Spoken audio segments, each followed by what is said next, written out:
MPs Mr. Abdul Mahaimin and Ms. Lee Hui Ying for sittings on or after the 4th of February. So I thank members for their interest in the upcoming Beverage Container Return Scheme, or BCRS, which will commence on the 1st of April this year.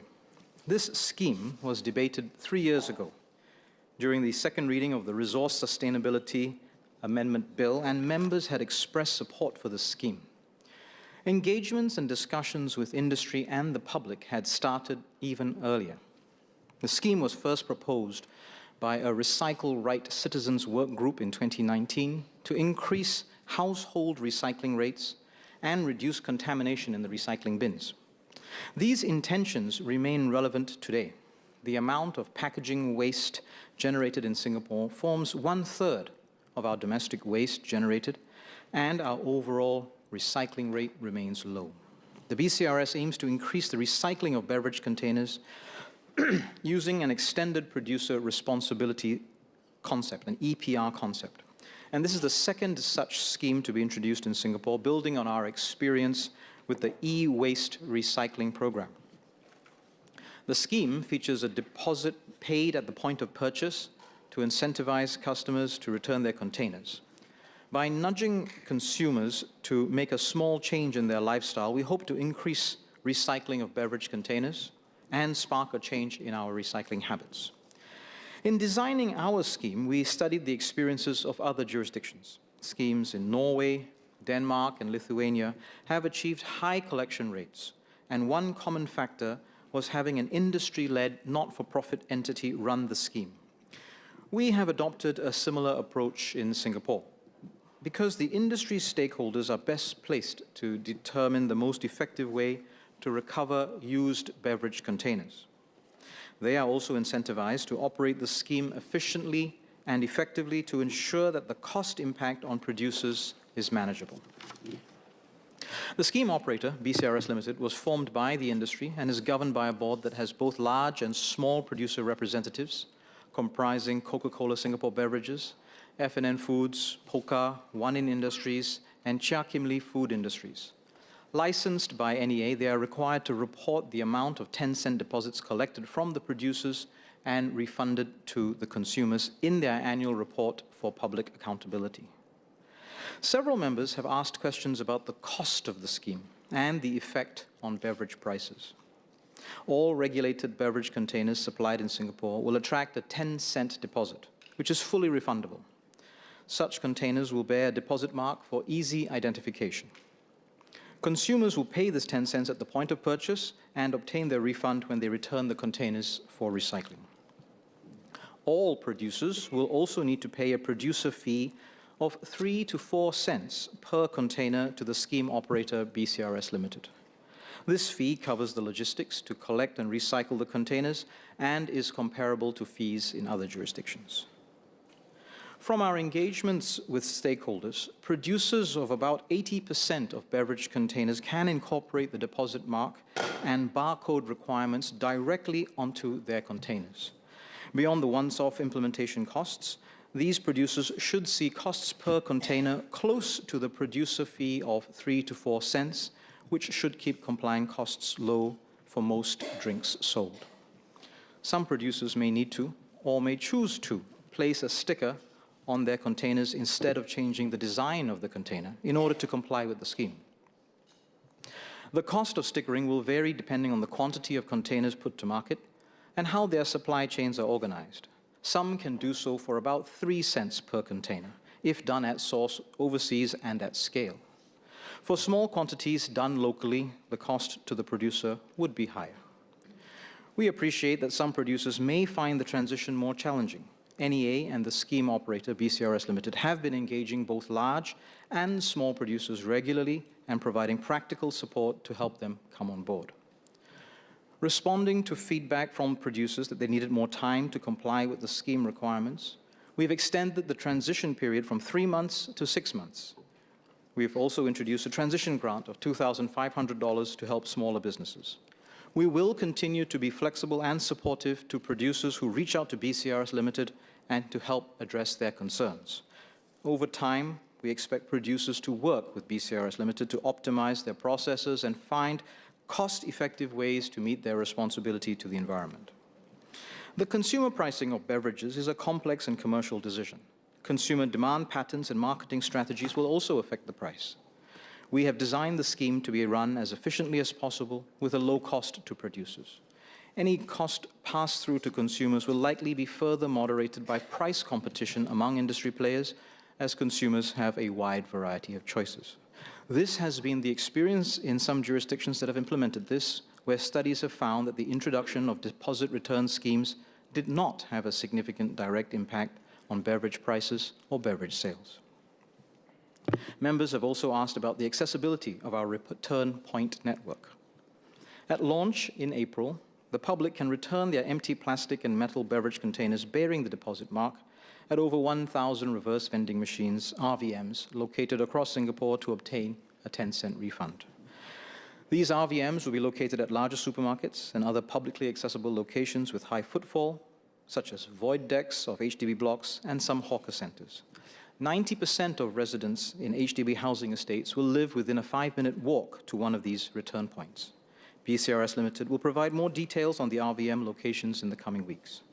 We aim to double the number of return points to 2,000 RVMs within the first year of implementation.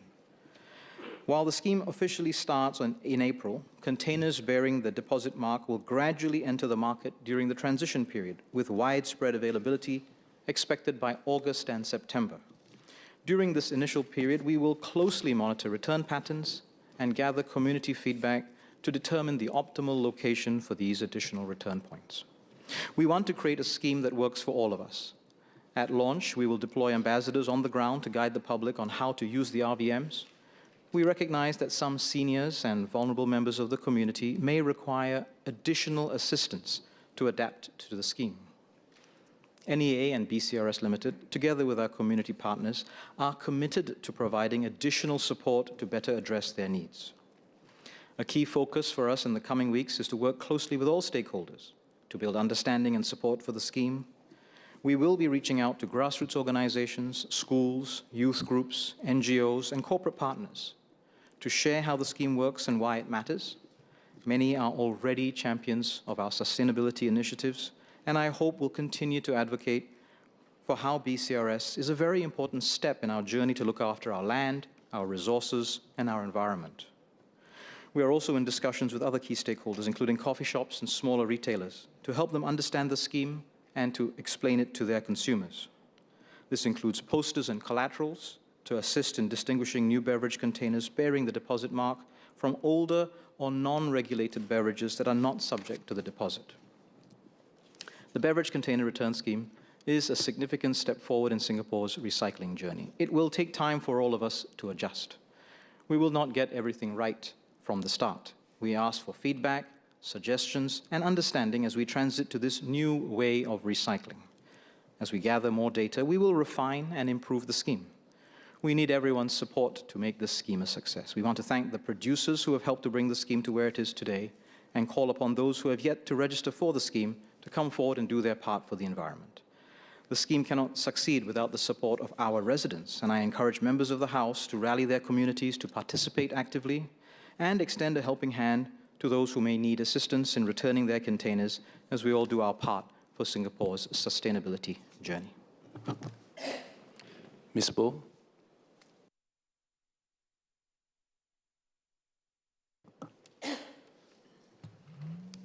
Thank you, Speaker and SMS. I have two SQs. The first one, we expect this collection of return containers, over 1,000 to even in future 2,000 points, to be quite a substantial operational and logistical effort. So with that, what is the estimated additional manpower that's needed for collection and transportation of all these collected containers? And related to this, on the second SQ, how would consumers be protected should the cost of containers, or rather cost of drinks, increase beyond the 3 to 4 cents of operational costs imputed in this logistical and operational costs? And will that lead to much more expensive drinks in future for consumers? Thank you. SMS Journal. So I thank Ms. Poe for the question.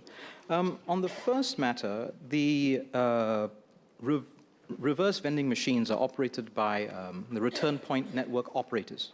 And they have entered into contractual arrangements with companies to then do the reverse logistics, to empty out the reverse vending machines, and they must be emptied at least once per day and more if there's a high return rate at that particular machine, maintain the cleanliness, maintain the operations. The reverse logistics operators are companies and entities that are already well known to us. They are actually part of our public waste collection, town council operations, and so they are not new companies being set up just for this purpose. I don't have a specific answer for her in terms of the number of man-hours. I think this is something that will be adjusted over time, depending on which are the RVMs that require frequent clearance, which are the ones that perhaps only once per day. But we will be watching this closely, and we are working with the companies to make sure that their operations can be done smoothly, because we have to make sure that the machines maintain their uptime as a service to the residents so that the ability to return these beverage containers is always there. To a second question about the protection for the consumers, well, there are several reasons to have some degree of confidence in what's going forward. The first is the experience in other jurisdictions, where the introduction of such schemes has not led to an increase in price of beverage containers. And more than 50 jurisdictions around the world have introduced similar schemes. So in designing our scheme, we did take reference from those lessons around the world and started with our BCRS, which is industry-led. Secondly, the competition in this industry is quite significant. 80% of the beverage containers that are put to market, the producers of these 80% of the containers, they've told us that their cost for doing so is about 3 to 4 cents. And they've been quite engaging and open about this. There is a long tail of smaller producers that will face some challenges, and as I've explained, we will be flexible and supportive to assist these businesses in dealing with the transition and try to help them come on board. But the protection then for the consumers is that our consumers are quite discriminatory, and they will adjust their purchasing if there is indeed some attempt to extract excessive profit through this process. Nevertheless, NEA will be watching the beverage prices after we introduce this scheme and through the transition very, very closely. Mr. Hu Zhesiang. Thank you, Speaker. Speaker, my clarification for the SMS is this. I thank his response that there will be about 1,000 reverse vending machines set up countrywide with an aim to increase to about 2,000. But in context, there are about 15,000 vending machines in Singapore, and I believe a significant number of them are vending drinks. So in comparison, the ratio is about 1,000 to about 15,000. So given that everyone who buys a can will have to return the can to the vending machine to get back the 10 cents, do we anticipate queues and long waiting periods at the reverse vending machines? And also, have we taken into consideration the logistical arrangements in terms of malfunctions or that sort of operational challenges with the reverse vending machines? Thank you. SMS Journal. So thank Mr. Fu for his questions. The RVMs, we are deploying 1,000 in the first instance, and the way in which we're doing it, this phased approach, is indeed to then learn about how best to deploy, where best to deploy, and how best to then have ambassadors come and assist people. So we're deploying 1,000 together with operations to have people stand by the machines at certain times of the day, assist seniors particularly, but anybody who's asking for help, and learn from that experience then how we should deploy the next 1,000, where we should deploy them. Again, we are learning from the experience from jurisdictions overseas, but we're also learning from experience that we have had here in Singapore, where we've had about 50 RVMs operate through a pilot program over 4 years. We've collected about 16 million containers through that process. And so the operators of that pilot are also part of our RPNO, are also on the board of BCRS. And so we're taking those lessons in, and through all of that, we have assess that we don't need 15,000 RVMs. There's a certain minimum volume collection per day that makes the logistical arrangements cost effective, and we think that number is much closer than to the 1,000 to 2,000 that we're planning to. Nevertheless, we are going to then look at the data very, very closely and make sure that we make the RVMs accessible to Singaporeans so that they can return their beverage containers. Malfunctions and the logistical arrangements are licensing requirements of BCRS and contractual arrangements that they have with their return point network operators and the vendors of their machines. And so there is a contractual requirement for these machines to then maintain 90% uptime. In other words, you can have only 10% of your time for cleaning, for clearing the beverage containers, for doing repairs, and then the rest of the time it needs to be available. And again, this is a metric that we'll be watching very closely, and BCRS will be watching in terms of their contractual arrangements with the return point network operators. Ms. Joan Pereira. Thanks, Speaker and SMS. I have two clarifications for SMS. First, could the Minister provide additional grants and support, including on a longer-term basis, for smaller drinks producers to help defray the cost of complying with the scheme? Second, would Minister consider waiving the requirement to have the deposit mark after the transition period, given that there should be sufficient public awareness by then, and retailers no longer need to distinguish products with and without the 10 cents deposit? SMS General. So I thank Ms. Pereira for her two questions.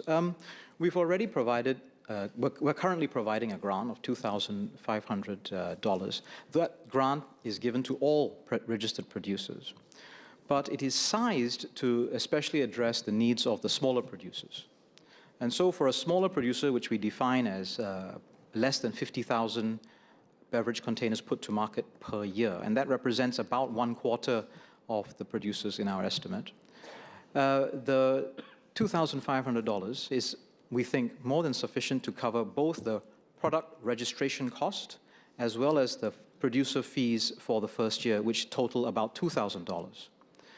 So that's the way we've sized the grant. We are prepared to exercise flexibility and look at further support, but we also have to recognize that the purpose of this scheme is to shift some of the responsibility to the producer. Today, if we purchase a beverage container, the entire responsibility for recycling that beverage container rests with the consumer. And what we do want is to then shift some of that responsibility to the producer so that they think about their supply chains, they think about the materials that are used, they think about how they commission their product and put it to market as well. So we will consider these factors, but in general, we are prepared to be flexible and supportive in order to make sure that this scheme includes as much material as possible that we can successfully recycle. Ms. Valerie. Sorry, Mr. Yep. Speaker, I think Yes, Ms. Pereira had a second question I haven't yet answered about waiving the deposit mark after the transition. It's a reasonable question. However, not all beverage containers will be covered by the scheme. And so a consumer will need to know that this beverage container that they have in their hand is eligible for the deposit. And so the deposit mark will be necessary for some time, as the scheme does not cover 100% of beverage containers, and we do want to make sure that consumers know which ones will attract the deposit and hence be eligible for use in the RVM for refunds. I would like to make the point, extending from this, however, even containers that do not have the deposit mark, we would like to encourage consumers to recycle through the existing blue bin process. Ms. Valerie.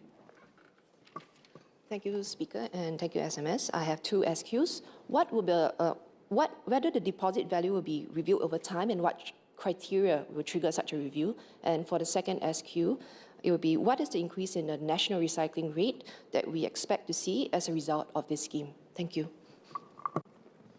SMS General.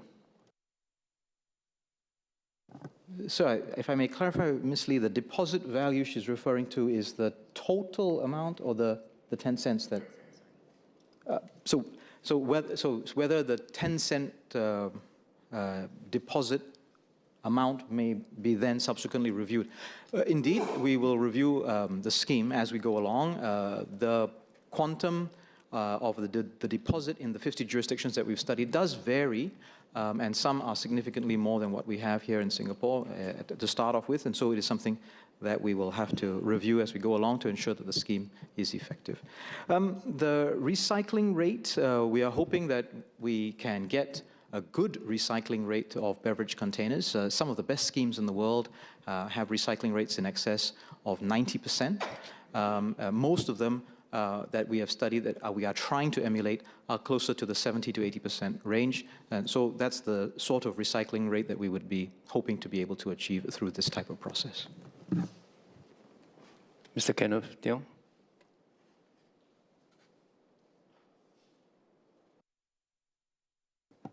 Thank you, Speaker.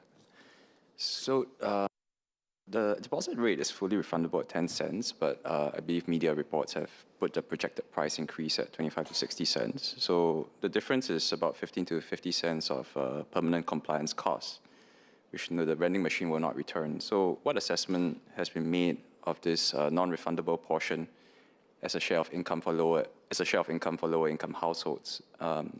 Second SQ, the only current confirmed refund method is EasyLink. So can the Minister, SMS, confirm that the cash refund or cash voucher refund option will be available at all return points from day one?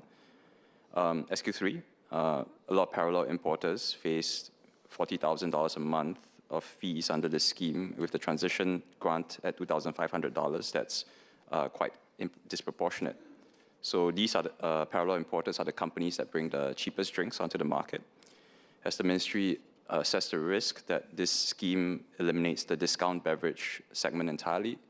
And final SQ, I note that the SMS has said that they will monitor to see if the price increases will go beyond 3 to 4 cents. But as we all know, price increases are sticky. So what will the government do if the price increases go beyond 3 to 4 cents? Thank you. SMS Channel. So I thank Mr. Tiong for his questions. On his first point, he quotes it as a projection. The 25 to 60 cents was a media report from a handful of producers. Our assessment is that 80% of the market will have a 3 to 4% increase. Indeed, there will be smaller producers who will have, because of their supply chain, because of the size of their operations, will have higher challenges, and we are prepared to be flexible and supportive, as I've explained. The grant that we have sized already covers about 1/4 of the producers, and especially those that have a put to market of less than 50,000. The refund methodology that we've explained, EasyLink Simply Go is available as a refund methodology, and there will be further refund methodologies. We are not at this point planning for cash or cash voucher as a form of refund. We're hoping to be able to use digital means, and BCRS Limited will be announcing the other means for refund in the future. We have indeed engaged with a variety of importers, including some of the smallest importers. I think the smallest producer that we've directly engaged has a put to market of 1,000 units. And so we are trying to understand their challenges, and we are trying to find ways to help them participate in this and remain viable as a business. Was there a fourth? What will you do if it goes beyond? So we will monitor. I mean, it depends on what is the behavior. I mean, if there is evidence of collusion or profiteering, well, there are mechanisms for that to be reported and to be dealt with, and we will look to see what are the factors that have led to that. Mr. Muhaimin Abdul Malik. Thank you, Speaker. Since small beverage producers may likely pass the complaints cost to consumers, what percentage price increase does the Ministry consider acceptable for consumers to bear as a result of this scheme?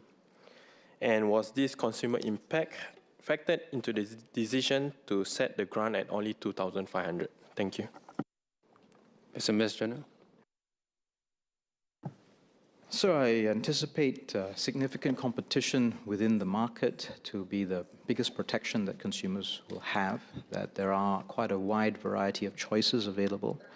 80% of the beverage containers will only be attracting a cost for the producer of 3 to 4 cents. And so that availability of choice and the functioning of the market is likely to be the biggest protection.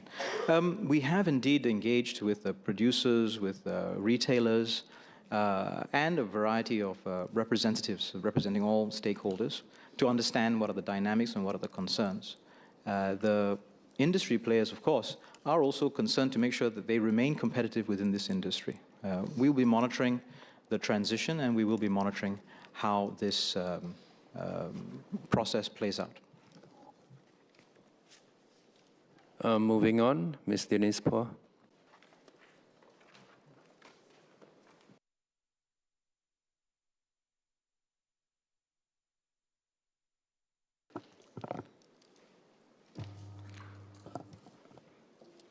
Mr. Speaker, may I have your permission to take question number 6 and 7 on today's order paper together, please? Please go ahead. My response will also cover matters raised in the questions by Ms. Nadia Ahmad Samdin and Mr. Saktiandi Supaat, which are scheduled for a subsequent sitting. The government carefully monitors retail rents across Singapore. As shared recently by URA, median rents for retail spaces in historic districts of Kampong Glam, Little India, and Chinatown, including sublet arrangements, have increased at a moderate pace of around 2% per annum over the past 2 years. These increases were comparable with rental increases of conventional retail space in the central area and lower than nominal GDP growth over the same period. There has also been some interest about the recent closure of Warung Nasi Pariaman in Kampong Glam. It was reported in the media that a representative from the family recently clarified that the closure was not related to rental issues, and we should not wrongly conclude that this was due to high rental. That notwithstanding, Mr. Speaker, like many Singaporeans, I am saddened by the sudden closure of this heritage business, and the agencies are in touch with Warung Nasi Pariaman to discuss how we can facilitate their continuation should they decide to do so. The government will continue to support our heritage businesses. The Interagency Task Force for Heritage Businesses, Traditional Activities and Cultural Life has also introduced new measures such as marketing and business consultancy support under the National Heritage Board's SG Heritage Business Scheme. This also includes enhanced place management support to better showcase the heritage trades and activities in each historic district. Ms. Poor.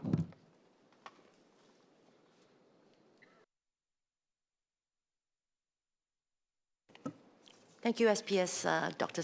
Harun.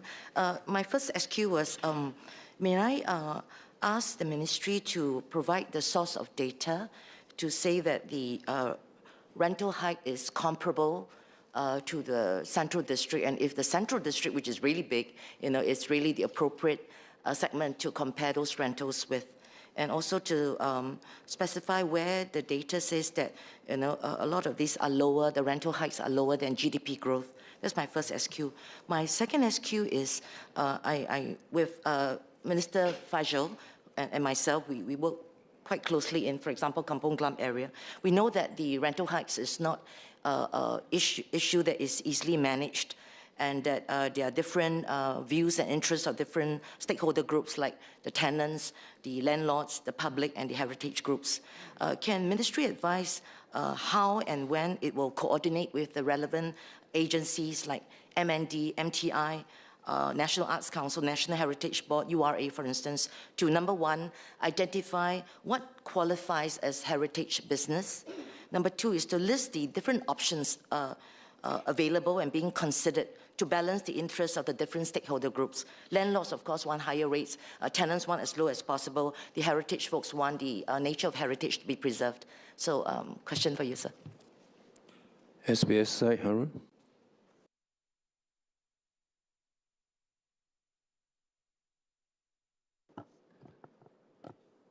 I thank Ms. Denise Poor for her SQs.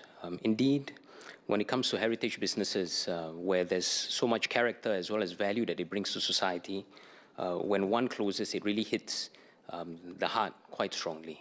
especially for the specific communities relating to Kampong Glam, Chinatown, as well as Little India. The first question was relating to the source of the data. And the member alluded to the statement made by URA some days ago with regards to the moderate rental increases. Now, the majority of leases in Kampong Glam saw moderate rent increases below that of nominal GDP growth and comparable to the increases of conventional retail spaces in the central area. This is based on comprehensive rental records submitted for the stamp duty purposes. So this is where URA's data came from. And we understand that some of the data cited in some media reports may be based on anecdotal or incomplete data, and these may not be representative of the overall rental situation in Kampong Glam. We note that the rental might not be homogeneous across the entire district. As you've alluded to, the Kampong Glam district is actually quite big.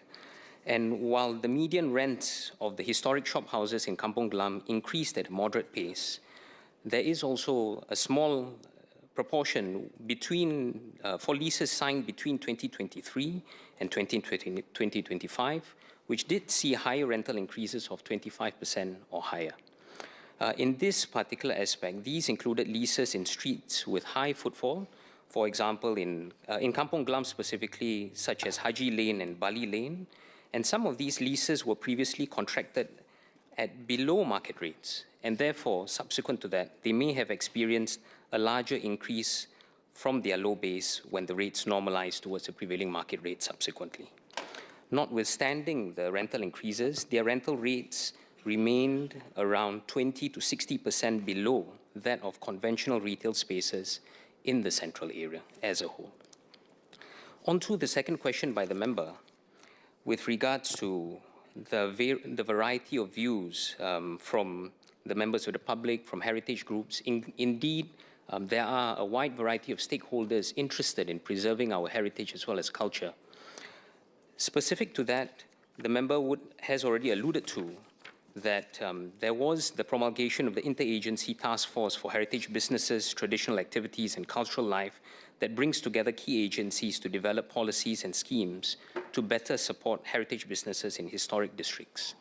In October 2025, the National Heritage Board launched SG Heritage Business Scheme to recognize heritage businesses and encourage public appreciation of their cultural value. To date, 42 businesses have been designated under the scheme, including 21 in Kampong Glam and Chinatown. The NHB's Organization Transformation Grant also supports heritage businesses to adopt innovative projects for long-term viability. So we do recognize that it takes a whole-of-government approach spanning a few different ministries to be able to look at the heritage space. One aspect of it is with the Ministry of National Development, but we're also looking with MCCY, which looks at the NHB, the National Heritage Board, and certainly with URA. In parallel, URA works with local business associations to curate and support businesses that contribute to the place identity of such historic districts. It takes an entire village to be able to raise the awareness on heritage and its value for our society, and that is something that the government will continue to work towards. Thank you. Mr. Bartley Fawzi.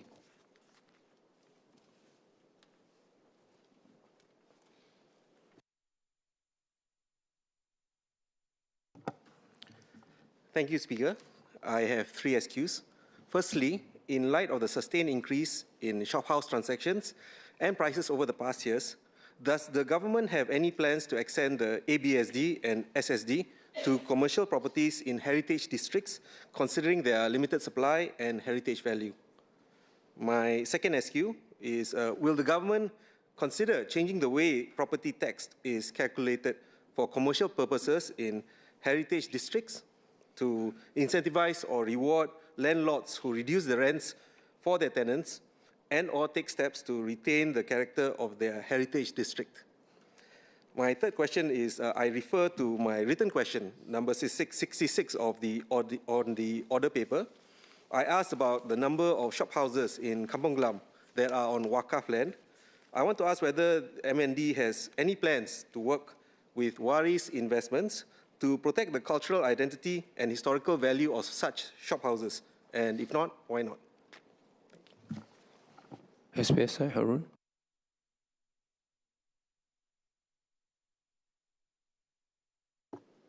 I thank the member for his 3 supplementary questions. The first in relation to plans for ABSD or property tax changes to commercial property.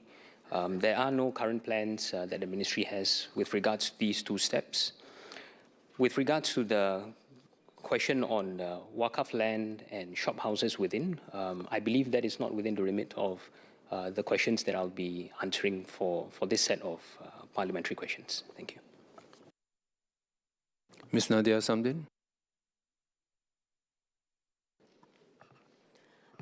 Terima kasih Tuan Speaker dan juga kepada SPS atas penjelasannya. Saya ingin tambahkan 2 SQ. Jika saya tak silap, memang sudah dapat panduan perancangan jenis aktiviti dan penggunaan premis di kawasan paling berhampiran dengan Masjid Sultan. Adakah pihak pemerintah akan mempertimbangkan untuk mengajikan sama ada liputan kawasan tersebut wajar untuk diperluaskan ke bahagian lain di kawasan Kampung Glam bagi memastikan kesesuaian aktiviti perniagaan dengan nilai warisan budaya dan fungsi komuniti setempat serta menggalakkan aktiviti yang sesuai untuk memupuk semangat keusahawan tempatan. And the second one in English, please. SPS, in addition, heritage districts such as Kampung Glam often function not only as conserved heritage spaces, but also as natural entry platforms for culturally rooted and community-based enterprises because they offer visibility, clustering effects, and market access that support early brand formation.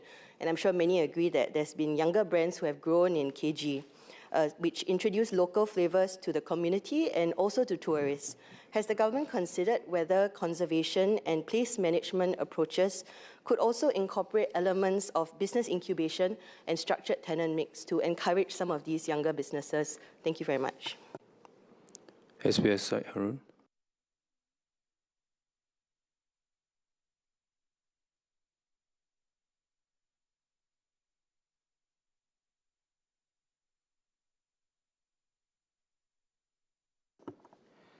I thank the member for her 2 supplementary questions. With permission, I will answer both in English, even though I understood quite clearly the first question in Malay.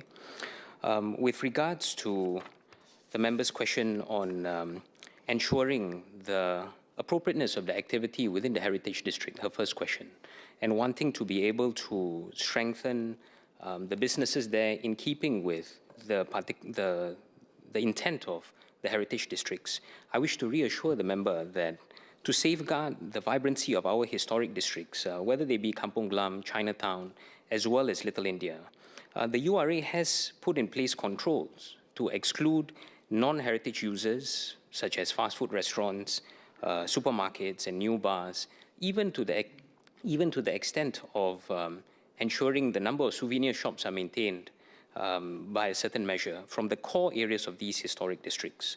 This helps to shape the tenant mix that aligns with the district's historic character as well as unique identity. In terms of potential expansion of the space, I think the current delineation of the districts are actually also related to its historical significance to the community there.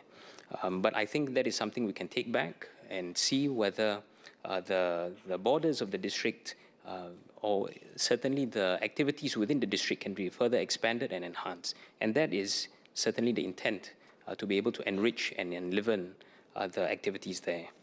The member's second question with regards to it being a natural entry platform and clustering access, especially for younger brands. I was at Kampung Glam over the weekend where there was the Urban Arts Festival, and certainly there is actually also a very thriving youth community there. I wish to reassure the member that the work continues through the work of the Interagency Task Force, where therein lies a very close partnership between, for example, in the upcoming Ramadan Bazaar, between URA as well as Kampung Glam Alliance. Also, at the same time, you see similar patterns in the Heritage District of Chinatown, where you find that the local communities there, including the People's Association as well as the CCC management, engaging the trade associations to be able to then promulgate the Chinese New Year festive fair for this year. So you see that the partnership is not only on account of the government alone, but also together with the ground, including the businesses, the trade associations, as well as the relevant alliances within the heritage districts, and also the natural organic community that arises from the different districts to make sure that our heritage districts continue to be protected and preserved, especially given the deep value that they have for our communities. Thank you. Last SQ, Mr. Satyandi Supat.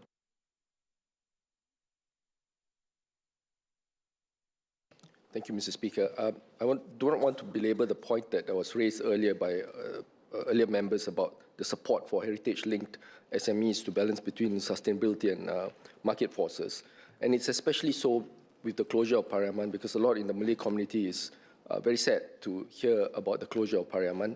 Many of us go there over the past decade. So it's a multi-year F&B businesses such as those in the area being affected, which affects some of those in the Malay community. So my question is, Mr. Speaker, beyond this, I think SPS mentioned about Kampong Glam Alliance. My main question is, in terms of support for businesses, not just F&B businesses around the Sultan Mosque area, but also in general heritage businesses. But in particular, for example, around the Sultan Mosque, some of the non-F&B businesses around the area provides a distinctive feel to the area around the Sultan Mosque. My question is whether there will be further support going forward to work with Kampong Glam Alliance or other alliances for that matter in other heritage areas, and possibly with SME centers to make sure that we find out the issues that they face, whether it's non-rental or rental or manpower issues, so that they can be addressed before they face issues beforehand, and whether there can be more proactive action to be done together with the government and non-governmental sort of consulting services to help them before they reach a situation where there was no turning back, and so that we can maintain the distinctive feel of those businesses. Thank you. SPS, Dr. Syed Harun.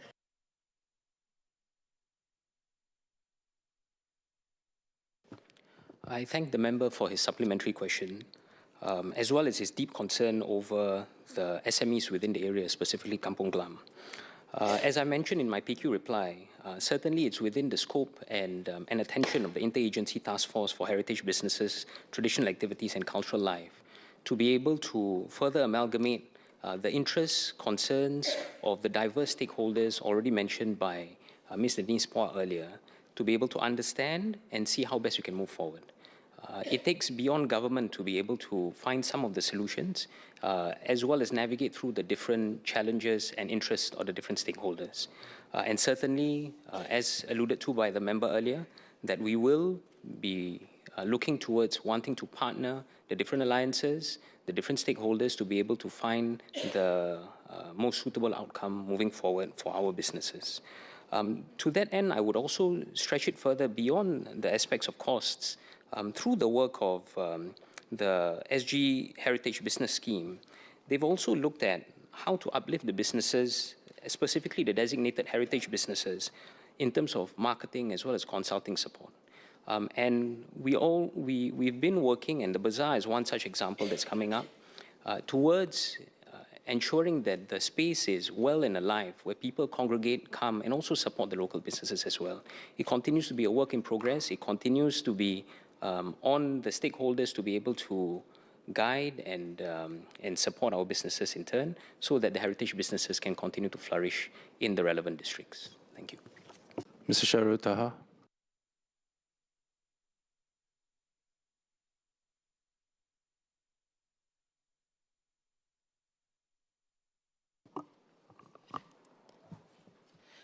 In January 2025, the government explained through a ministerial statement its plans to improve the way NRIC numbers are used. We are making progress in two main areas: stopping the misuse of NRIC numbers as passwords for authentication, in other words, to prove you are who you claim to be, and also moving away from the use of partial NRIC numbers for identification. I will elaborate on these two areas. First, we are committed to stopping the use of NRIC numbers for authentication. Your NRIC number should not be used like a password because other people might know it. Government agencies stopped this practice over a year ago, and we are now working with private organizations to do the same. The Personal Data Protection Commission and the Cybersecurity Agency have issued guidance to all private organizations. Government agencies such as IMDA, MAS, and MOH are also working with sectors like telecommunications, finance and insurance, and healthcare to take action to stop this practice. While organizations will have adequate time to adjust their practices for compliance, those that flagrantly misuse NRIC numbers can be penalized under the Personal Data Protection Act. Second, we are moving away from the use of partial NRIC numbers, starting with the public sector. Partial NRIC numbers, like the last 4 characters, are not reliable for identifying people because some individuals share the same partial NRIC numbers. Some individuals even share both the same name and partial NRIC number. Government agencies are changing our practices in 2 ways. One, where there is no need to accurately identify someone, most agencies have stopped using the NRIC number completely. 2, where individuals must be identified accurately, agencies are starting to use the full NRIC number instead, such as in official documents like licenses and employment letters issued by the government. For the private sector, the government will consult the public before making any changes to guidelines for the use of partial NRIC numbers. We will ensure that we balance protecting personal data and meeting legitimate business needs. Since June 2025, we have been educating the public about proper NRIC number use through social media, traditional media, roadshows, and community touchpoints. We will continue our national campaign across multiple platforms in English and vernacular languages to raise public awareness and understanding on the proper use of NRIC numbers. We recognize that organizations need time to adapt to these changes. During this transition period, we encourage the public to continue reporting cases where NRIC numbers are mishandled, as the feedback helps us ensure proper implementation. Mr. Ng Chee Meng.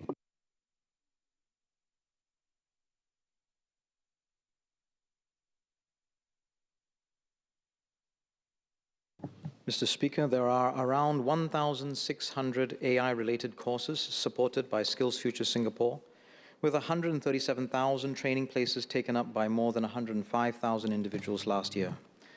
AI has been advancing rapidly and has the potential to transform the way we work across industries and jobs.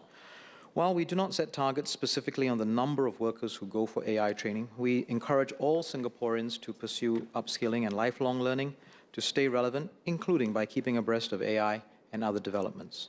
The government will continue to support Singaporeans in their upskilling journey through substantial course fee subsidies, as well as the SkillsFuture credit to offset out-of-pocket costs. Mr. Ng.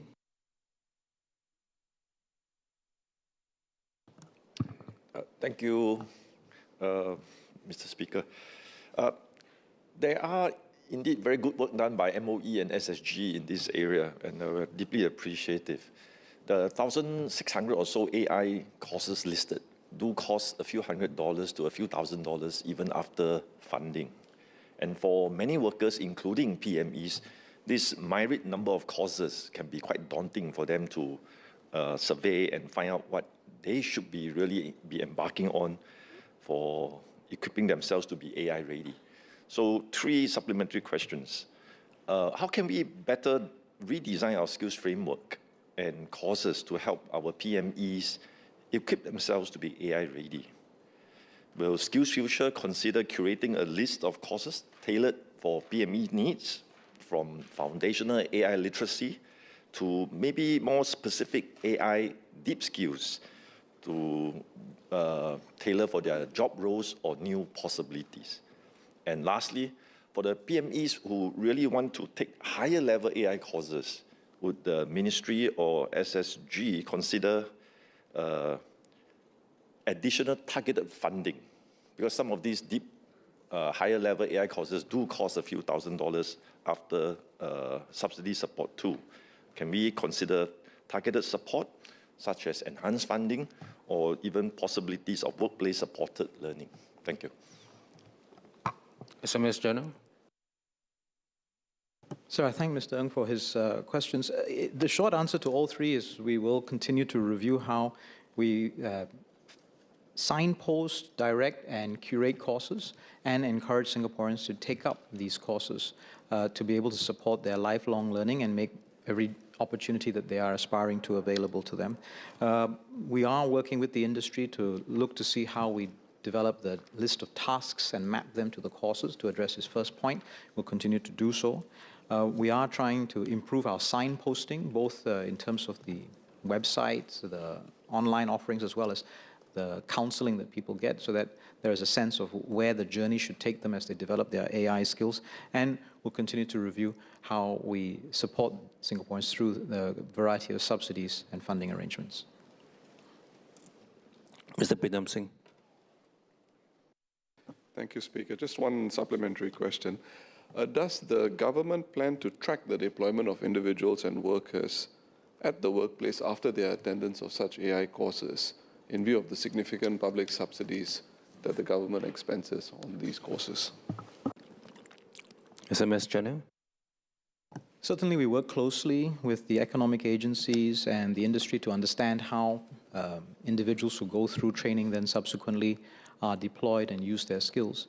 The overall approach is there, but to say that we do so specifically for AI may be a little bit harder, because an AI course can be something introductory, which someone needs in order to remain in their current job role and increase their productivity and efficiency, all the way through to a transformative course where they're pivoting to a different company, a different job role, and a different career path. But we'll continue to study this and find ways to make sure that the type of support that we provide, the training that's made available, is best suited to the aspirations of the individual learner, but also makes possible opportunities within our landscape. Associate Professor Terence Ho.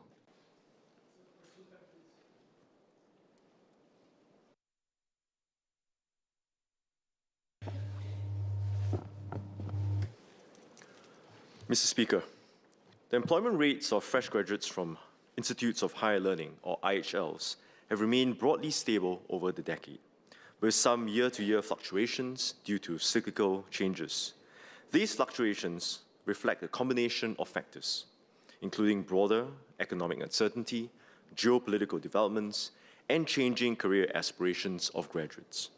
While artificial intelligence, or AI, is reshaping the labor market, its specific impact on entry-level PMETs remains uncertain.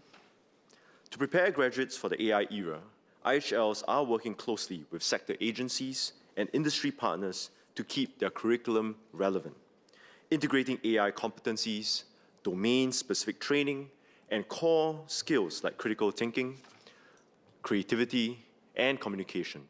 These efforts are complemented by work-based learning programs like AI Apprenticeship Program, which provides opportunities to apply AI skills in real workplace settings.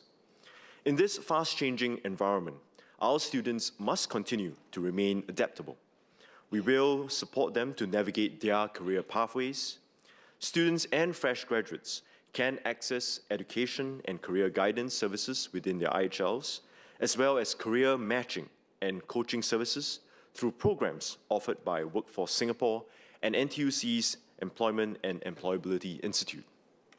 In view of the heightened economic uncertainties in 2025, the government introduced the Graduate Industry Traineeship Program to support young graduates to obtain industry-relevant experience and facilitate their transition to permanent employment. Associate Professor Terence Ho. Thank you, Mr. Speaker. I thank the SPS for the reply. I just have two supplementary questions. One is, I think I acknowledge that the outlook of the impact of AI is still uncertain, but I'm wondering whether as more sectors and firms adopt AI at scale, whether MOM foresees that the impact on entry-level jobs may then be higher, whether judging from the trends observed in other countries or any incipient trends in Singapore. The second question is that as many firms and organizations review their work processes to adopt AI, to leverage AI and automation, they're also looking at redesigning jobs. I wonder whether the ministry will look into providing any support, not just for job redesign, but specifically for human-centric job redesign, such that AI will augment rather than displace human input. Thank you. Sean Huang.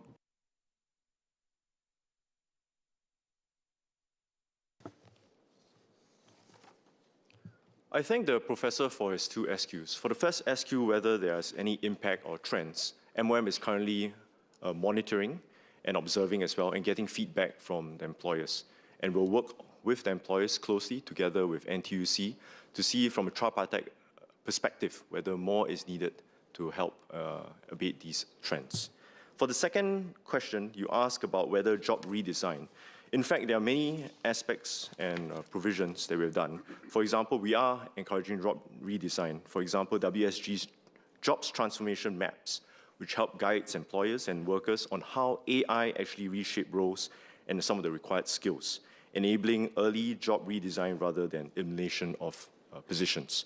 There are other things, for example, we're doing as well in terms of strengthening entry-level opportunities. For example, the AI apprenticeship program under the AI Strategy 2.0, which helps build a pipeline of young AI practitioners through on-the-job training. The second one is also providing more support for reskilling, for example, IMDA's Tech Skills Accelerator program, as well as some of WSG's CCPs, which is the career conversion programs. So these are a few programs that you could consider. Thank you. Ms. Alyssa Chen.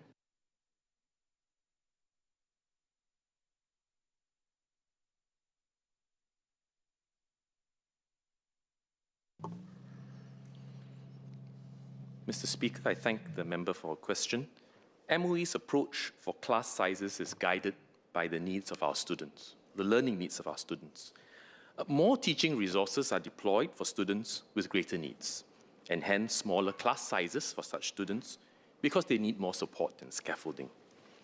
Give you a few examples. Primary 1 and 2 students learn in class sizes of around 30. Why? Because they've just started their educational journey, and we want to be able to better support them in that transition. Transit classes, conducted in even smaller class sizes of up to 10. Why? Because transit classes or transition support for integration classes help our primary 1 students who are identified with social and behavioral needs to develop foundational self-management skills when they start schools. In fact, recently, I sat in one of these transit classes to see how they carry out the approach, pedagogical, as well as social-emotional learning. Another example, the Learning Support Program, conducted in pull-out classes of around 8 to 10. Why? Because this is a specialized early intervention program in our schools for lower primary students who need additional help with the English language. School-based dyslexia remediation program, conducted in classes of 4 to 6 students. Why? Because with these special education needs, we want to better support them because overcoming some of these challenges or managing this challenge, like dyslexia, allows them to access support for many other subjects. With full subject-based banding, our secondary school students attend different subject classes of between 20 and 40 students, depending on their learning needs and the nature of the subject.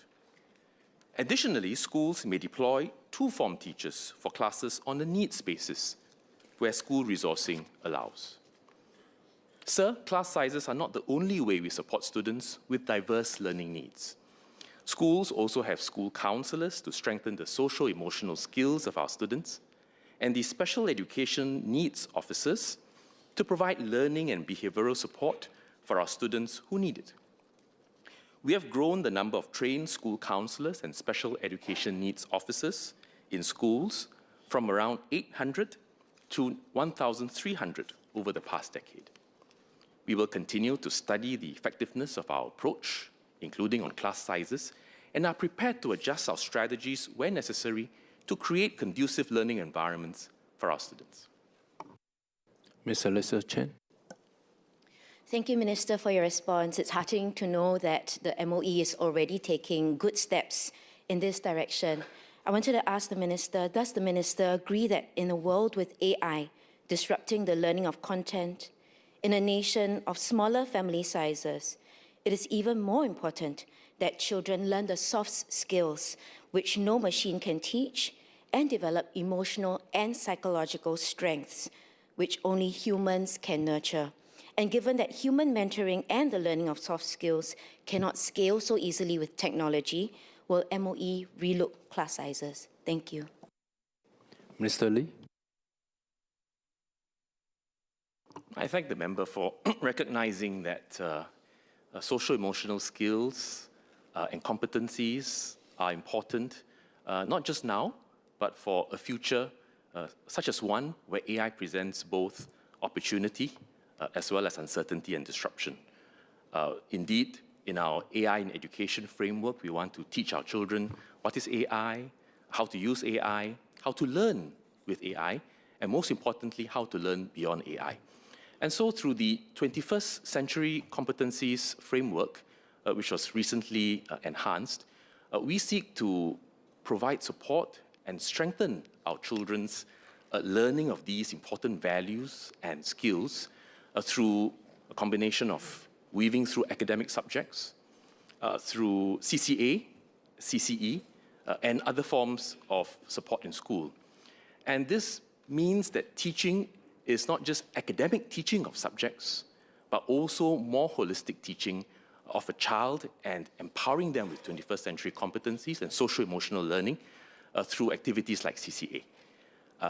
So with this in mind, we continue to see how best to support our children, and by putting more resources for students with greater needs, we ensure that they get more holistic support, not just through teaching support, but also SENO support, special education needs officers, and counseling support. Associate Professor James Lim.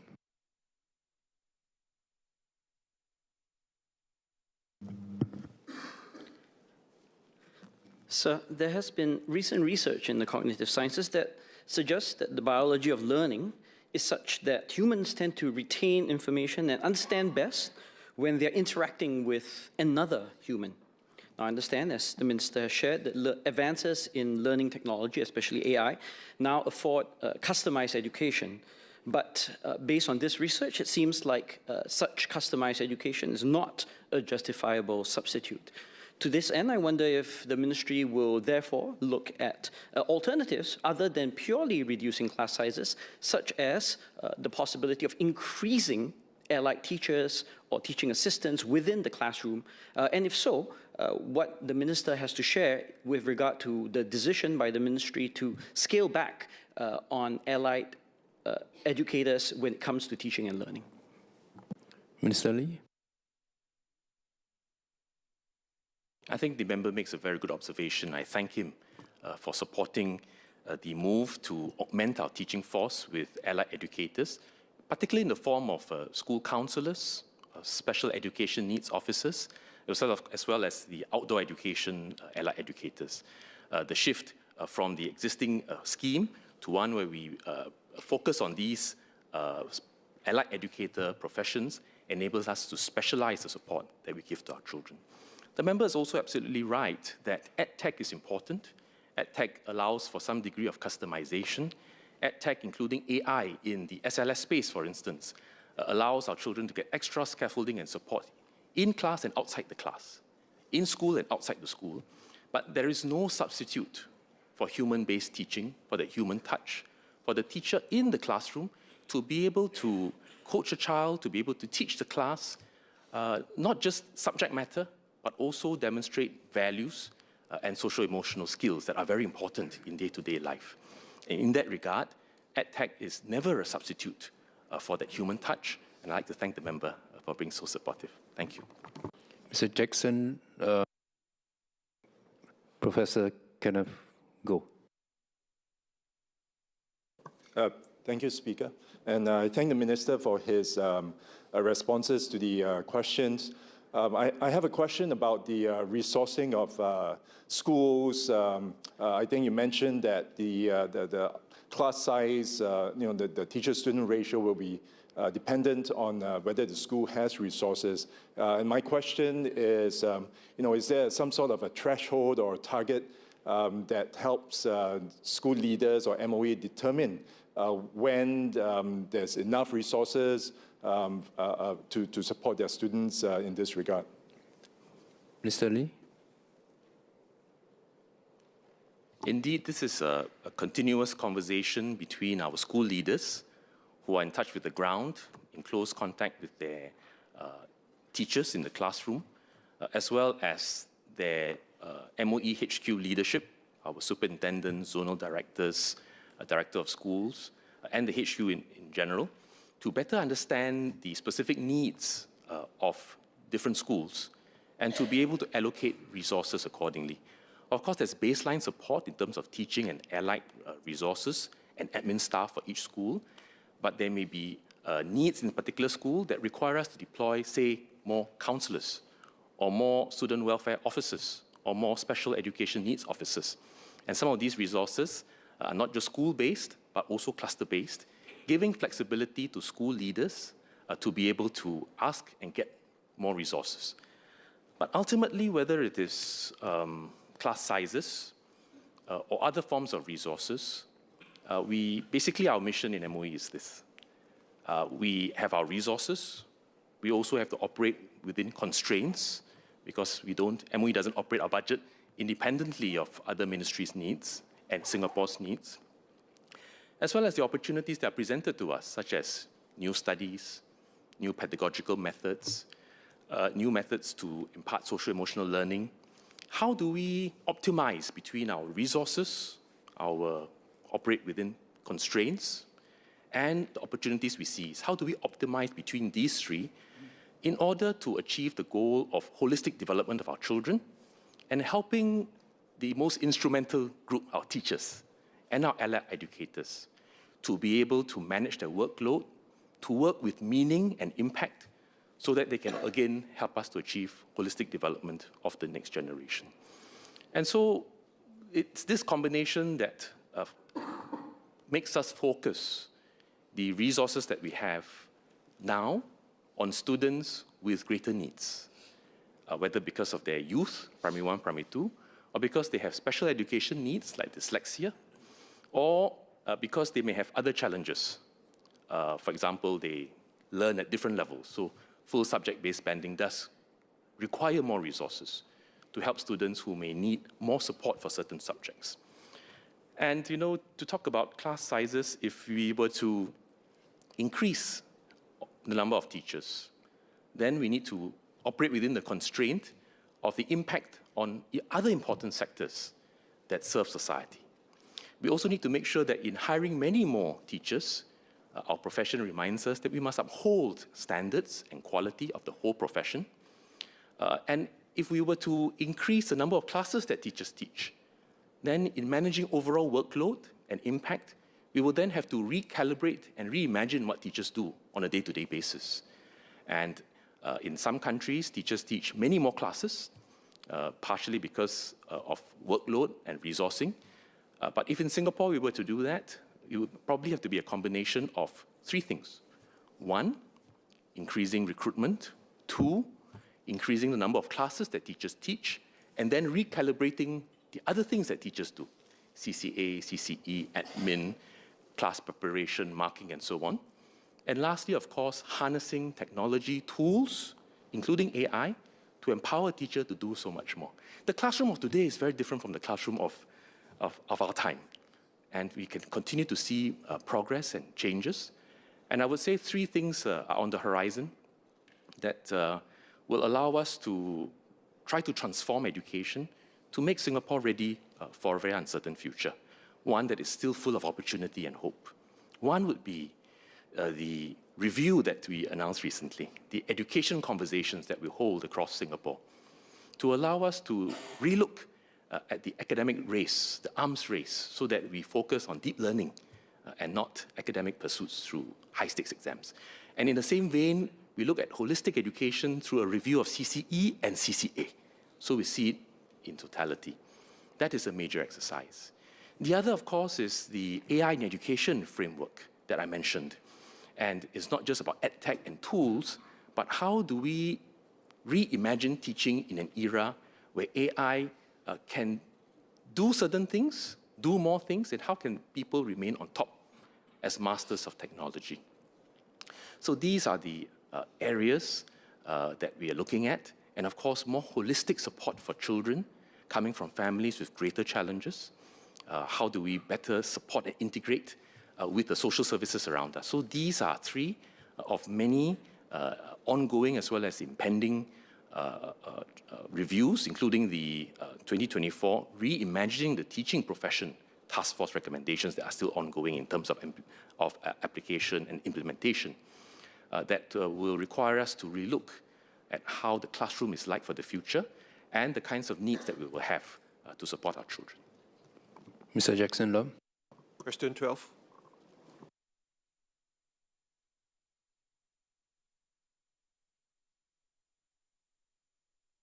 Mr. Speaker, the Immigration and Checkpoints Authority, ICA, Central Narcotics Bureau, CNB, and Singapore Police Force, SPF, engage in information sharing with their foreign counterparts.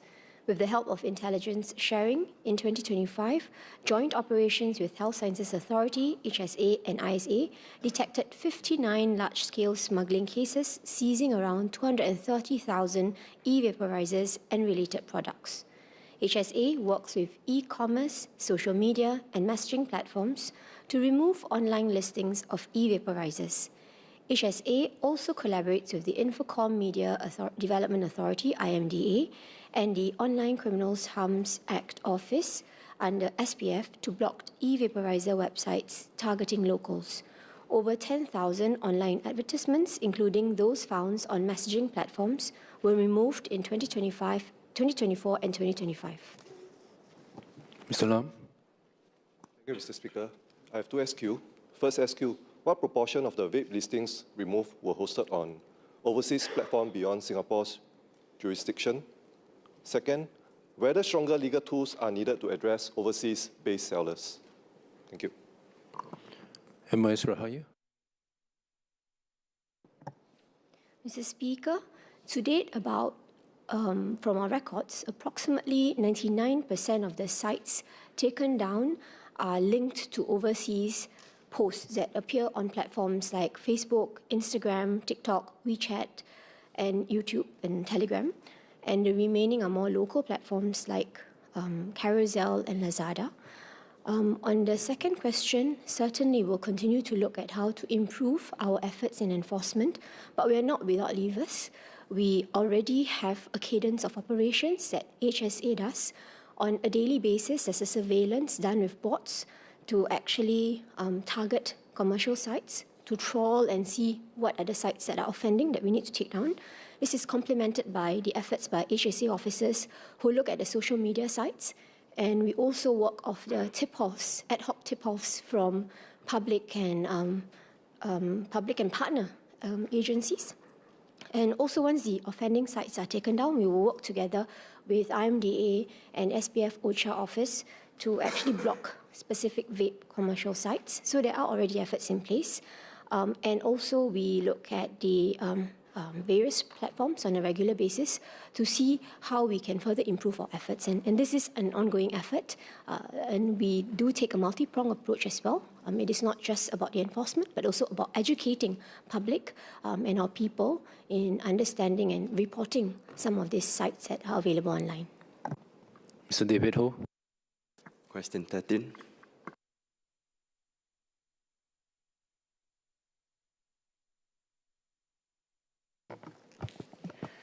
Central kitchens are licensed by the Singapore Food Agency, SFA. They are subjected to more frequent inspections as they have a larger scale of food processing or preparation. This is consistently applied to central kitchens and caterers serving all consumers, including other vulnerable consumers such as persons in nursing homes. In addition, central kitchens are graded under the Safety Assurance for Food Establishment, SAFE framework, In the event of a major food safety lapse, they will be downgraded upon completion of suspension or conviction and inspected more regularly. The up-to-date representation of the establishment food safety performance via its safe grade allows service buyers and consumers to have a peace of mind to make more informed decisions on the food establishment to procure from. Since August 2025, SFA has stepped up checks on central kitchens supplying school meals under the Ministry of Education's Central Kitchen Meal Model Program. SFA and the Communicable Diseases Agency will continue to work closely with MOE schools and their appointed central kitchens to strengthen the food safety management systems from kitchens to when the food is transported, stored, and distributed for consumption. Mr. Ho.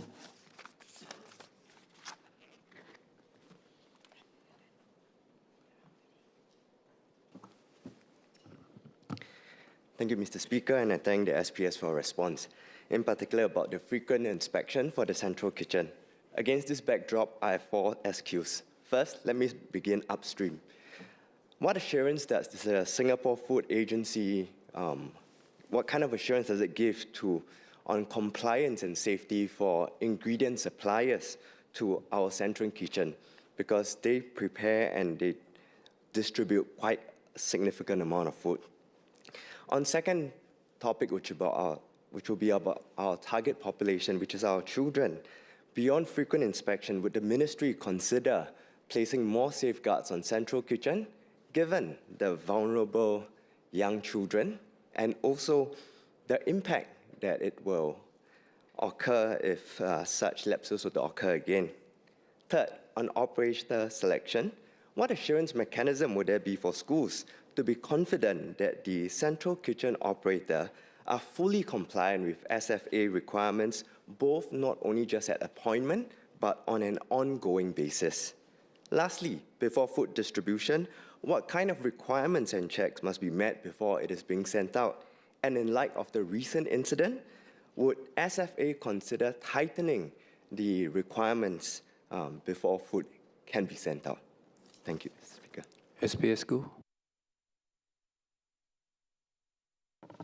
So I thank the member for his 4 SQs. I'll reply them in turn. The first one was about assurance around ingredient suppliers to central kitchens. So first, SFA requires all importers and manufacturers to comply with food safety requirements. And central kitchens, and in fact, all food establishments should source from these licensed importers and manufacturers. SFA also, of course, inspects central kitchens to ensure food handling is done properly and there's proper segregation between raw ingredients and food products. So that's for the first SQ from the member. The second one was about what we can do beyond more frequent inspections, as I covered in my main reply. So beyond more frequent inspections, and this is largely due to the larger scale of food preparation and processing that caterers and central kitchens do, additional inspections are also done on these central kitchens if they are found to have repeated food safety lapses. So there's an additional step up in terms of frequency of inspections. I think it's also important to then note that these gastroenteritis outbreaks are due to more than one factor, usually. And this is not just from issues that arise from the central kitchens, but also could be due to on-site handling and preparation issues, or it could be due to handling during transportation process by the transport service provider. So it requires then SFA to work with all the relevant stakeholders to ensure that our food management system addresses all points of this process. The third part, in terms of operator selection, you asked on assurance mechanisms. So first, as part of licensing, the central kitchens do have to then implement food safety measures. And of course, as the regulator, SFA then conducts inspections to ensure compliance. At the same time, there were some PQs filed on the SAFE framework that was just launched. Phase 1 was implemented on the 19th of Jan 2026. And for all government procurement, we then take into consideration the safe grades of these suppliers and central kitchen providers to ensure that they have a proper track record of food safety due to past inspections and the results of that. This is a shift from the annual snapshot assessments that the previous grading system was based on. And lastly, there was also a question around pre-distribution requirements for central kitchens to adhere to. So there are a couple of requirements under SFA's licensing requirements. For example, adopting a unidirectional process, meaning that it flows from, it helps to segregate ready-to-eat to non-ready-to-eat food products. So this ensures there's no cross-contamination. We also require them to identify what we call critical control points along the food preparation process, and this helps to monitor potential risks in critical junctures of the food handling process within the central kitchens. And finally, we also then require an appointment of a food hygiene officer to oversee the implementation of these measures. So holistically, this helps to hopefully ensure that there's some level of standards before these foods are distributed out of the central kitchens. Thank you. Ms. Rachel Ong.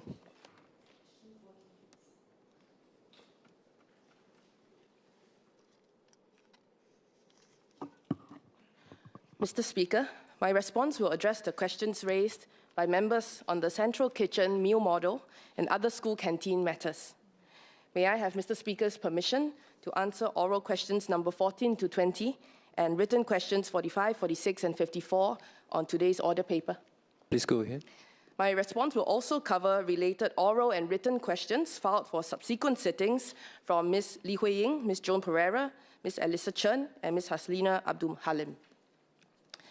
As parents and members of this House, we all understand how important school meals are for our children's growth and well-being. The Ministry of Education is fully committed to ensuring that every student has access to affordable, nutritious, and balanced meals. For decades, we have relied on individual stallholders running our canteen stalls, the familiar model many of us grew up with, where we fondly remember our favorite uncle or auntie serving our go-to dishes. We always looked forward to recess and lunch. Now today, 95% of our schools continue with this trusted approach, and stallholders have been doing an excellent job providing affordable and healthy meals to our students. However, we do face a real challenge. An increasing number of schools are struggling to fill their vacant canteen stalls, leaving students, especially those with dietary needs, very limited options. In some cases, these students may have to eat the same dish for weeks, and as parents, all of us would want our children to have a better experience. Mr. Louis Chua, Ms. Rachel Ong, Ms. Lee Hui-ying, and Mr. Fu Zhexiang asked whether additional measures would be provided to sustain individual stallholders. Now, let me first assure all members that MOE provides substantial support to help our stallholders succeed, because we believe that their food and their presence can add to the positive school experience for our students. Stallholders pay very low rentals of between $5 and $15 per month, and we waive these during school holidays when there are no customers. We also seek preferential electricity tariffs through demand aggregation, and we pass these savings directly to stallholders. We regularly review our food pricing guidelines to ensure that stallholder operations can remain viable while keeping the meals affordable for our students and their families. But the challenges go deeper than just costs. School canteens have a small customer base and limited business hours due to the school schedules. Elderly stallholders may also start to have regular medical appointments and may not be able to operate their stalls daily. This is a complex issue with no easy solutions, but we will continue to explore new ways and different ways to support our stallholders. Mr. Louis Chua asked about the number of schools that MOE expects to adopt the central kitchen meal model by 2030.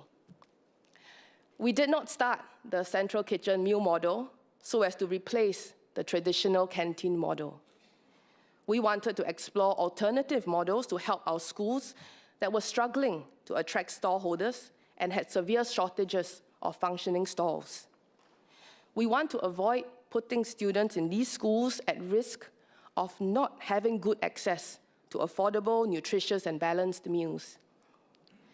So we started with a pilot at Yusof Ishak Secondary School, which relocated from Bukit Batok to Punggol and did not have existing stallholders at the Punggol site. After seeing positive results, we decided to try out a range of central kitchen meal models in 13 additional schools that face challenges in securing sufficient stallholders. This allows students in these schools to continue to have access to healthy and affordable food options. We will explore the central kitchen model only with schools with such difficulties. We have no intention to scale this to all schools, nor do we have a target in mind. Ms. Joan Pereira and Ms. Alyssa Chen asked about our openness to other models. We are indeed taking an open and flexible approach, and hence we are trying out a range of possible models. Some schools are using hybrid models where operators both deliver pre-ordered meals as well as prepare fresh food on site. In several schools, students can still choose and watch their meals being prepared at live cooking stations, alongside having the pre-ordered options. We will continue to look at different options that best serve our students' needs and refine the model based on feedback. We do see some positive outcomes in our schools. Students spend less time queuing for food during recess and have more time for play and interaction with one another. Parents have also shared that they now know what their children eat in school and can better support their children in achieving a balanced diet. Our teachers also now have access to a wider range of meal options in school. We appreciate the concern that many members have shown towards the stallholders affected by the transition in schools that are trying out the new models. I want to assure members that our schools have been actively supporting the stallholders throughout this process. Several of them have joined our 3 operators and now enjoy more stable income. Others have found placements at different schools, pursued new opportunities, or chosen to retire. MOE continues to welcome applications from anyone interested in operating school canteen stalls, including private entities for schools with persistent vacancies. All available opportunities are listed on our website.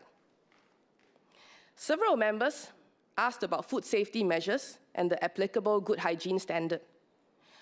Food prepared by central kitchens is not inherently unsafe or less safe.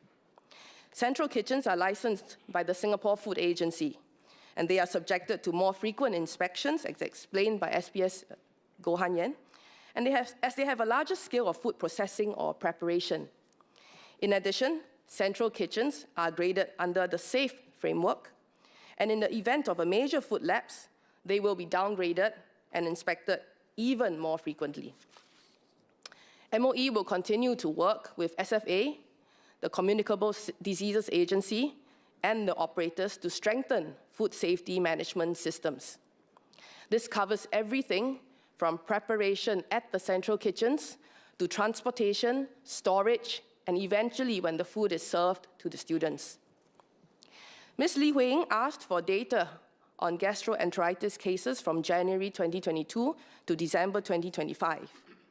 The number of gastroenteritis incidents in schools have averaged 6 cases a year in the past 3 years across all food service models. Many members also asked about the recent suspected gastroenteritis incidents in River Valley Primary School and Northview Primary School. SFA, CDA, and MOE are still investigating the causes for both incidents.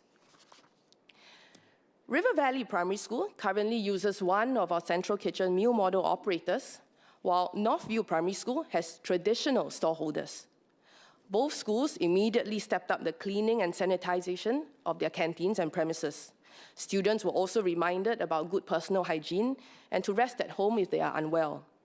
And throughout both incidents, the schools maintained close, regular communication with parents and caregivers and continue to work with SFA and CDA to monitor any developments. At both schools, all affected students have returned to school. While the investigations continue, we have reinforced with the CKMM operator at River Valley Primary School, also with the stallholders at Northview Primary School, the critical importance of maintaining the highest food safety standards and full compliance with SFA requirements. This includes kitchen cleanliness and safe food handling practices. Ms. Eileen Chong and Mr. Fadli Fauzi asked about our protocols for suspension, termination, and contingency measures. Where food safety breaches are detected, whether at central kitchens or individual stalls, SFA takes immediate enforcement action and requires rectifications. Operations may be suspended or terminated for severe food safety breaches or ongoing disease transmission, with other punitive actions considered based on the findings.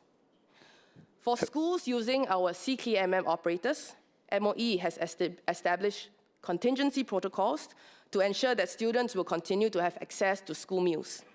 These include activation of alternative central kitchens while implementing more permanent solutions. We have also taken a cautious approach by limiting each operator to serving just 4 or 5 schools. This helps to contain the impact of any operational issues and also allows us to observe different operators' performance and have backup options if needed. MOS Law, if I could just interrupt you for a moment. I believe leader wishes to move a motion.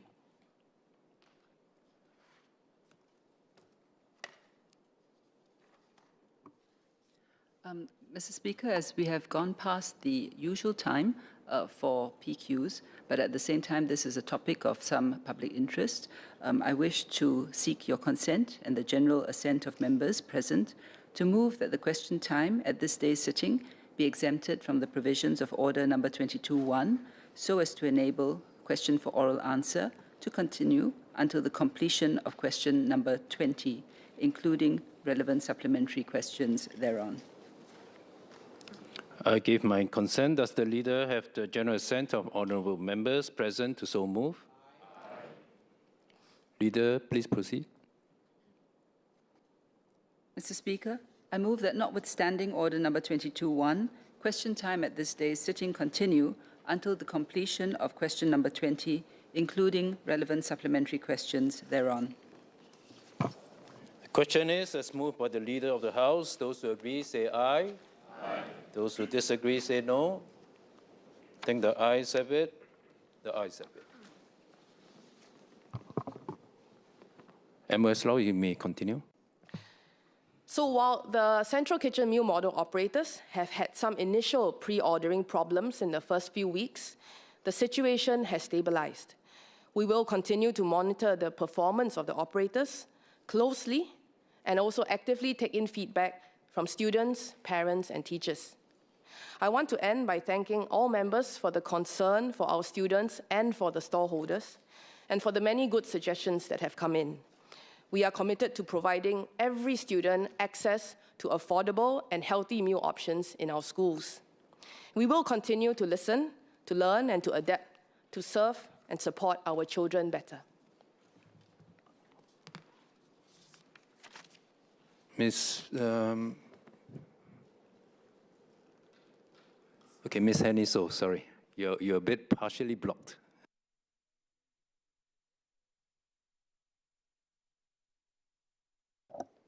Thank you, Speaker. It's rather unfortunate that we have experienced 2 incidents at a very early stage of the school reopening, where many of our little ones, especially the primary 1 students, have just entered schools, and the incidents actually happened in primary schools in this instance.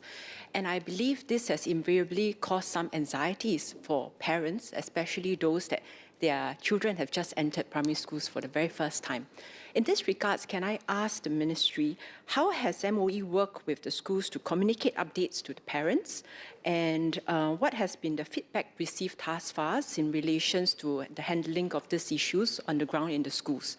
The second PQ is whether following from this incident, are we also ramping up in terms of our efforts in raising more awareness and encouraging our students to embrace a better and practice better, good personal hygiene?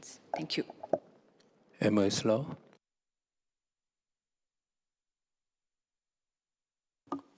I thank the member for her questions. First, when suspected incidents do happen, the schools monitor the well-being of the students very closely through daily checks on attendance, or when students exhibit or report symptoms.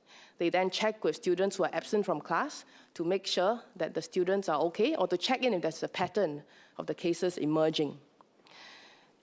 Both cases are still under investigation, so we're not able to say for certainty if the incidents resulted from the operator's management of the food or from the stallholders' management of the food. But indeed, in both cases, the schools have reminded the students about good personal hygiene and have communicated throughout the incidents with parents to assure them that sanitation and cleaning has been done throughout the school premises.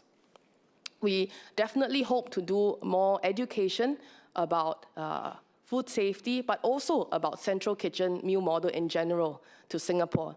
Again, because this is really to ensure that all students have access to good and affordable options. Thank you. There are still many members who wish to ask. While we have extended question time, my request is to members as well as MOS Lau to keep the questions and the answers succinct. Associate Professor James Lim.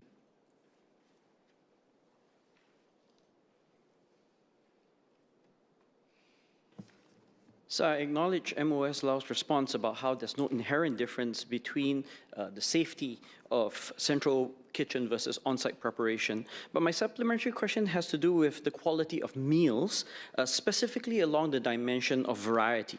Now, as a parent of a very picky 6-year-old eater, I'm sympathetic to arguments that the central kitchen model may serve. I'm sympathetic to arguments that the kind of food that the central kitchen may serve up on any given day may simply be just forgone by such students. Now, setting aside how we really need to expand our daughter's palate, is the minister concerned that the central kitchen model may inadvertently give rise to nutritional deficiencies among a certain segment of the student population? MOS Lau. I thank the member for his question. Our central kitchen meal model operators currently have between 6 to 14 options a day, and the menu does change on a weekly basis. The meals are also checked by MOE to ensure nutritional sufficiency. And in fact, many parents of students who are in the schools with CKMM models now do say that now they know what their kids are eating in school, and they are able to view the meal options as well as the nutritional value of the meals through the apps where they do the pre-ordering. Mr. Fu Zhesiang. Thank you, Speaker. Speaker, I thank MOS for her really empathetic response, and I in particular appreciate the support that MOE has given our individual stallholders. My supplementary question is really my main question, which is the Ministry for Education, has it considered paying individual hawkers to set up stalls in the canteen? And I ask that for the same reason that MOS raised in the speech. Because if our objective is affordable, nutritious and balanced meals, I can understand that where you don't have individual food stallers who want to do so, you turn to the central kitchen. But if our objective on top of that is the positive school experience, where the canteen and school is a microcosm of society, of the hawker centers and the public spaces, then where there is a dearth of individual stallholders, would it not be then time for the government to consider paying people to provide this experience for our students? Thank you. MOS Lau. Member for his question. First, in the central kitchen model, in many of the operations now, there is still a live stall where students can interact with stallholders and humans as they decide what kind of food they want to buy. But we're not close to the idea of any model at all out there that could give our students access to good, affordable, and healthy food. We are not close to any model. Mr. Fadli Fauzi.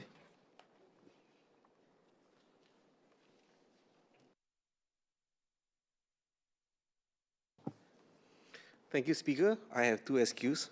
Firstly, if there are other further cases of gastroenteritis in schools using the central kitchen meal model, will the government consider returning to the traditional canteen model or any other catering model for schools, such as the on-site central kitchens located within the school itself?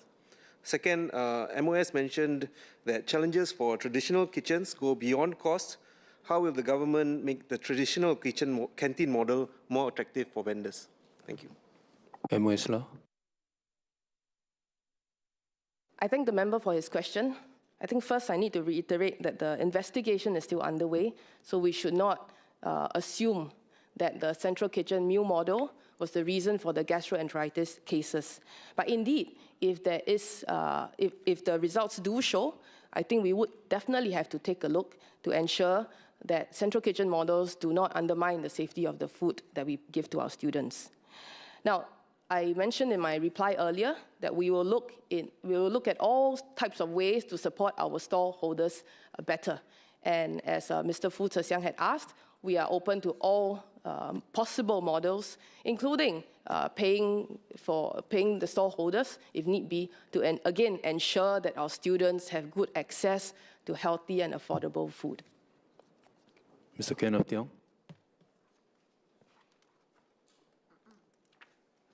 Thank you, Speaker. Two SQs. Firstly, since 2005, Japan has employed diet and nutrition teachers, professionals who hold both a nutritionist qualification and teaching license in schools to create menus, oversee food safety, and teach nutrition in the classroom. Now, will the government consider making similar nutrition and safety roles accredited professionals? That's my first question. Second SQ, I quote the Straits Times on their reporting on the River Valley Primary School. Quote, some parents told ST that their children had noticed the chicken on the pizza tasting a bit strange. A few parents said their children were fine after consuming the pizza as they had picked the chicken off. A pupil told his mother that the chicken did not smell good, but he ate it anyway and had diarrhea the next day, end quote. So can I just ask, what is the status of the investigation into the chicken, and if it was a chicken, how did it make it past the food hygiene officer? M.S. Law. On dietary teachers, I think that was the term you used, and food safety officers, in Singapore, we do work closely with the Health Promotion Board to ensure that the food that we provide to all our students from preschool to primary school to secondary schools have good nutritional value and meet the needs of our students. We also have food hygiene officers in our schools with the CKMM models, and they do make checks on the way that the food is handled to make sure that the food is safe. On the second question, I would suggest that the member wait for the investigation results before talking more about the River Valley case. Thank you. SMS Journal, you wanted to make a clarification? Thank you, Mr. Speaker, for the opportunity to clarify. Sir, in my reply to PQs 1 through to 5, and in the answer to the supplementary questions, I repeatedly referenced the point that producers of 80% of beverage containers registered under the scheme would see a price increase of 3 to 4 cents per container. I understand that on one occasion I said an increase of 3 to 4%. My apologies, this is incorrect, and all instances should state 3 to 4 cents per container. Thank you, sir. Order, end of question time. Introduction of government bills. Minister for Sustainability and the Environment. Mr. Speaker, I introduce a bill entitled An Act to Amend the Public Utilities Act 2001 and the Sewerage and Drainage Act 1999 and make related and consequential amendments to certain acts for coastal protection purposes and to make other amendments to the Public Utilities Act 2001 and the Sewerage and Drainage Act 1999 concerning utilities. Coastal Protection and Other Amendments Bill. Second reading what day? At the next available sitting. So be it. Order, the clerk will now proceed to read the order of the day and notice of motion. Item 1, Land Transport and Related Matters Bill, second reading. Before I call on the Minister, Leader.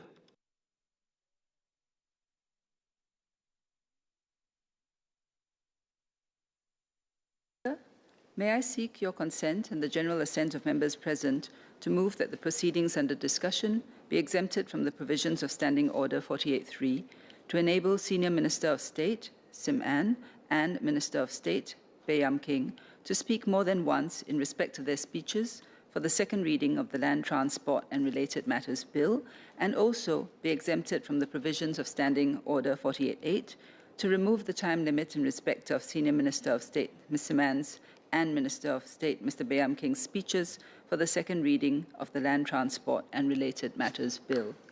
Ordinarily, a member, other than the mover of the bill, will only have the right to speak once. Acting Minister Geoffrey Seow will be moving the second reading of the Land Transport and Related Matters Bill and will speak on amendments pertaining to the Electronic Road Pricing 2 system and serious vehicular offences.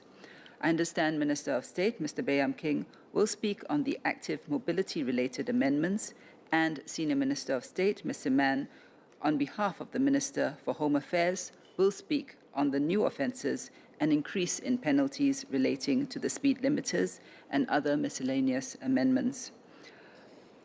SMS Siman and MOS Bay will, in the course of the debate, have to respond to queries and clarifications from members, and although their speeches, they assure me, are short and keeping it tight, they may not be able to complete within the time limit, and as a matter of precaution, I'm asking to lift the time limit in respect of their speeches. I give my consent. Does the Leader of the House have the general assent of honourable members present to so move? Leader, please proceed. Mr. Speaker, I move that the proceedings under discussion be exempted from the provisions of Standing Order 48.3 to enable Senior Minister of State Mr. Mann and Minister of State Mr. Bayam King to speak more than once for the second reading of the Land Transport and Related Matters Bill, and also be exempted from the provisions of Standing Order 48.8 to remove the time limit in respect of Senior Minister of State Mr. Mann's and Minister of State Mr. Bayam King's speeches for the second reading of the Land Transport and Related Matters Bill. The question is, as moved by the Leader of the House. Those who agree, say aye. Those who disagree, say no. I think the ayes have it. The ayes have it.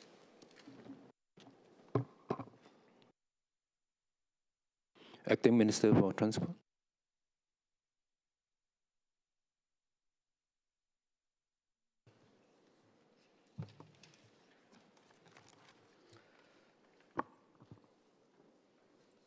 Mr. Speaker, sir, I move that the bill be now read a second time.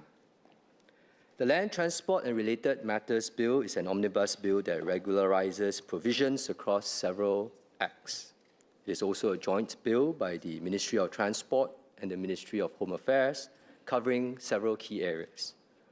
I will speak on amendments pertaining to the Electronic Road Pricing 2 system and penalties for serious vehicular offences. Minister of State Bayam King will introduce amendments related to active mobility, including regulations on personal mobility aids and the keeping of unsafe personal mobility devices. Senior Minister of State Siman will address the MHA components of this bill, including penalties for speed limiter offences.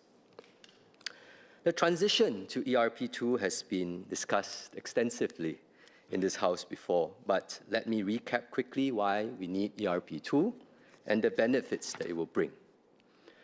The current ERP system has been in place since 1998. In combination with vehicle ownership policies, road pricing has kept traffic congestion in check during the peak hours. However, after almost 3 decades, the current ERP system is reaching its end of life. Replacing obsolete components and infrastructure had become unsustainably challenging and expensive. Hence, in 2013, we decided to prepare to move to a new ERP2 system using Global Navigation Satellite System Technology, GNSS for short. While ERP2 was intended to be a step up, providing useful features for motorists such as real-time traffic information, it was nevertheless based on prevailing technology in 2013. The implementation of ERP2 took longer than initially planned. Technology has improved since 2013. Some of the features that were envisioned for the onboard unit, such as displaying charging information and traffic alerts, can now also be done via other means. for example, on smartphones. Nevertheless, the ERP2 design with an onboard unit remained fit for purpose for accurate and efficient road charging. Since we first began the OBU installation exercise in 2024, LTA has received feedback, much feedback. LTA has taken the feedback on board, and this has helped to improve the user experience. For instance, after feedback, vehicle owners were given the option to choose not to have a display screen, which would be more similar to the ERP1 experience. But I note that in the end, the vast majority of car owners chose to install the display screens. To date, more than 90% of vehicles have the OBU installed. And having tried out the new OBU, more motorists have now given positive feedback. Motorists tell us that they find some features useful, such as car park availability, reminders on speed limits, and bus lanes in operation. We have been introducing these and other new features progressively. Since September last year, motorists can use the OBU to pay for missed ERP charges by simply clicking a button. Soon, motorists will be able to use the OBU for contactless toll payments at land checkpoints, as well as for roadside electronic parking. And this is why we are introducing clauses 59 to 64 in this bill to simplify settlement processes and to decriminalize missed ERP charges, which are currently an offense under the Road Traffic Act. Compared to ERP1, ERP2 will be more precise and finer in targeting road congestion. It allows us to introduce new charging points without the need for expensive and large physical gantries. We can also spread out ERP charges in smaller amounts across several locations as opposed to at just one location, and this will be fairer. At this point, let me reassure motorists that we will be judicious in adding new charging points, doing so only when needed at persistent congestion hotspots. My intent is to ensure a smooth transition so that the ERP2 experience will be similar as possible to the ERP1 experience as we switch over. This means that we will not be introducing distance-based charging in the immediate term. Distance-based charging is something that we will continue to study and explore after motorists have gotten more used to the new system and the situation is more stable. I want to thank the 93% of vehicle owners who have already installed the OBU. For the remaining ones, LTA is issuing a final reminder. These vehicle owners who have already been previously notified will have another 3 months to install their OBUs at no cost. After that, OBU installation fees will apply. So I strongly encourage the remaining vehicle owners who are holding out to install their OBUs as soon as possible. On the 1st of January 2027, when the ERP2 is completely rolled out and ERP1 is decommissioned, the OBU will be mandatory for all Singapore-registered vehicles. This is because ERP2 uses satellite technology rather than gantries to determine the vehicle's location for charging. And Clause 65 of the bill amends the Road Traffic Act 1961 to allow for this. For foreign-registered private vehicles, we encourage them to install OBUs for usage-based charging, although we recognize that occasional visitors may prefer not to do so. Vehicles without OBUs can still pay a daily flat fee like cars without the IU today. Malaysian taxis, however, will be required to install the OBU, as this is necessary for us to track and enforce against such vehicles if needed within Singapore. To safeguard the integrity of the ERP2 system, it will be an offense to tamper with or modify OBUs without authorization, and to provide or advertise services on the OBU similarly without authorization. and these will be set out in subsidiary legislation. For serious cases of deliberate non-compliance or misuse, the legislation provides for penalties of up to 20,000 and/or imprisonment of up to 2 years. This bill also covers housekeeping amendments that harmonize penalties for 2 categories of vehicular offences. Today, there are over 1,000 cases of illegal vehicle modifications detected annually, and to deter workshops from doing illegal modification on a large scale, Clause 52 of the bill raises the maximum penalties for such illegal alterations. And under the bill, individuals can face fines up to $20,000 and/or imprisonment for a term not exceeding 2 years, with penalties doubled for repeat offenders. For non-individuals, first-time offenders can be fined up to $40,000 and up to $80,000 for repeat offenders. Another serious vehicular offence is the keeping or using of unregistered or deregistered vehicles. Clause 57 of the bill increases the penalties for offenders who will face fines of up to $20,000 and/or jail of up to 2 years for the first offence, again with penalties doubled for repeat offenders. These enhanced penalties are necessary as we are seeing a growing trend of unregistered vehicles on our roads. Some of them are used for criminal activities such as drug trafficking. These vehicles also pose serious safety risks as they operate without valid insurance or inspections and are often involved in hit-and-run accidents. Going forward, ERP2 will also make it easier to detect and enforce against such vehicles. This bill also includes a few supporting amendments. Clauses 46 and 47 will amend the Land Transport Authority of Singapore Act to expressly empower the LTA to grant financial incentives, support, grant, aid, or assistance. This is to give flexibility for potential future schemes where direct disbursement may be necessary. Clauses 48 to 50 will amend the Parking Places Act to enable prosecution in the case of inaccurate lodgements. Mr. Speaker, sir, let me conclude. The provisions in the bill support the transition to ERP2 and harmonize vehicular offence penalties across our regulatory system. I will now invite the Minister of State for Transport to elaborate on the active mobility measures in this bill, followed by the Senior Minister of State for Home Affairs, who will elaborate on the measures under the Ministry of Home Affairs. Sir, I seek to move. The question is that the bill be now read a second time. MOS BM King.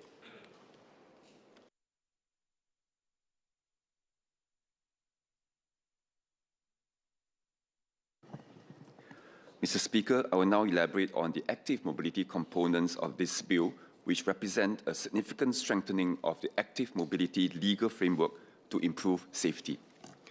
First, the bill amends the Active Mobility Act 2017 to implement the new rules on personal mobility aids to ensure their safe and responsible use.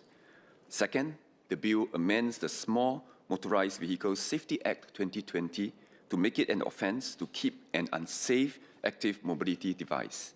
This grants LTA greater enforcement powers against devices that pose fire safety risks. Mr. Speaker, this House has returned to the issue of active mobility many times over the past decade, reflecting the persistent challenges and evolving nature of regulating active mobility. Since the landmark Active Mobility Act came into force in 2017, we have adjusted our laws multiple times to keep pace with a landscape that moves fast. We introduced the Small Motorized Vehicles Safety Act 2020 to stem the flow of non-compliant devices into Singapore, and the Shared Mobility Enterprises Control and Licensing Act 2020 to bring order to the business of shared active mobility devices. Throughout this journey, we have witnessed a relentless desire for mobility options that are faster, cheaper, and more convenient. But ever so often, this came at the direct expense of path safety. Following the ban on e-scooters from footpaths in 2019, we have seen a shift in misuse towards personal mobility aids, or PMAs. Regrettably, as soon as one regulatory gap is closed, another is exploited. This underscores the need for this House to adjust our laws, not out of a desire to restrict and burden individuals with red tape, but out of a duty to curb misuse and keep our paths safe for all. Many of us have heard from residents who feel increasingly unsafe as larger, faster devices weave through our paths under the guise of being mobility aids. We need to restore the original purpose of these devices to serve their intended users. To recap, there are three main types of PMAs.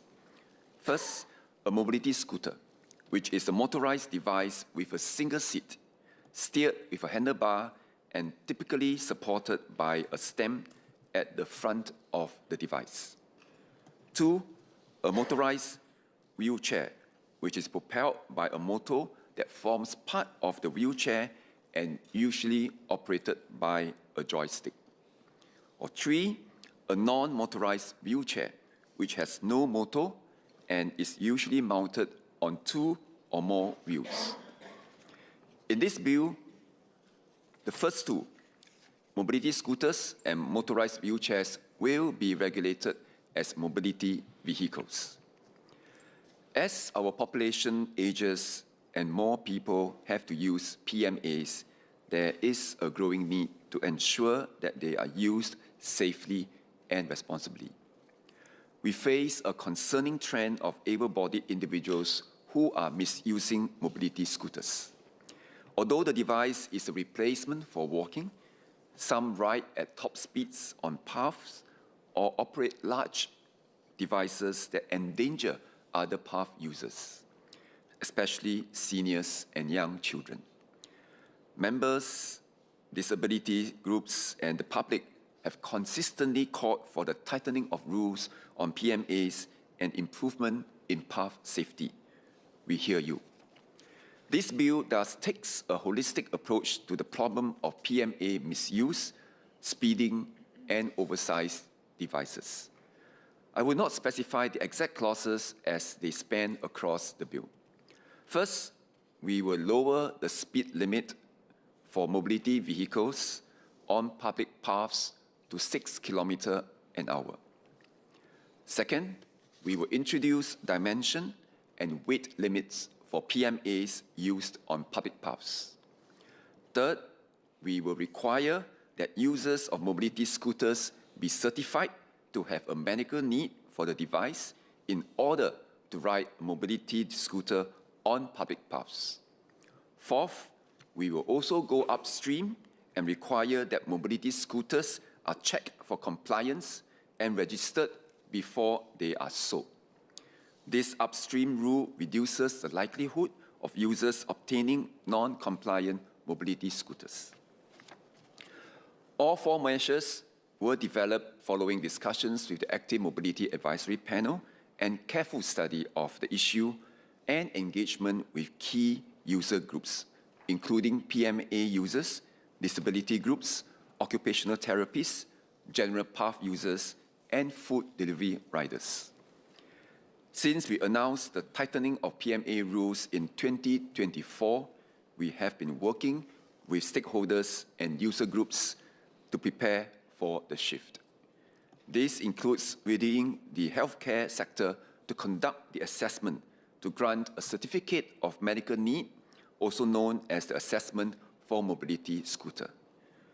We have also been encouraging retailers to shift to new stocks of PMAs that are compliant with the new rules. To give stakeholders sufficient transition time after this bill, we intend for the rules to take effect from 1st June 2026. Let me now introduce each of the changes in order. First, we are reducing the speed limit for mobility scooters and motorized wheelchairs, also known as mobility vehicles, from 10 km an hour to 6 kilometers an hour. Today, mobility vehicles have a 10 kilometer an hour limit, even if they travel on shared paths where the path speed limit is 25 kilometers an hour. This was recommended by the Active Mobility Advisory Panel in 2018 and intended to discourage able-bodied misuse. However, experience has shown this limit to be insufficient. Mobility vehicles are generally larger and heavier than bicycles. Traveling at 10 kilometers an hour may still pose a danger to other path users, as it is much faster than typical walking speed. At 6 kilometers an hour, mobility vehicles match the pace of a brisk walker, which meet the needs of genuine users who have difficulty walking. This will also make our paths safer.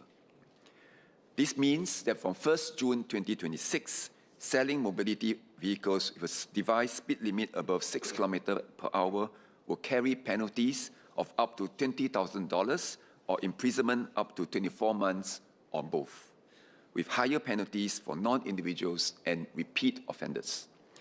Displaying and advertising such non-compliant devices will carry penalties of up to $10,000 or imprisonment up to 12 months or both. An individual who rides or drives a mobility vehicle at a speed exceeding 6 kilometers per hour on a public path will face fines up to $2,000 or up to 6 months imprisonment or both, with higher penalties for repeat violations. To ease the transition, we will allow existing mobility vehicles with a device speed limit of up to 10 kilometers an hour to be used on public paths until 31st December 2028.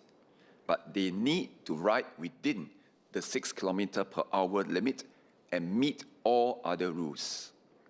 From 1st January 2029 onwards, all mobility vehicles used on public paths must have a device speed limit of 6 kilometers per hour and below. Second, we will introduce device dimension restrictions for PMAs to address the problem of large PMAs that inconvenience and endanger other path users. This will be aligned with the existing dimension restrictions on public transport. From 1st June 2026, PMAs must not exceed a width of 70 centimeters, a length of 120 centimeters, a height of 150 centimeters, and a laden weight of 300 kilograms. Offenders caught riding such devices on public paths face penalties of up to $10,000 in fines or imprisonment of up to 6 months or both, with penalties increasing for repeating offenses. Selling oversized mobility vehicles will be an offense, with penalties of up to $20,000 or imprisonment up to 24 months or both, with higher penalties for non-individuals and repeat offenders. Third, to curb misuse, only those with genuine medical need will be allowed to ride a mobility scooter on public paths from 1st June 2026. We require users to have a certificate of medical need to ride a mobility scooter on public paths. This targets the core problem of able-bodied users misusing devices meant for those with mobility needs. When we engage stakeholders, they welcome the recommendations. For example, some genuine users shared that the increased misuse of mobility scooters has caused them anxiety because they have had to deal with increasing scrutiny from the public. Currently, we only intend to require certification for mobility scooters. We do not see a problem of misuse of motorized wheelchairs. So wheelchair users do not need a certificate of medical need. The certificate will be available later this month, from 27th February 2026, through the Assessment for Mobility Scooter, or AMS process. The assessment was developed jointly with the Ministry of Health, with input from professional healthcare associations. A circular and guidelines were issued in November last year to prepare the sector. Under the AMS, users with medical conditions which result in mobility difficulties will be certified to have a medical need to drive or ride a mobility scooter. Users can approach their regular doctor or occupational therapist for the assessment or a general practitioner who offers the service. We have worked with MOH to engage the healthcare sector to encourage clinics to offer the AMS so that it will be widely available. Based on our survey of clinics, more than 140 clinics intend to offer the assessment. Users will have choices to help keep costs reasonable. Based on LTA's survey of clinics, fees are expected to range from $20 to $150, with a median fee of $50. Given that a budget mobility scooter costs around $1,000 and mid-range models can reach up to $2,000, the cost of the assessment is relatively modest compared to the price of the device itself. We hope users can understand that this will help to ensure that mobility scooters on public paths are only for those with genuine medical need. The charges will vary depending on the complexity of the consultation. We have simplified the information that assessors have to provide to LTA. They center on three key things. First, whether the individual has a medical need to use a mobility scooter. Second, whether this need is temporary or long-term. And finally, whether the individual has a medical need for a device that exceeds the dimension requirements. A list of clinics that offer the AMS will be available on LTA's website from tomorrow. Users should contact their preferred clinics directly to inquire about the cost and book an appointment in advance. We encourage users to consult their regular healthcare providers who already understand the medical history to streamline the assessment process. We recognize that going to the doctor to obtain certification will take time and cost for users. We would thus take a risk-managed approach to minimize the impact on the healthcare system and on genuine users. Seniors aged 70 years old and above will be exempted from the certification requirement. We recognize that as seniors age, the likelihood of mobility challenges increases. The risk of able-bodied seniors abusing mobility scooters is expected to be low. This is especially given the reduced speed limit. We will monitor the situation and calibrate accordingly if necessary. We will also exempt users who have had their mobility needs or disability assessed and submitted relevant information to the government. This includes existing beneficiaries of subsidized mobility scooters from the Seniors Mobility and Enabling Fund, or SMF, and Assistive Technology Fund, or ATF. It also includes individuals already certified with activities of daily living, or ADL, needs in mobility or transferring, who have applied for MOH disability schemes, such as a home caregiving grant. These exemptions will apply automatically, and users need not do anything. Agencies will issue letters to notify existing SMF and ATF beneficiaries, as well as individuals with the relevant ADL needs who have applied for MOH disability schemes previously. Moving forward, those applying to SMF for a subsidized mobility scooter will obtain the certificate as part of the application process. Those obtaining an ATF subsidized mobility scooter and applicants for MOH disability schemes with the relevant ADL needs will be automatically exempted. From 1st June 2026, mobility scooter users on public paths must have this certificate of medical need. Users will have the next 3 months to obtain the certification, and enforcement officers will engage and educate users on these new rules during this transition period.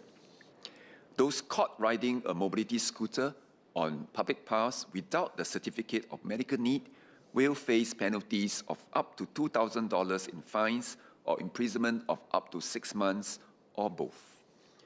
Going back to our intention of introducing this rule to curb misuse, our enforcement officers will focus on visibly able-bodied individuals misusing mobility scooters.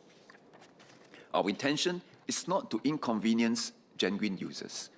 However, some mobility challenges are not visible, so I seek users' understanding that our enforcement officers will need to do their job and check for their certification at times. It will also be an offense for businesses to employ or permit an individual to ride a mobility scooter on public path during the course of work, without ensuring that the rider has valid certification of medical need. Offenders will face penalties of up to $2,000 in fines or imprisonment of up to 6 months or both. This is similar to how it is an offense for businesses employing or permitting an individual to ride a power-assisted bicycle or PAB in the course of work without ensuring that the rider has the mandatory theory test certification. Fourth, we require mobility scooters to be registered with LTA to strengthen upstream enforcement.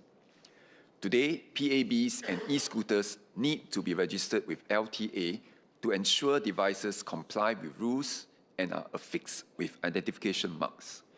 To strengthen upstream enforcement and improve the overall effectiveness of PMA measures, mobility scooters will need to be registered. Only mobility scooters that comply with device dimension and speed restrictions can be registered to persons with valid certificates of medical need, exempted persons, or whitelisted businesses such as retailers.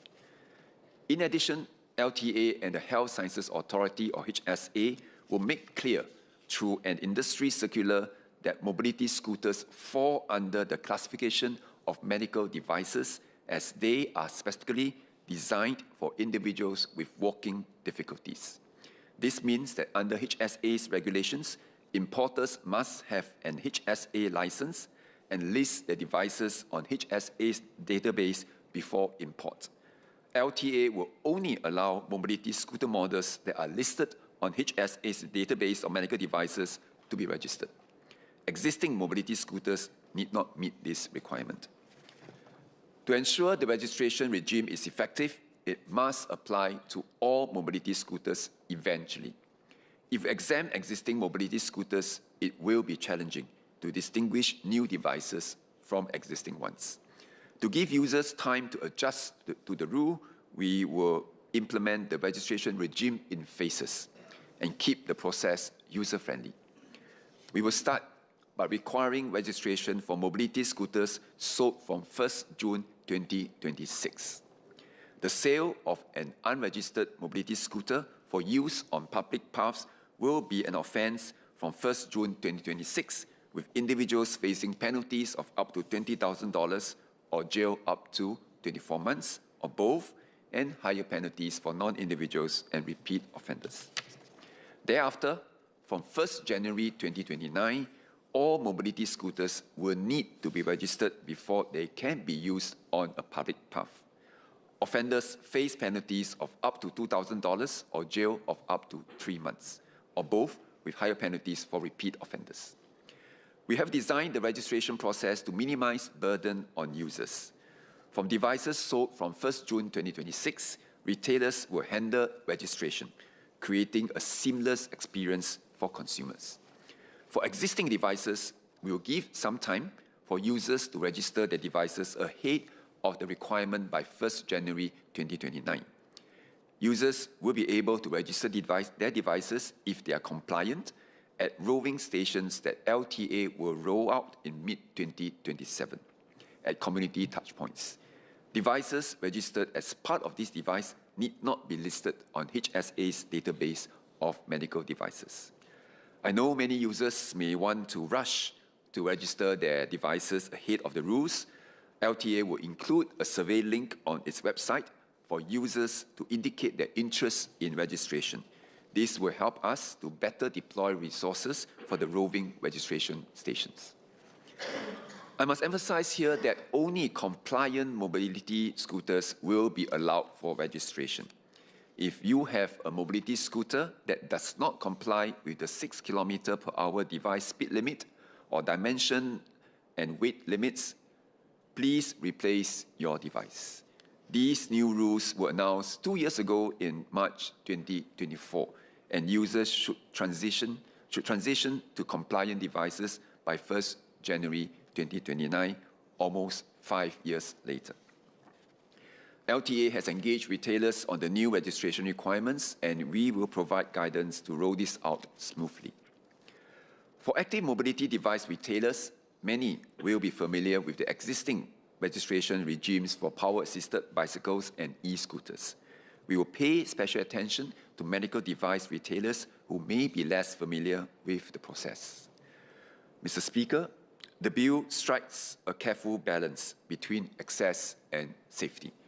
We want to ensure genuine users have access to PMAs which can significantly improve their quality of life. At the same time, we need to keep paths safe and address the problem of misuse. In designing our regulations, we also recognize the unique needs of PMA users who have mobility challenges. This is why we will implement exemptions from the Certificate of Medical Need requirement for seniors and existing government scheme beneficiaries. We will also keep the registration process streamlined and user-friendly. Thus far, we have focused on the PMA proposals, which are intended to strengthen path safety. Turning to fire safety, the government takes a strict enforcement approach towards the import, sale, and use of non-compliant active mobility devices. Since 2021, local retailers must seek LTA's approval for the import of PABs and personal mobility devices, or PMDs, and they must be registered before use. These devices must also be compliant with safety standards. For PABs, it is the EN 15194 standard, while for registrable PMDs, it is the UL 2272 standard. Despite years of regulatory tightening since 2016, we continue to grapple with the fire safety risks from active mobility devices. In 2025 alone, we recorded 49 AMD-related fires. PMDs accounted for most cases at 31, and the bulk of PMD fires involve non-UL 2272 certified devices. We can do more to prevent such fires, and we will do more. Today, it is an offense to ride a non-UL 2272 certified e-scooter on public paths or roads, but not to keep such devices. This means that if LTA enforcement officers come across a non-UL 2272 certified e-scooter, no action can be taken unless it is being used. This is unlike the case for non-compliant power-assisted bicycles, where it is already an offense to keep such a device under the Road Traffic Act 1961. We will address this gap. Clauses 84 to 91 will amend the Small Motorized Vehicles Safety Act 2020 to prohibit the keeping of unsafe devices. Devices that do not comply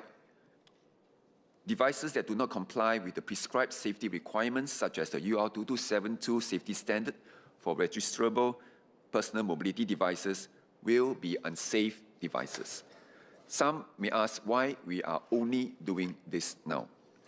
LTA's mandate has traditionally focused on path and road safety. However, recognizing the fire safety risks of active mobility devices, even when they are not used on paths or roads, we are extending the function and duty of the LTA to include the regulation of the keeping of unsafe devices. Clause 46 will amend the Land Transport Authority of Singapore Act 1995 to expand LTA's function and duty to include regulating the keeping of unsafe devices. The bill will make it an offense to keep such unsafe devices. Penalties include fines up to $20,000. Say again.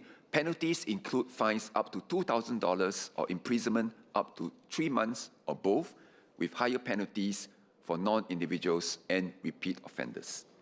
LTA will leverage feedback received via official channels and social media, surveillance, as well as day-to-day operations to detect and seize non-UL 2272 e-scooters. Mr. Speaker, these measures represent an important shift to implement upstream controls and strengthen our laws to make our paths safer for everyone. It will enable those with mobility needs who genuinely need to use personal mobility aids to use them safely alongside other path users. Ultimately, Mr. Speaker, we must return to the heart of this matter, the vision of a gracious We First society. MOT and LTA are strengthening our laws and enforcement, but they are not a panacea.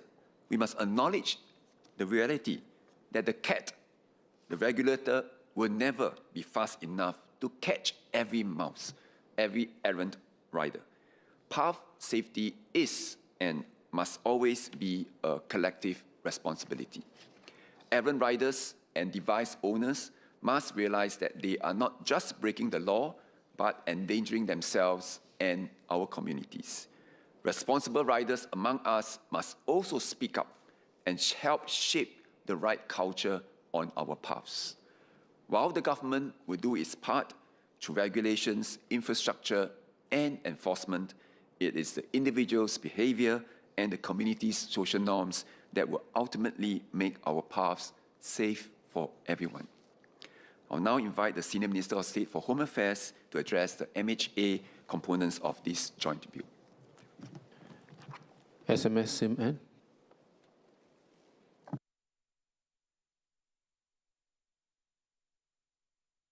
Mr. Speaker, allow me to outline the amendments proposed by the Ministry of Home Affairs to the Road Traffic Act, or RTA, and the Road Vehicles Special Powers Act, or RVSPA, under this bill. MHA will be making two key amendments.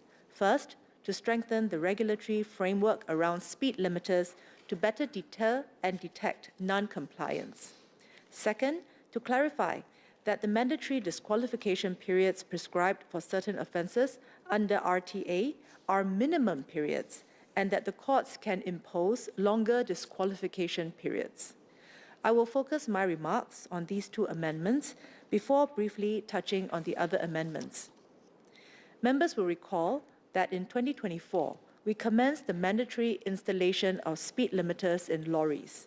This is to mitigate the risks posed by heavy vehicles, which can cause more severe consequences in the event of an accident. We have adopted a phased implementation approach, depending on the weight and registration date of the vehicle. As of 5th January 2026, around 72% of lorries required to have speed limiters installed by the various deadlines have done so. We have reviewed the existing speed limiter offences and found them to be inadequate in deterring non-compliance, and there are also gaps in accountability. To close these gaps, Clause 56 of the bill introduces several new offences and raises the penalties for existing offences. First, we will hold owners and drivers liable for knowingly causing or permitting the use of non-compliant speed limiter required lorries and for tampering with installed speed limiters.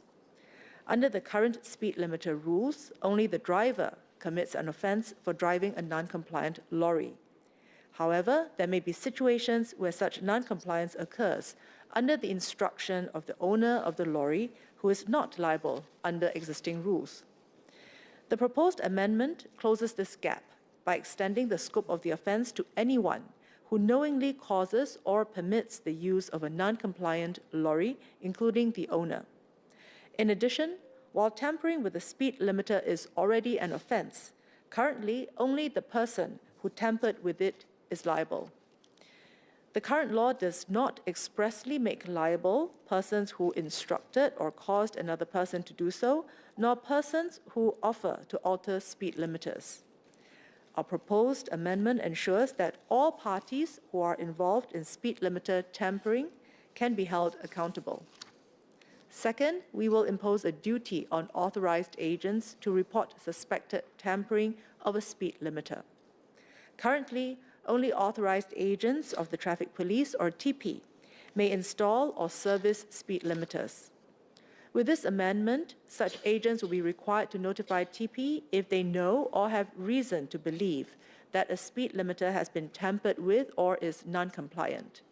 This will enable prompt investigation and removal of non-compliant lorries from the roads. Third, we will prohibit the advertising of speed limiter services by unauthorized parties. This deters the supply of illegal tampering services and reduces opportunities for tampering. The bill will also raise the penalties for existing speed limiter-related offences.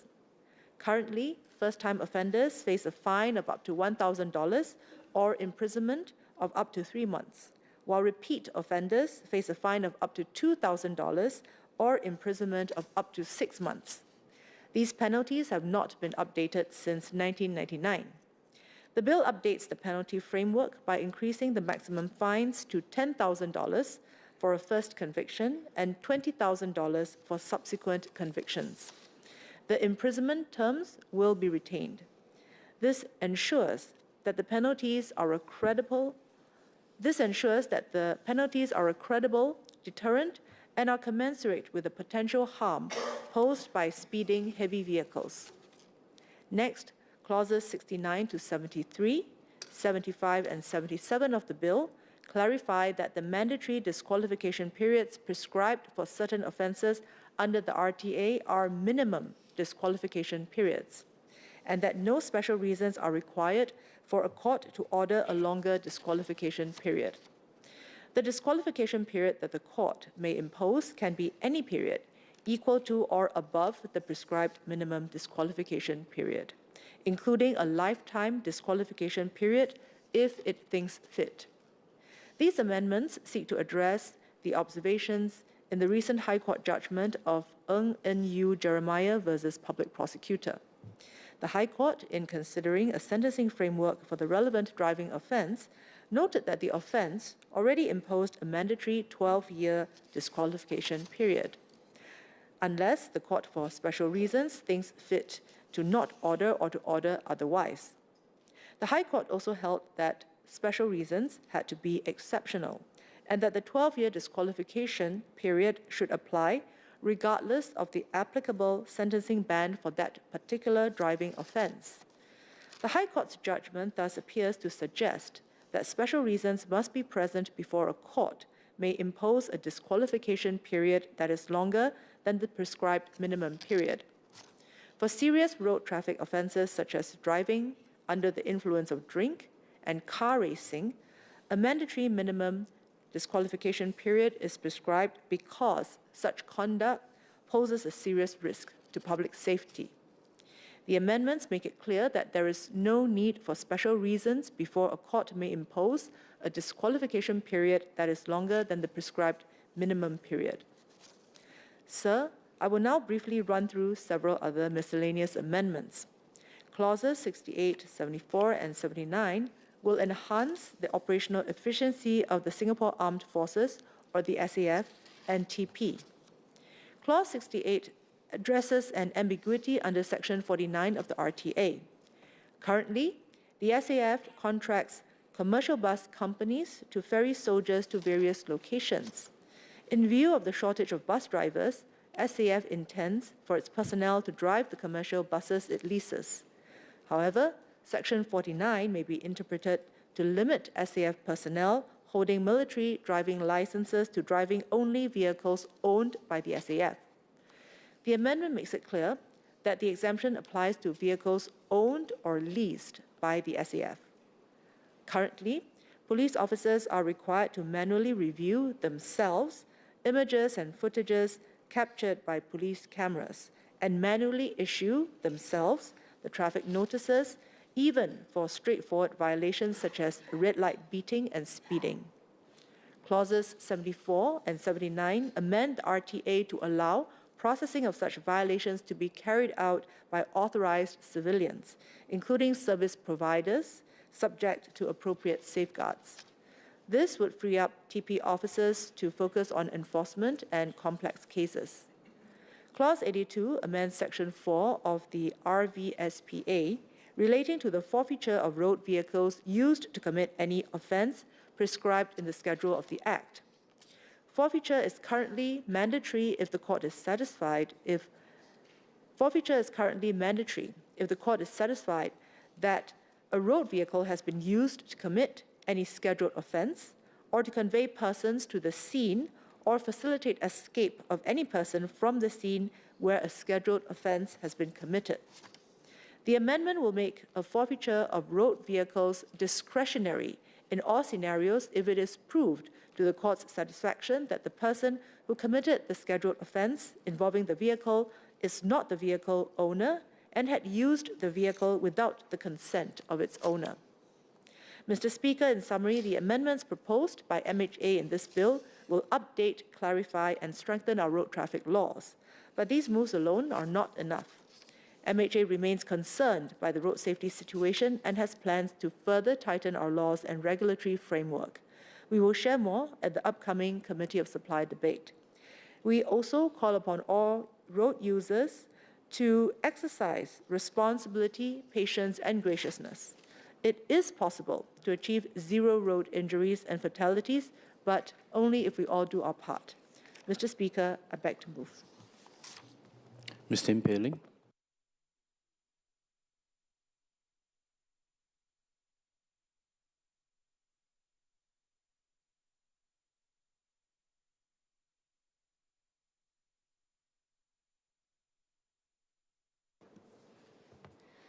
Mr. Speaker, sir, land transport affects Singaporeans' daily lives and livelihoods. Today's debate on the Land Transport and Related Matters Bill reflects this and is therefore of public importance. Our Transport Government Parliamentary Committee is giving this bill close attention, as are many of our PAP parliamentary colleagues. A total of 18 PAP members of Parliament will speak on the new regulations on personal mobility aids, ERP 2.0, vehicle safety, and other related issues. In the course of our respective work on the ground, my PAP colleagues and I have engaged different stakeholder groups, including private hire drivers, union workers, industry representatives, and of course, our own residents.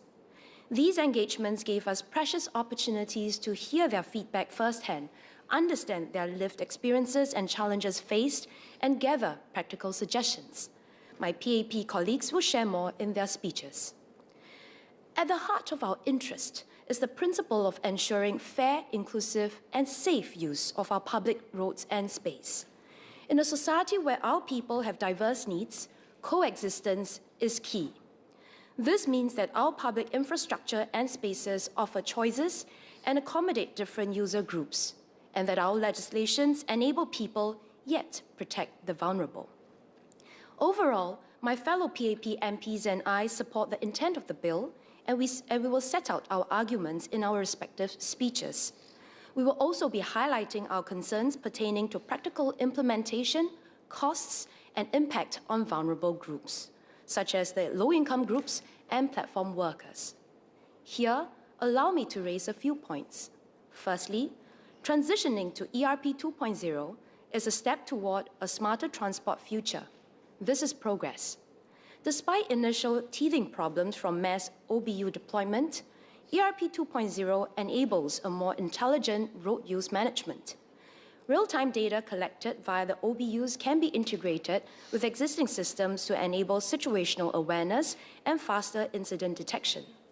Over time, these data can support incident and demand predictions. Removing physical ERP gantries eventually will also free up valuable land space. Hence, I support this progressive move. Second, OBUs are central to ERP 2.0, but the installation was delayed by the global chip shortage from 2021 to 2023. Although most vehicles now have OBUs, full installation is only expected to complete by 2027, at least a 7-year gap from original approval to completion. Even longer if we consider that the OBUs were based on the technology back in 2013.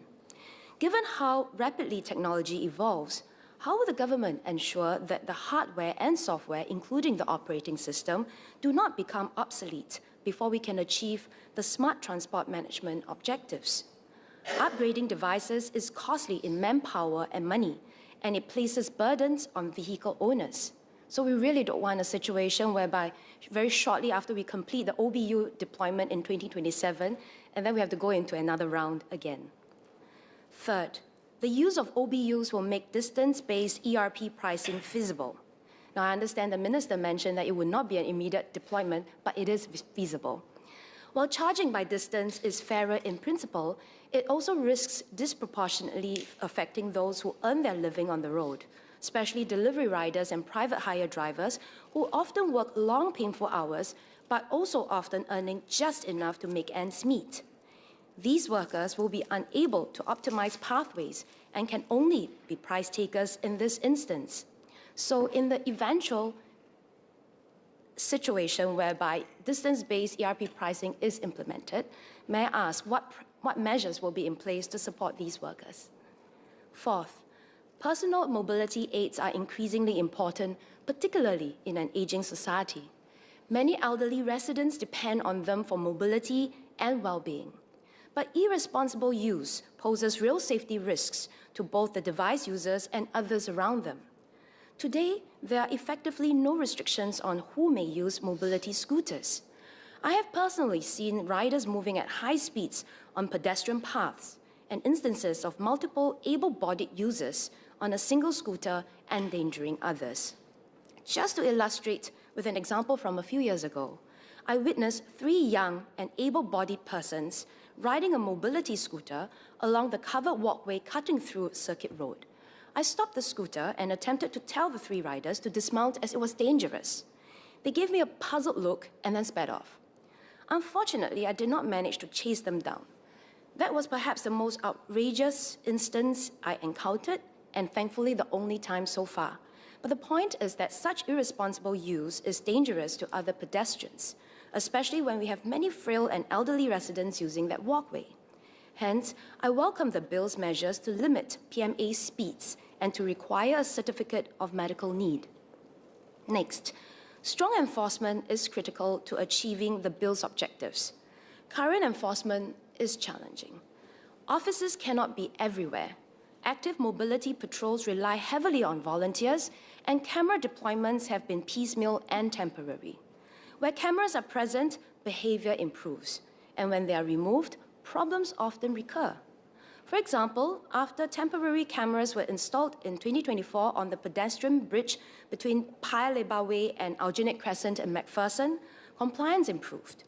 But the problem of riders speeding across the bridge returned once the cameras were taken down. As such, how will the government strengthen enforcement capacity? Will more permanent cameras be installed? And can our network of cameras support intelligent, real-time monitoring to identify and act, whether it's through warnings or issuance of notices, on non-compliant PMA riders more promptly? I should add that this should include willful cyclists and other mobility device users as well. Next, in addition, requiring PMDs and PABs to meet the UL 2272 and EN 14194 standards has been a prudent safety measure that reduced fire risks from charging. This is a positive outcome, but more can be done to keep fires down further. Hence, I support making the possession of non-UL 2272 e-scooters an offence. Keeping such a device tempts one to still use it. Moreover, if it cannot be used, then there is no reason to keep it. In conclusion, let me reiterate that at the heart of what the Transport GPC, along with fellow PAP MPs' interest, we want to ensure fair, inclusive, and safe use of our public roads and spaces. Coexistence is key to living in a diverse and highly built-up Singapore. We need to keep spaces open for all to live, work, and play. But we must also intervene to support or protect the vulnerable. Overall, this bill strikes a sensible balance between enabling mobility and managing the risks that come with new usage patterns and technologies. I support the bill. Mr. Dennis Tan.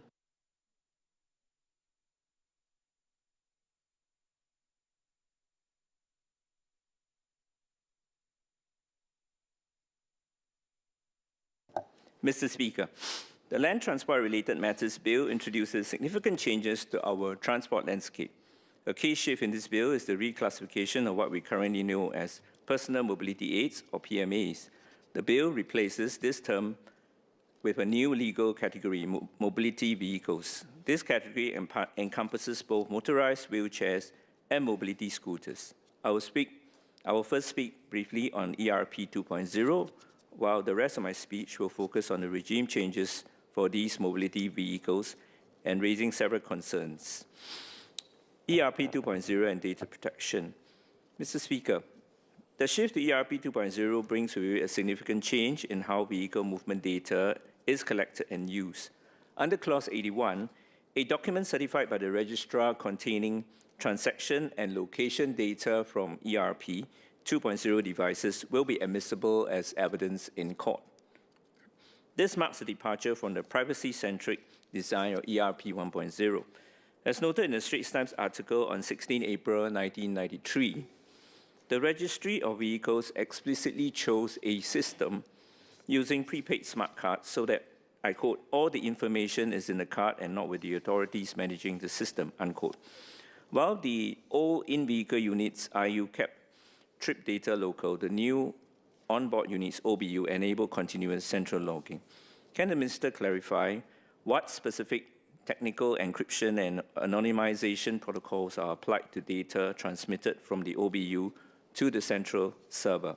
Furthermore, what are the legal safeguards to prevent this data from being accessed by other agencies for purposes entirely unrelated to road pricing?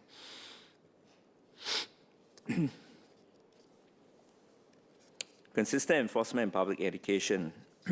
Mr. Speaker, I've spoken in this House many times since the 13th Parliament on the urgent need for consistent enforcement and robust public education for all active mobility devices. This includes bicycles, power-assisted bikes, or PABs, PMDs, and of course, PMAs, or mobility vehicles. Yet on a daily basis, we still witness widespread disregard for road safety, cyclists and PAB users not keeping left, beating red lights, riding without helmets, or using footpaths with little regard for pedestrians. This is notwithstanding statistics revealed by traffic police, I think it was yesterday, of 650 summons issued to errant cyclists in the first half of 2025. How many cyclists or e-bike riders are aware, for example, that it is an offense riding on the right side of a motor vehicle unless they are overtaking or about to make a right turn? It is also not uncommon to see riders not riding on the left lanes. Are users of rental bikes made aware that helmets must be worn when riding on the roads? These are just examples. The human cost is evident. In December, a 71-year-old lady was severely injured by an e-bike while exiting Pasir Ris Mall, requiring jaw reconstruction. In January, another lady in her 60s suffered torn ligaments and fractures after being knocked down while crossing the road. In November last year, MOS Biam King himself was bumped into by a female cyclist traveling in the wrong direction. Such incidents underscore a poor riding culture rooted in years of inadequate public education and enforcement, points I have raised repeatedly in this House since 2017. I'm reminded of the Road Safety Park at East Coast, launched in the 1980s. Its objective was ambitious then, to introduce road safety as a way of life. By its 20th year, more than 1 million students in Singapore had passed through its gates to participate in traffic games. They role-played as pedestrians and drivers to internalize road courtesy. This was a society-wide effort that instilled safety consciousness through practical engagement. To truly change our AMD riding culture, we must move beyond static signage to immersive learning. The Road Safety Park's success in the early years shows that when we have the will to invest, we can shape an entire generation's behavior. Authorities have cited limited resources as far as AMDs are concerned. Recently, MOS Biam King reiterated that LTA will do its best within constraints. But, Mr. Speaker, there should be a greater political will to invest in the resources needed for a safer riding culture and for a safer footpaths. Changes to the PMA regime. Yet even as enforcement resources remain limited, this bill introduces more changes more rules and changes for PMAs, implementing the Certificate of Medical Need requirement, imposing dimension limits, and reducing the speed limit for mobility scooters from 10 kilometers per hour to 6 kilometers per hour. It also mandates a registration for PMAs. While these measures directly address concerns regarding the misuse of mobility scooters by able-bodied individuals, speeding, and the use of oversized devices, I am again concerned about the practical execution of the measures designed in this bill, given the inability to significantly improve safe use and riding culture for different forms of active mobility devices. So far, how will LTA ensure non-compliant mobility scooters are not used after 2028, or unauthorized riders do not continue with their use after the passing of this bill? The same gap worries me about Clause 84 to 91 regarding the proposed banning of non-UL 2272 e-scooters or PMD. In a September 2025 PQ reply, Minister Shanmugam said that 187 fires in HDB estates were caused by active mobility devices. Of these, 46% by PMDs, 42% by PABs, and 12% for PMAs.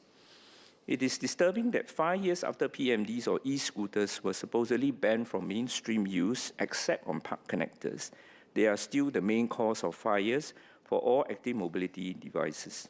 One can imagine how many more are kept in homes and continue to be used. It is also reflective, at least to some extent, of the effectiveness of past enforcement efforts in curbing non-compliant use. On 20 November 2025, an island-wide operation targeted non-compliant devices. What measures were taken for units where occupants were not at home? 5 years after the ban, they remain a primary fire risk. How will the offense of keeping these PMDs be enforced on a regular basis? Will there be regular door-to-door inspections? Could the ministry consider concentrating officers in a specific zone for a sustained period for intensive enforcement? This would send a strategic message rather than spreading our limited resources too thinly. Impact on seniors and infrastructure. The change of the PMA regime. The reduction of mobility scooter speed limit to 6 km per hour raises some concerns, and I've spoken on this in this House previously. The government previously noted that this speed takes reference from walking speeds. However, a 40% drop in speed significantly increases travel time and exposure to the elements for seniors. Can the Minister clarify whether any studies were conducted on the impact of this reduction on the travel range of elderly users? Some of my residents who use their PMAs to travel beyond their immediate neighborhood had provided feedback to me that the reduction in speed will increase the time they need to travel and ultimately reduce the distance they can travel within the time that they have. At the 2024 COS debate for Ministry of Transport, I have urged the government in the run-up to the introduction of the new PMA regime to reconsider permitting seniors of at least 67 or 70 to be allowed to use mobility scooters, even in the absence of a formally diagnosed musculoskeletal or medical condition. I am glad that the government has decided to exempt seniors aged 70 and above from the certification requirement. Mobility scooters do provide seniors with confidence to be out and about, which is a good thing. So for these individuals, mobility scooters can be invaluable in maintaining mobility, independence, and quality of life during their golden years. Allowing broader access to seniors above 70 would empower them to remain active and engaged in community life, promoting both physical and mental well-being. I also like to suggest that the government could explore expanding the capacity of occupational therapies in restructured hospitals to provide mobility scooters, assessments, and training. This would ensure that seniors and others with genuine mobility needs receive proper guidance on the safe and responsible use of these devices. Such a measure would not only enhance user safety, but also foster greater confidence among the public in the appropriate use of mobility scooters. Next, outreach to existing users who have to discontinue use. I am also concerned about the impact on existing mobility scooter users who have to discontinue their existing use of mobility scooters.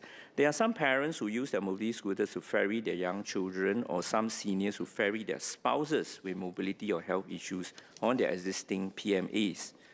These PMAs will not be authorized under this bill due to their sizes. We must be sensitive to understand that some of these individuals have real transportation needs that, in their views, are not adequately met by the proposals in this bill or what is otherwise available out there. So how will LTA reach out to them, these affected individuals, effectively on the law change and get them to understand the risks perceived by the authorities as posed by such devices on the users and fellow footpath users, and to get their buy-in on the new law? Finally, Mr. Speaker, I must again touch on the last-mile problem for some users of mobility scooters.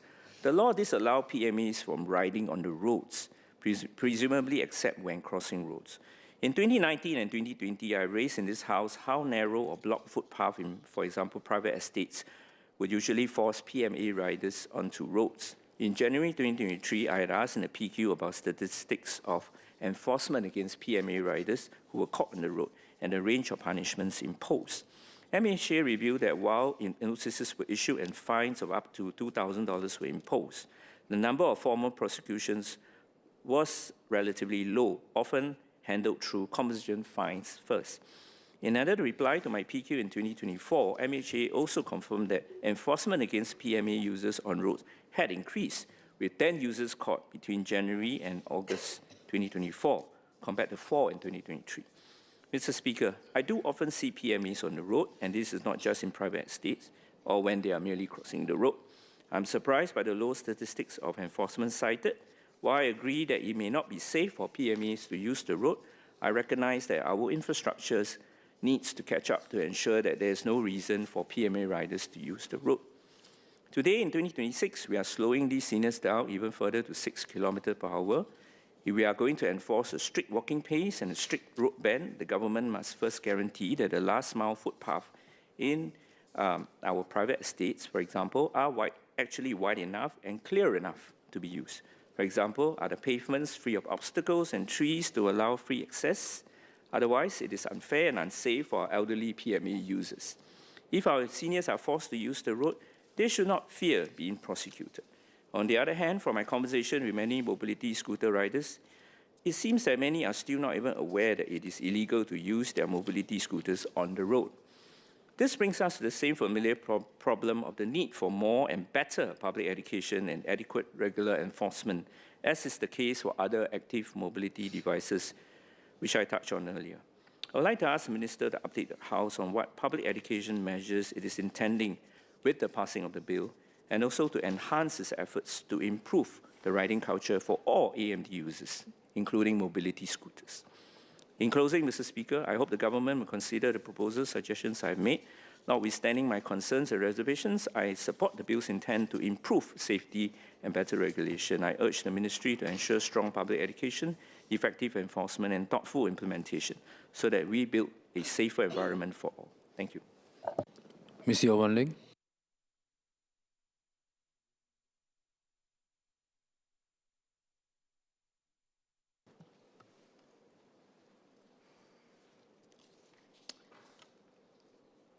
Mr. Speaker, this bill seeks to strengthen transport safety and efficiency, from improving active mobility safety to tightening enforcement against illegally modified vehicles and streamlining the collection of missed ERP charges.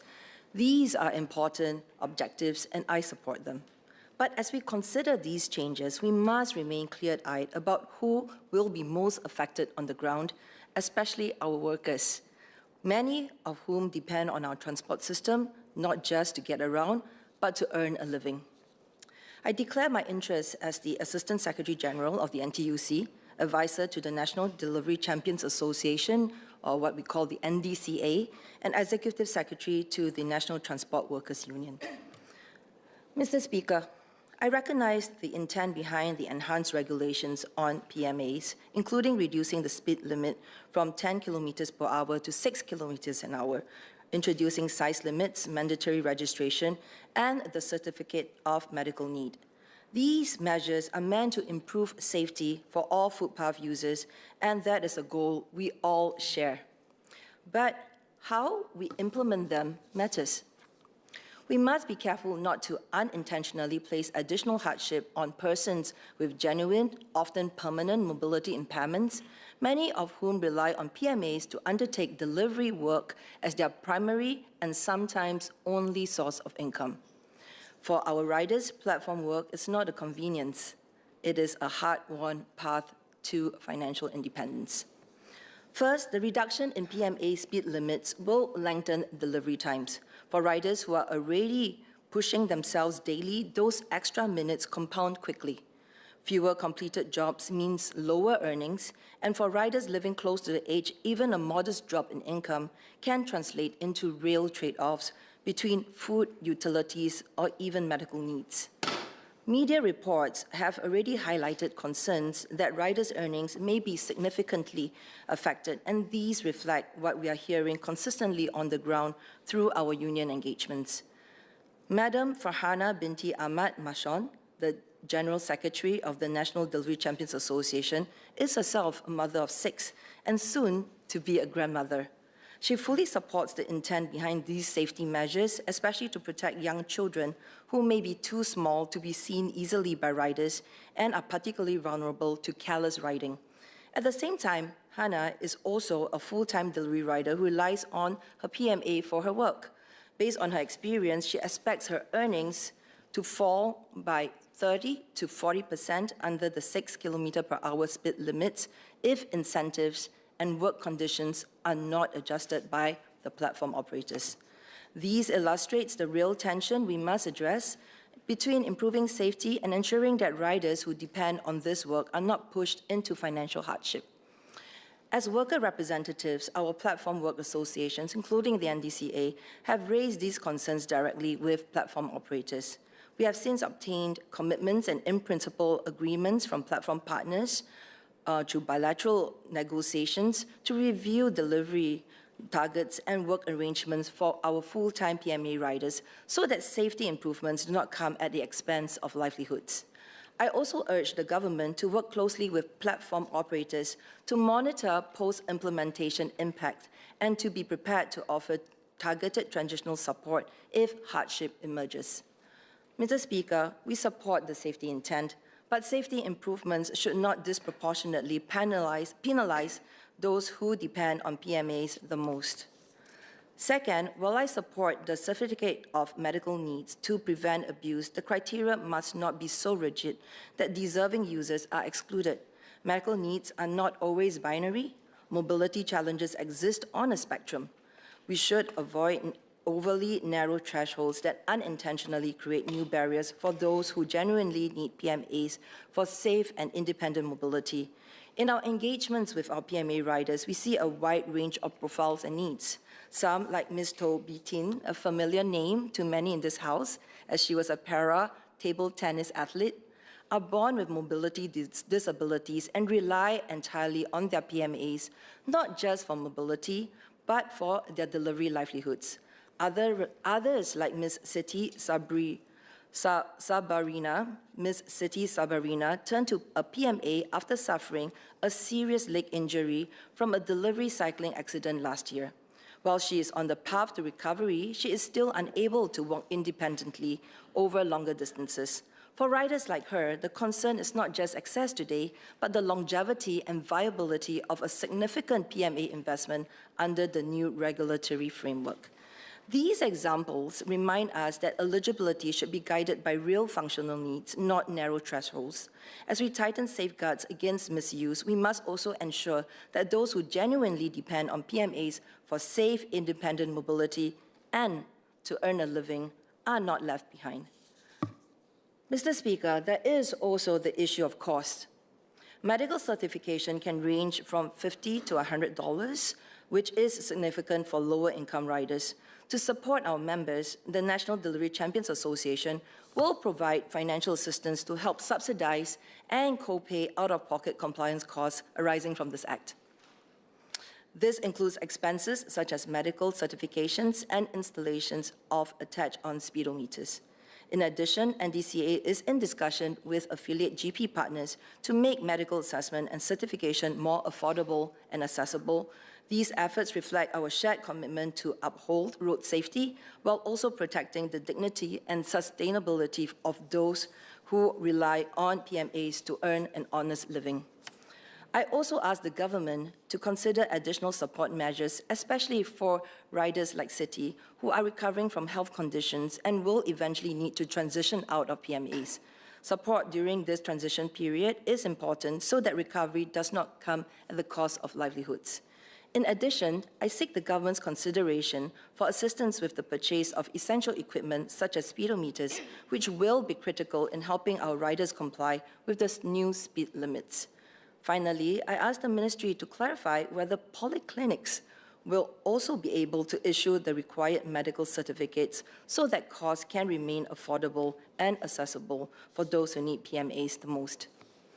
Third, while I appreciate the advance notice given since 2024 and the meaningful consultations with the NDCA, I urge an education-first approach during the initial enforcement. Some users will need time to adapt, whether to speed limits, device requirements, or certification rules.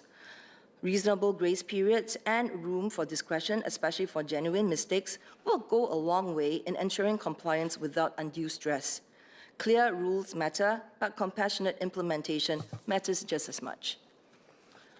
The NDCA has engaged riders extensively across Singapore, not just in meeting rooms, but where our riders actually work and rest. These sessions covered recruitment, rider safety, enforcement issues, CPF clarifications, last-mile delivery challenges, and discussions with LTA and our platform operators. This feedback is not abstract.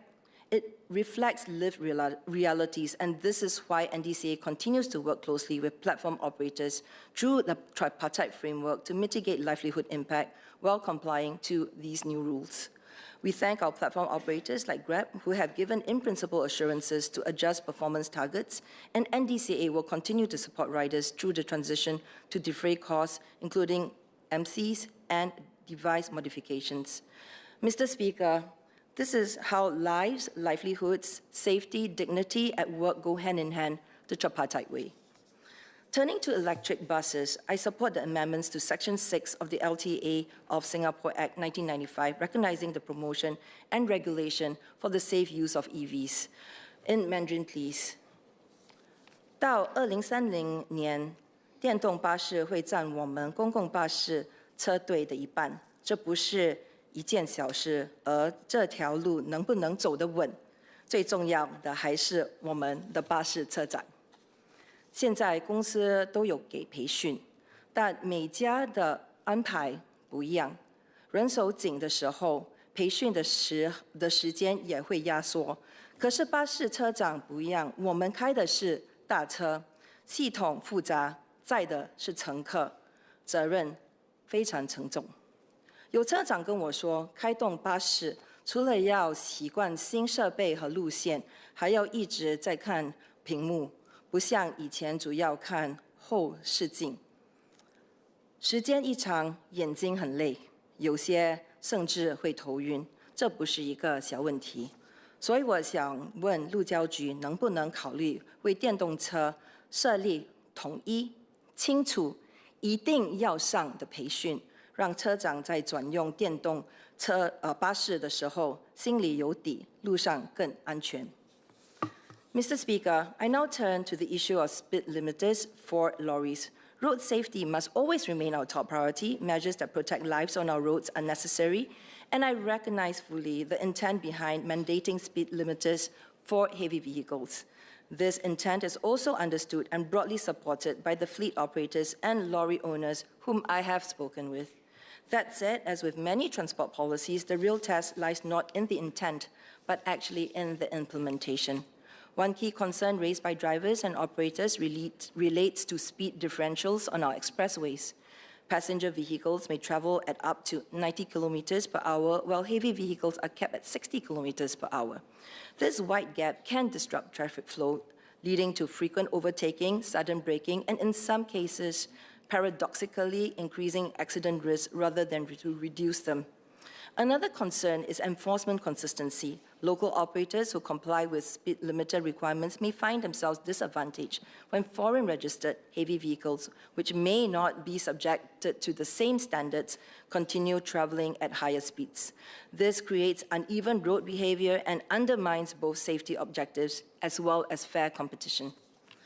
Mr. Speaker, my point is not to revisit the policy intent, but to emphasize that implementation must be holistic. Speed limiters alone cannot deliver safer roads. They must be complemented by consistent enforcement, clear lane discipline, and policies that reflect the realities of mixed traffic conditions. I therefore urge the relevant ministries to continue engaging drivers and operators to apply enforcements with judgment and to ensure that implementation remains practical, fair, and grounded in real-world conditions so that our roads are not just regulated, but genuinely safer for everyone. Mr. Speaker, with this point raised in the spirit of fairness, safety, and grounded implementation, I support the bill. Thank you. Mr. Fadli Fauzi.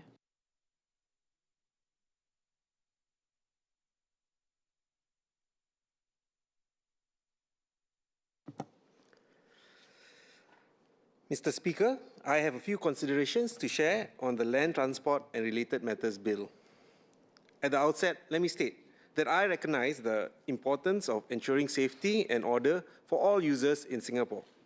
Our roads, footpaths, and shared spaces must be safe for pedestrians, cyclists, persons with disabilities, and motorists.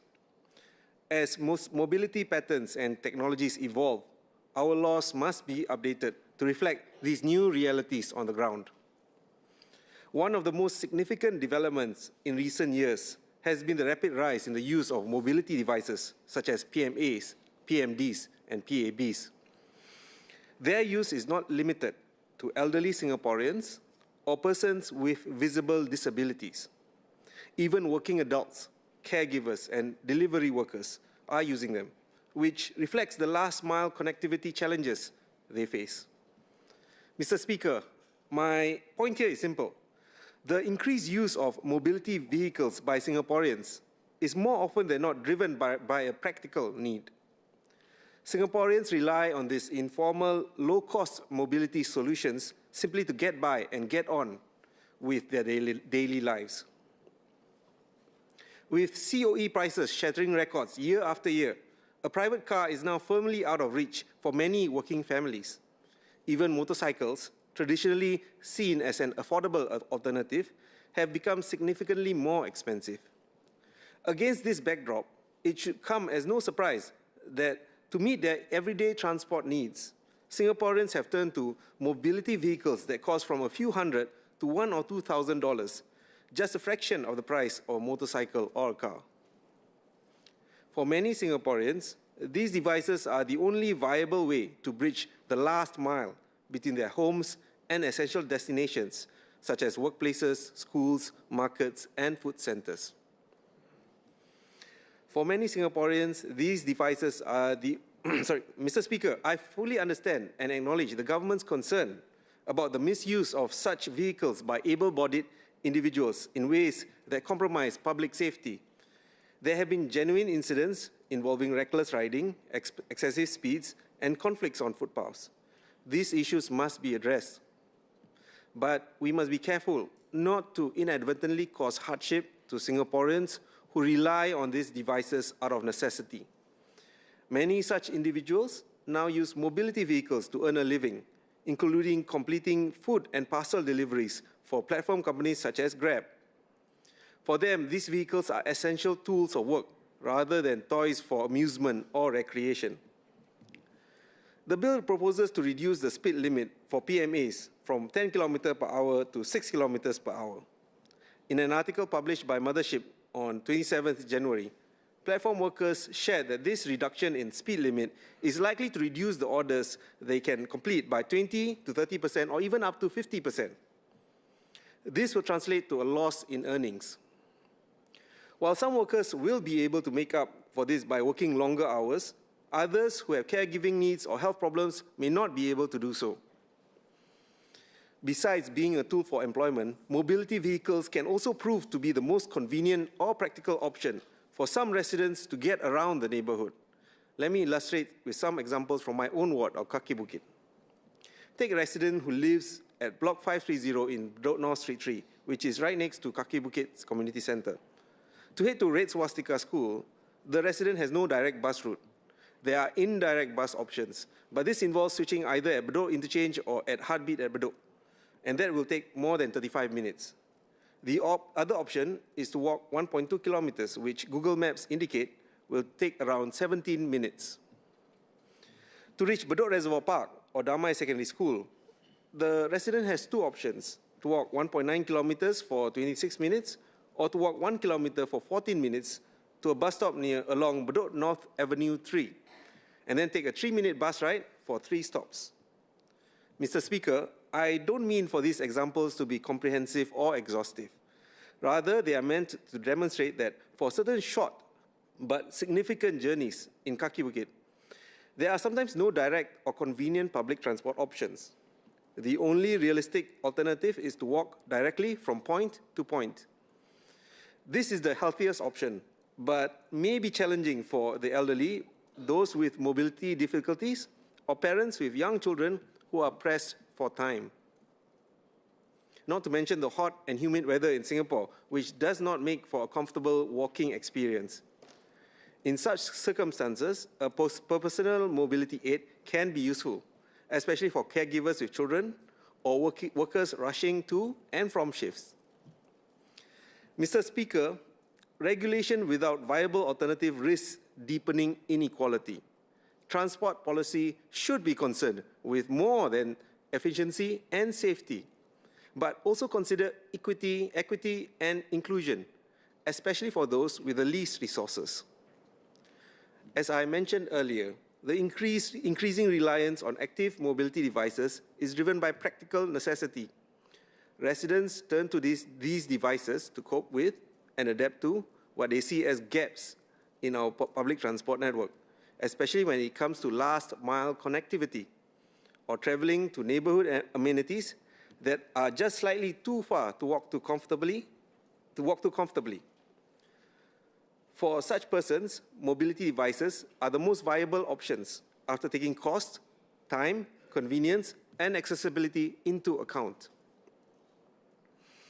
As such, improving our public transport links, including boosting capacity for last-mile connectivity, must be a priority.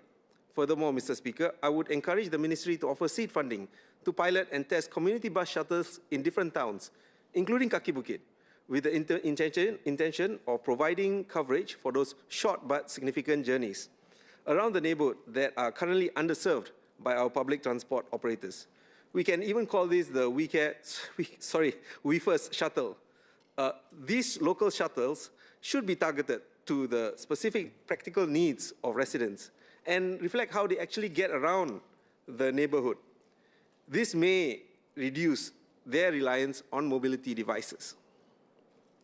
These improvements will also make our public transport network more fit for purpose for our aging population. Our elderly should find it easy and convenient to take a bus for a few stops to visit their friends or run errands in another part of the neighborhood. They should not be faced with a choice of either walking that kilometer or two or having to rely on a mobility device. And I believe we also owe it to them to make these bus journeys free of charge.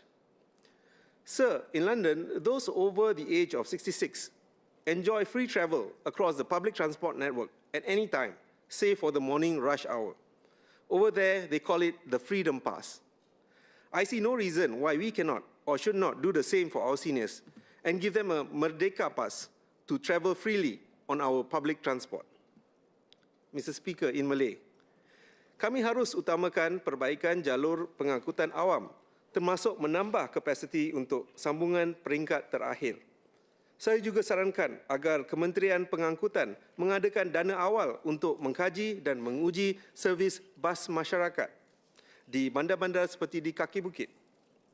Tujuan servis ini ialah untuk menyediakan liputan bagi perjalanan yang dekat tapi bermakna sekeliling kejiranan.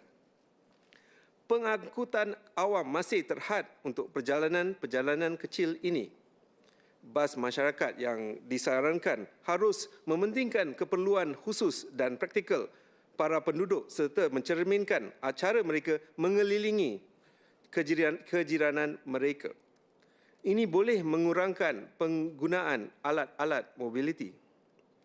Langkah ini boleh menyesuaikan jaringan pengangkutan awam kita dengan keperluan warga emas. Mereka sepatutnya menganggap menaik bas sebagai sesuatu perkara yang sangat mudah. Mereka tidak sepatutnya memilih antara berjalan kaki atau menggunakan alat mobiliti. Dan saya rasa kita bertanggungjawab untuk menjadikan perjalanan bas ini secara percuma untuk warga emas. Tuan, di London, warga yang berumur lebih dari 66 tahun menikmati perjalanan percuma di perangkutan awam, kecuali di waktu sibuk di pagi hari. Di sana, mereka menggelarkannya Freedom Pass. Kita patut melakukan jasa sedemikian terhadap warga emas kita dan memberi mereka sebuah Merdeka Pass untuk berjalan secara bebas melalui pengangkutan awam kita. Mr. Speaker, this bill is an opportunity to consider how different modes of mobility may necessitate the long-term transformation of our last-mile connectivity infrastructure. The mobility devices that we are discussing today are here to stay.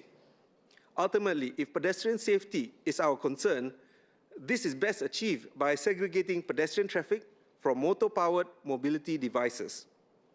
We can achieve this by moving more decisively towards a more coherent and integrated network of dedicated cycling paths that are clearly separated from pedestrian footpaths, wherever possible, and then confining the use of mobility devices to these cycling paths. Currently, this is not possible in many neighborhoods where cycling paths share space with pedestrian footpaths. Mr. Speaker, other dense cities across the world have shown that this is possible. It requires us to fundamentally rethink how we allocate existing road space, rather than incrementally increasing cycling and non-pedestrian infrastructure at the margins. Since we expect private vehicle growth to be capped and car-light policies to take effect, the government should seriously reconsider reclaiming road space currently dedicated to cars, including underutilized lanes and on-street parking, and repurposing them for cycling and walking infrastructure. In this way, we also make space for the safe use of mobility devices. Mr. Speaker, I believe we need to address the underlying problems and develop a more compassionate vision of mobility in Singapore. We must address the structural gaps that drive people to rely on mobility devices in the first place. This means investing in better neighborhood connectivity, more responsive public transport planning, and infrastructure that reflects and facilitates how people actually move around in their communities. Sir, notwithstanding these concerns, I support the bill. Ms. Paul-Lisan.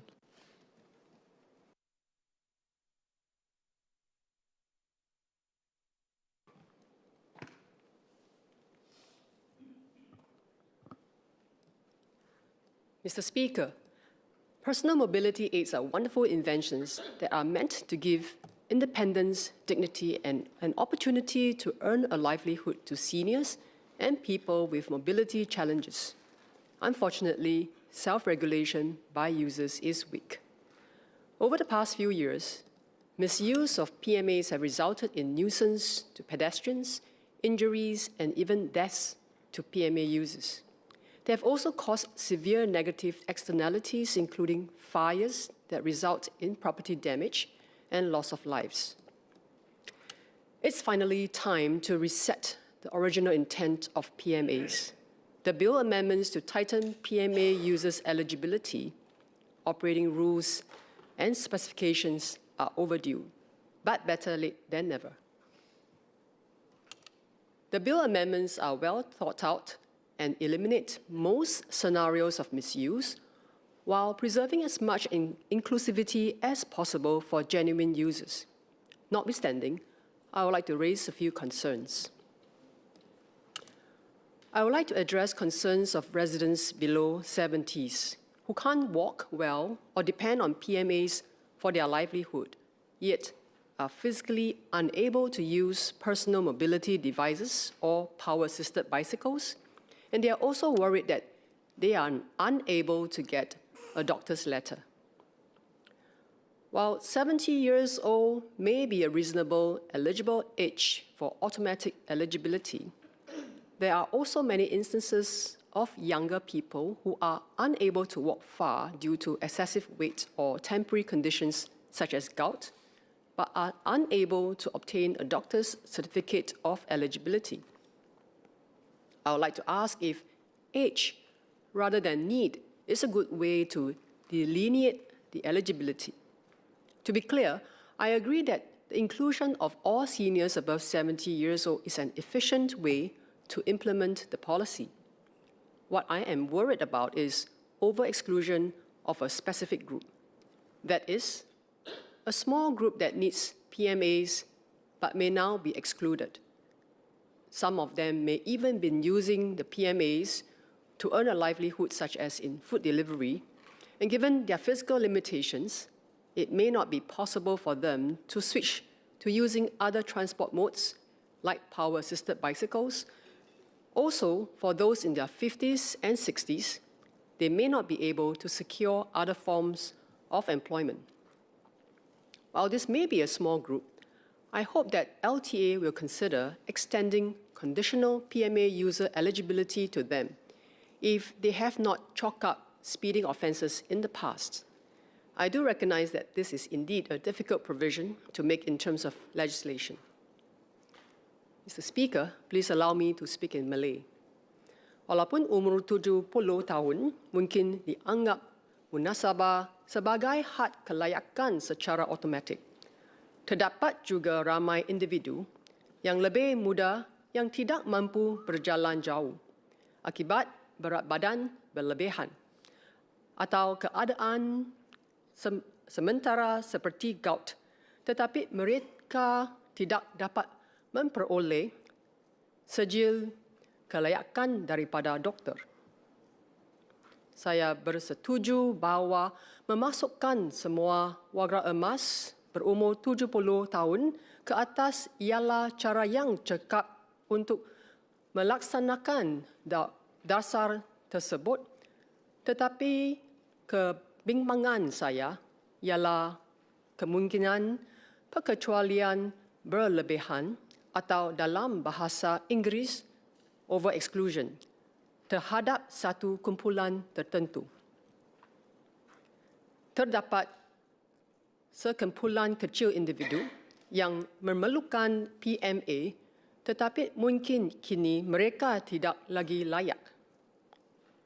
Sebahagian daripada mereka juga menggunakan PMA untuk mencari rezeki, seperti dalam pekerjaan penghantaran makanan.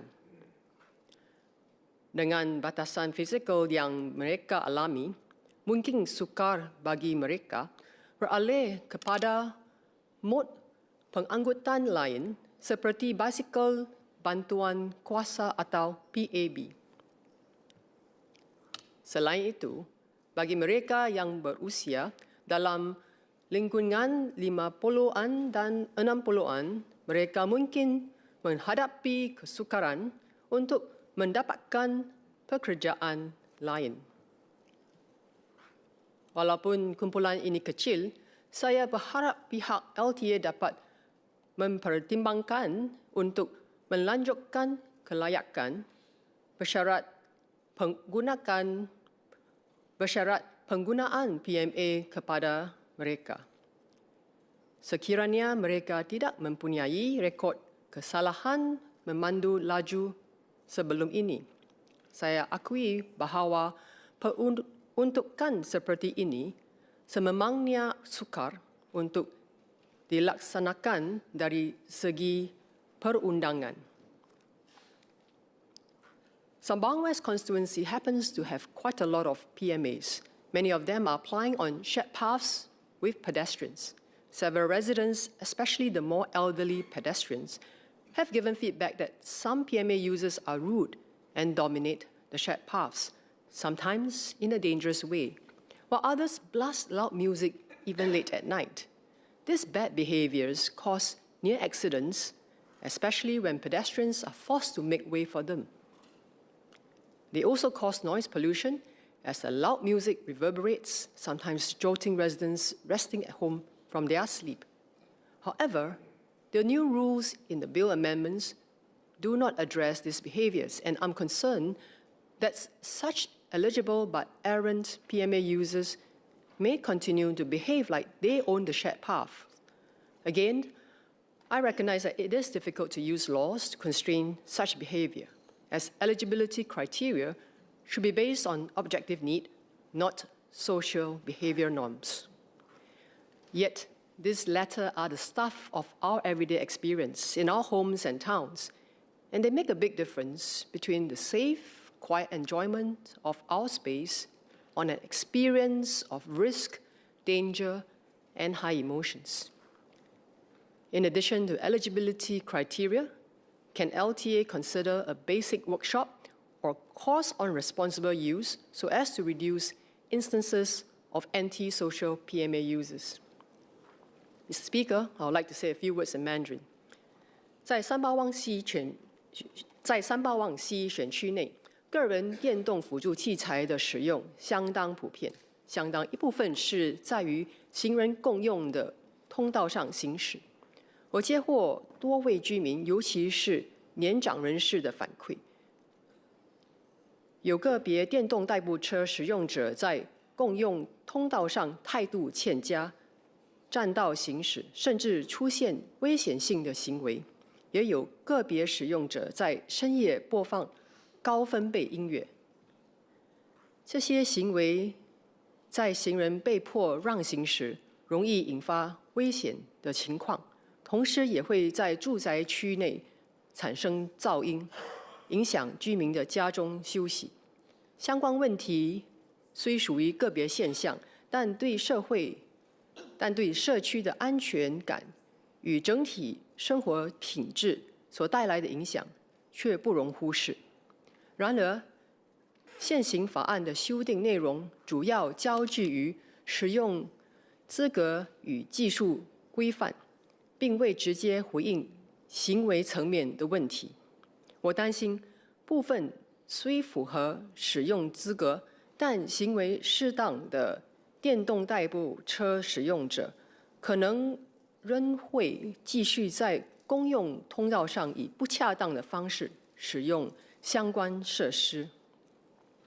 我理解要以法律手段全面规范此类社会行为并不容易。电动代步车的使用资格理应建立在客观需要之上，而非主观行为判断。但这些行为正是居民在日常生活中真实面对的情况，也直接影响社区空间能否被安全、安静地使用。除了使用资格的界定以外，我想请教部长，陆路交通管理局是否可考虑配套措施，例如为电动代步车使用者设立一个课程或工作坊，引导他们负责任地使用电动代步车，提升安全意识，从而更好地保障行人与使用者双方的安全。Another concern is related to implementation challenges. The rules will kick in from 1st June 2026. Although PMAs are currently not required to be registered with LTA, and hence, we do not know how many PMAs there are nationwide. PMDs, however, do need to be registered, and currently there are about 5,100 of these. While we do not know how many PMAs there are, retailers have been reporting increasing sales of hundreds of PMAs each year. They are everywhere and they are mobile. The success of this new rule is highly dependent on the speed and comprehensiveness of enforcement operations. Enforcement officers are usually stationed at designated locations. The ineligible users will be on alert and will avoid these officers who can be seen from far even though they may be wearing plain clothes. Some users may still be writing their PMAs late at night, which are hard to see from afar. I would like to ask the Minister how many enforcement officers and for how long they will be deployed following the 1st June start date. The second enforcement process is related to oversized PMAs and non-UL 2272 compliant e-scooters. Over the past years, I have received many residents' feedback on their neighbors parking or even charging their oversized PMAs or non-UL 2272 compliant e-scooters along HDB flats' common corridors. They are not only a source of fire hazard, they can also become obstructions during emergency escape. The neighbors of these PMAs and e-scooter owners are a useful source of accurate information of where and when these PMAs and e-scooters are parked, which would be valuable information sourced to LTA enforcement officers. May I ask the Minister, will LTA provide a direct channel, perhaps through an app, for residents to provide feedback and photo or video evidence to LTA so that enforcement officers can act promptly? Also, should the non-compliant PMAs or e-scooter owners refuse to remove them, are LTA enforcement officers vested with the powers to confiscate these items? Finally, following the rollout of this new rule, we can expect many non-compliant PMAs and e-scooters may be disposed of as there may not be a viable secondary market locally. Wearing my MSE GPC hat, I hope LTA will set up collection points for these vehicles to be deposited and thereafter arrange for them to be sold and be used in overseas markets. Alternatively, I urge LTA to arrange for these disposed PMAs and e-scooters to be scrapped and parts be recycled appropriately so they do not create a new problem for our environment. This year, Singapore becomes a super-aged society. There will be more seniors who will need PMAs to move around. Let's reset the original intent of PMAs as a mobility aid. Let's protect and support our seniors and those with mobility challenges. Let's put a stop to unnecessary injuries and deaths due to PMAs and PMD fires. Let's keep our homes safe for everyone. Mr. Speaker, I support the bill amendments. Order. I propose to take a break now. I suspend the sitting and will assume the chair at 4 p.m. Order, order.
Order. Resumption of debate on the second reading of the Land Transport and Related Matters Bill. Ms. He Ting Ru.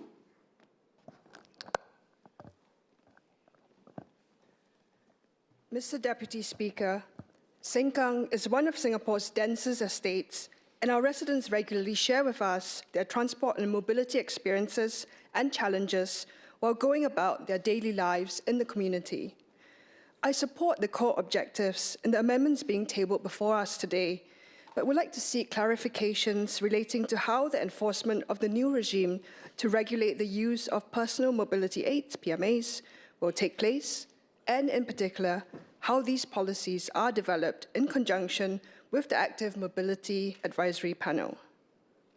One of the key questions that I have relates to how authorities propose that enforcement take place against PMA users who are potentially breaching the upcoming rules.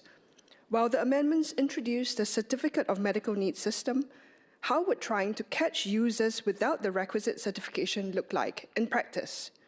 For example, would enforcement officers be required to identify potential rule breakers based on clear rationale? For instance, whether the certificate or the registration mark are visible on a mobility scooter. While circumstances like having multiple people squeezing onto a mobility scooter might be a reasonable means of identification, as it is unlikely that multiple people traveling to the same location may have mobility affecting disabilities, I am concerned that casual, visual perception of able-bodiedness will be used instead. Complicating this is that I understand that LTA's one motoring site listed several exemptions from the Certificate of Medical Need. These include users aged 70 and above, beneficiaries of the Assistive Technology Fund and Seniors Mobility Enabling Fund, and individuals assessed to require assistance with activities of daily living under various assessments. How will enforcement officers thus identify these users, and how will we ensure that certified PMA users just trying to move around about their everyday lives are not subject to constant interruption or compliance checks? Having clear, published guidelines will also help with public education efforts. This is especially important given that we can see from various news reports that so many of the confrontations between PMA users and pedestrians take place without an enforcement officer present.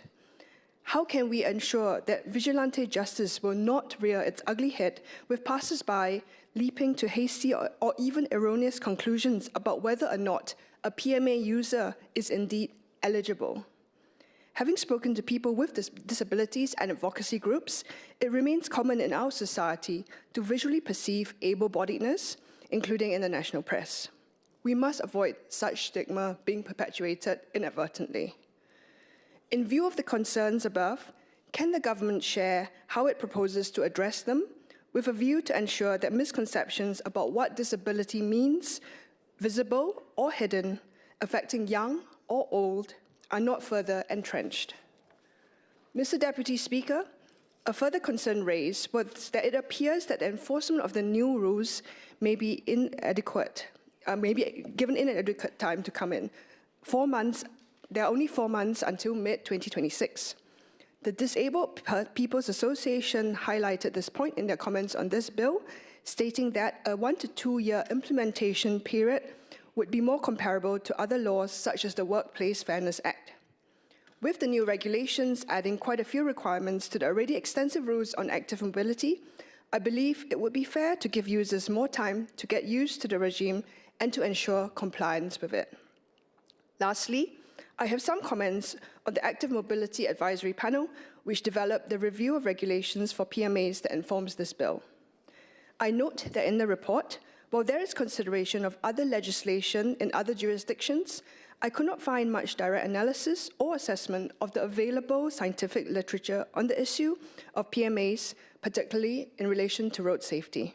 For instance, on the recommendation of reducing the speed limit to 6 kilometers per hour from the current 10 kilometers an hour, can the MOS share what is the actual data used to determine how reducing the speed limit to 6 kilometers an hour is significantly more likely to reduce the risk of serious injury, affect reflex time, and prevent more accidents to begin with.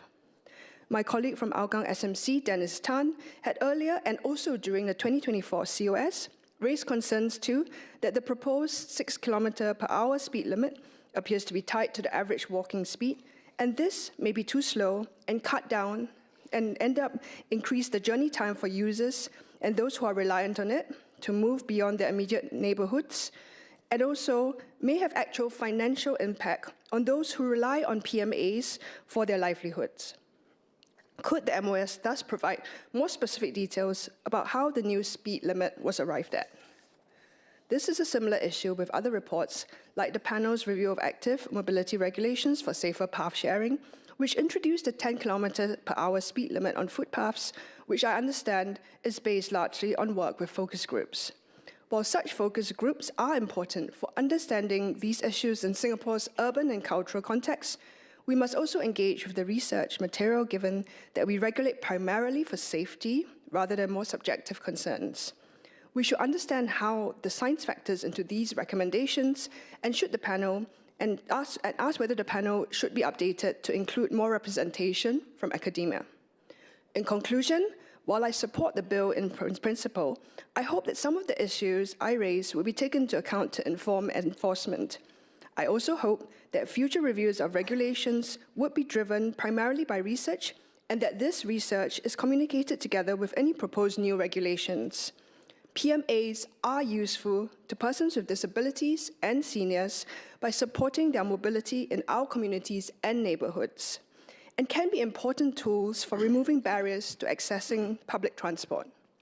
They bring significant co-benefits in the form of promoting connections within the community, sociability, improving health, and offering mobility, all with much lower carbon emissions than cars. Mr. Deputy Speaker, I support the bill. Thank you. Dr. Hamid Razak.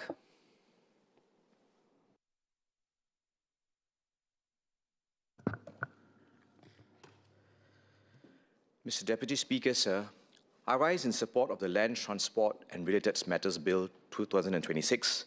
This is a timely and necessary bill that strengthens our transport regulatory framework amid evolving user behaviors, new mobility devices, and rapid technological change. The amendments relating to personal mobility aids and devices, ERP 2.0, and road safety reflect a forward-looking effort to keep our public spaces safe and our system trusted. I would like to offer a few suggestions that I hope can further enhance public safety while preserving fairness and accessibility. Mr. Deputy Speaker, in the weeks leading up to today's second reading of the bill, me and my colleagues on the ground sat at common spaces in the Jurong Spring Gekpo constituency, and just in a few evenings, we observed multiple near misses involving PMAs. Pedestrians stepping aside at the last minute, seniors hesitating before crossing paths, parents instinctively pulling their childs closer. These encounters may not make the headlines, but they shape how safe residents feel in our estates. And when it comes to our common spaces and roads, safety cannot be optional. Mr. Deputy Speaker, sir, PMAs are now a permanent part of our mobility landscape, particularly for seniors, persons with disabilities, delivery riders, and those making short everyday trips. At the same time, misuse and unsafe behavior remain a deep concern. Most users are responsible, but it only takes a few unsafe acts to undermine public trust and confidence for everyone. These affect not just riders, but pedestrians, families, and entire communities. First, while the bill rightly strengthens the enforcement tools and registration requirements, I suggest that we consider a more graduated and targeted approach to penalties, especially for repeat offenders who knowingly disregard safety rules. This is really not about being harsh, but rather being clear, consistent, and protective, particularly for those who are vulnerable. Second, to complement device identification, I propose we could explore a simple and visible rider identification system, especially for mobility devices issued for medical needs. This would help enforcement officers act with confidence while reassuring the public that these devices are being used legitimately. Third, PMD-related fires remain deeply worrying. Many arise from uncertified batteries, unsafe modifications, or prolonged overnight charging at unsuitable locations. I encourage the introduction of national charging safety guidelines covering approved charges, safe charging durations, designated charging zones, and clear prohibitions against corridor charging. Next, Mr. Deputy Speaker, I would like to speak briefly on the healthcare implications on the proposed certification of medical need. Now, as a practicing doctor, I support the intent to ensure that mobility devices and scooters are meant for those who need it and are directed to those who genuinely require them. This protects public safety and preserves trust in the system. Not too long ago, a member in this House spoke about the effects of sarcopenia and age-related muscle loss. If our seniors and individuals who are actually physically able to walk end up using these devices, they could inadvertently lose their muscle mass and increase the risk of frailty in our community. However, we should also be mindful of the practical impact on healthcare professionals and patients, especially those with temporary mobility limitations, such as individuals recovering from surgery, fractures, strokes, or acute illnesses.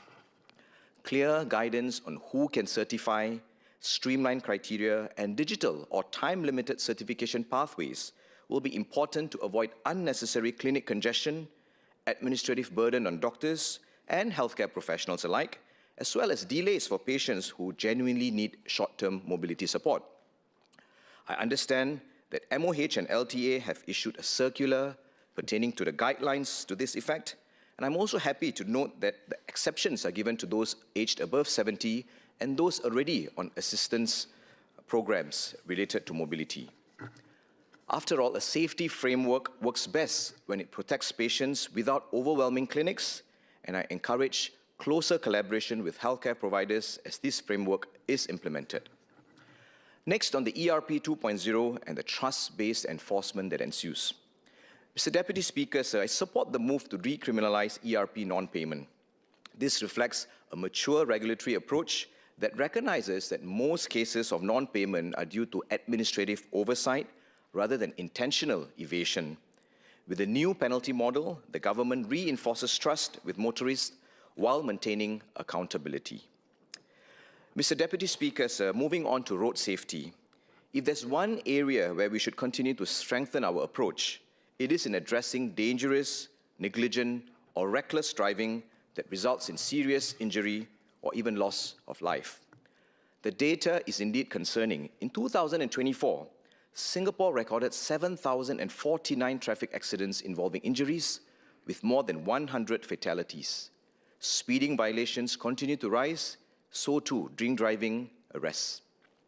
We've also seen cases where fatal outcomes arising from negligence or excessive speed resulted in sentences that, while legally consistent, have left the public uneasy. I therefore urge the Ministry to consider a comprehensive review of sentencing frameworks, particularly for causing death by dangerous or drink driving. When harm is irreversible, our sentencing framework must reflect that gravity. A calibrated approach will reinforce our national commitment to safety. Mr. Deputy Speaker, sir, this bill represents a strong and forward-looking update to our land transport laws. It tightens PMA regulation, introduces a trust-based approach to ERP 2.0, and modernizes enforcement in meaningful ways. The suggestions that I've raised on calibrated deterrence, visible identification, charging safety guidelines, and healthcare-sensitive certification are offered in the spirit of strengthening safety while ensuring fairness and compassion. With these observations, I support the bill and look forward to the Minister's response. Thank you, Mr. Deputy Speaker, sir. Ms. Sylvia Lim.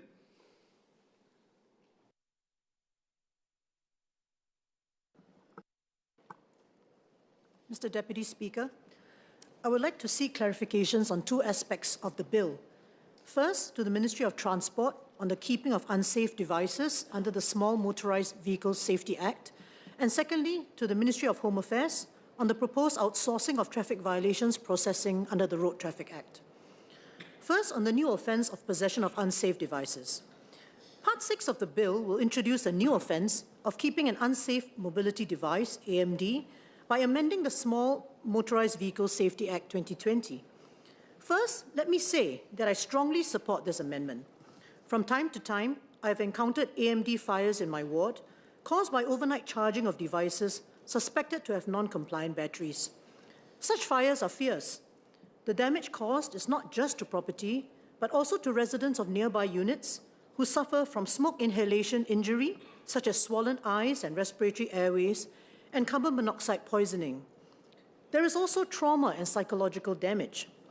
Long after the fires subside, residents look on AMDs at the common areas with trepidation for fear that the next fire outside their door might leave them trapped.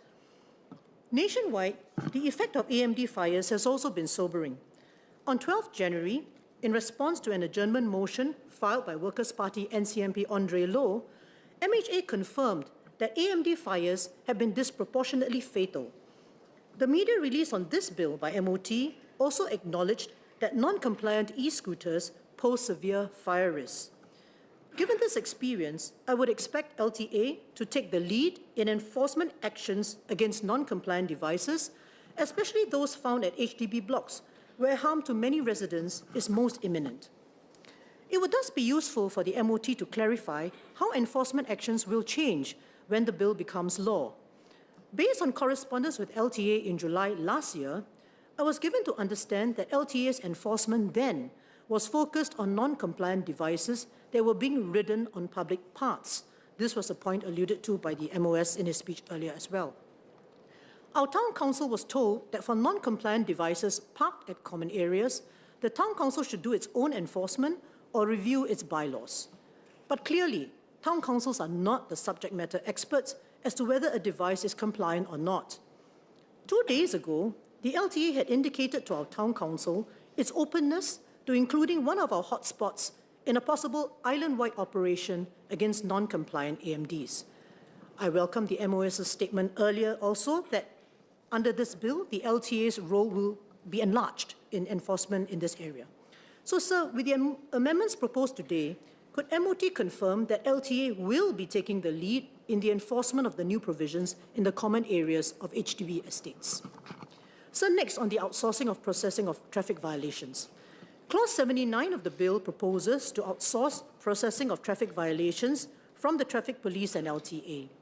According to the MHA's media release of 12 January, civilian contractors will be tasked to process traffic notices for camera-detected violations. It was stated that such a move would enable the traffic police to outsource the processing of straightforward cases and hence free up resources to focus on more complex cases. So while I appreciate that outsourcing will result in cost efficiencies, it's important to elicit some details to understand how this move will affect members of the public. So to this end, I have 4 queries that I would like the Ministry to clarify. First, it was mentioned that the outsourcing will be to civilian contractors. These civilian contractors are presumably private sector companies. What are the criteria for selection of these contractors? Will there be more than one contractor appointed concurrently? Secondly, Clause 79 of the bill provides that an assessment framework for the prescribed offences will be prepared by TP or LTA, which these contractors must adhere to. Could the Ministry clarify at what level of detail these assessment frameworks will be pitched? A case example using a specific offence would be useful to understand this. Thirdly, residents may wish to lodge appeals for offences to be waived or reduced. Although camera-detected violations might seem straightforward and not appealable, I have not found this to be true in all cases. For instance, in one case, a resident of mine was initially charged with beating a red light. After appeal to the police, the charge was reduced to a lesser one of not forming up correctly when making a right turn, which carried a lower fine and less demerit points. When the provisions on outsourcing are activated, who will decide on appeal cases? It seems to me that some human judgment and discretion is required, which is better exercised by our public servants in the police and the LTA. Fourthly, on viewing of camera footage.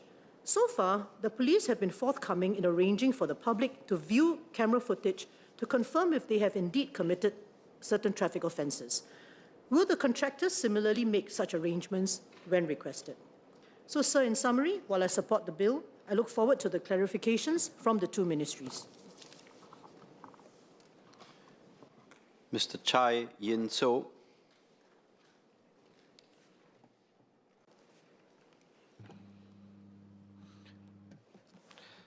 Mr. Deputy Speaker, between July and October last year, I walked through the aftermath of 3 major fires in Toa Payoh Central. I stood alongside neighbours during chaotic moments of evacuation, offering immediate aid and a listening ear. In one of these fires, we faced the ultimate tragedy, the loss of 2 of our own residents. Post-fires, residents shared insecurities of living in their own homes. One major concern involved living near neighbours with active mobility devices. Since debates commenced in this House in September, I've asked 7 parliamentary questions on AMD safety, 6 questions on electrical battery safety, and 3 questions on fire safety. I filed a total of 16 questions across MOT, MHA, and MTI, because one fire is a fire too many, especially in what is supposed to be a safe abode, and it is given this context that I respond to the bill. I rise in support of the bill and commend its decisive measures to improve the safety of our public paths and roads for all. In particular, it addresses common concerns of Singaporeans about the misuse of personal mobility aids, or PMA. By strengthening enforcement powers against active mobility devices, the bill ensures safer roads, fairer usage of transport infrastructure, and more sustainable mobility for all. To better aid enforcement and implementation of the bill and to support vulnerable demographics that may be impacted, I would like to raise 4 points of clarifications for the Minister's consideration. First, there is a need to complement the implementation of new regulations with community education to avoid inadvertent violations by genuine PMA users, particularly on the new rules regarding medical certification and registration.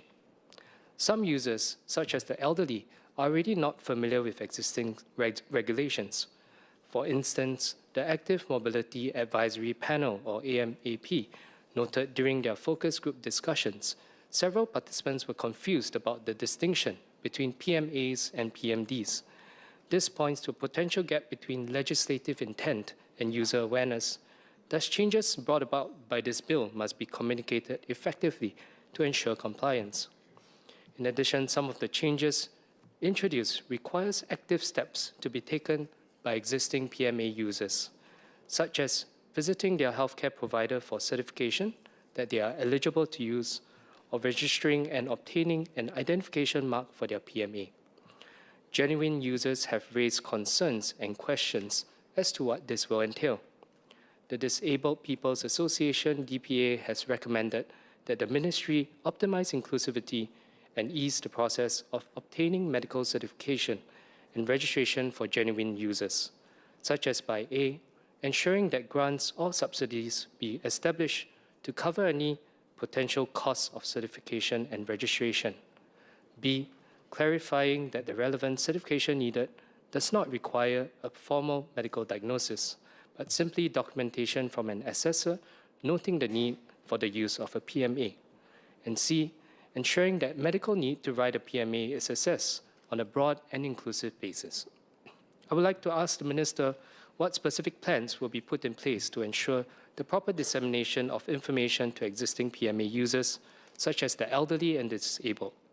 How can these groups, particularly the elderly, be supported in navigating changes such as obtaining medical certification and registering their PMAs in time before the enforcement of the new rule? I would like to highlight that the DPA has also published a very comprehensive commentary on the bill, and I hope the Ministry will consider their perspective for genuine users of PMAs. My second question relates to the disposal of non-compliant AMDs. The bill introduces new size and design requirements of a PMA, such as requiring it to only have 1 seat and to not exceed the minimum dimensions stated. I note that the bill will also make it illegal to keep unsafe devices at home, and those who currently possess non-compliant AMDs will have to dispose of it. I would like to ask the Minister for clarifications on the disposal process, especially for some owners who may fear reproach or penalties and instead discreetly dump it. When government first introduced regulations against PMDs in 2019, the LTA worked with e-waste recyclers to set up designated disposal points across HDB estates, which facilitated the disposal of PMDs at no cost to existing owners. Moreover, to incentivize early disposal, registered owners who stepped forward for disposal qualified for an early disposal incentives. Separately, weeks before etomidate was classified as a Class C illegal drug, the Bin the Vet campaign offered a form of amnesty period, a voluntary, no questions asked disposal of vape devices and related products. I would like to ask whether the Ministry will consider setting up similar initiatives this year in partnerships with agencies like HDB, Town Council and PA for the disposal of non-compliant active mobility devices. My third point relates to the enforcement and implementation of speed limits.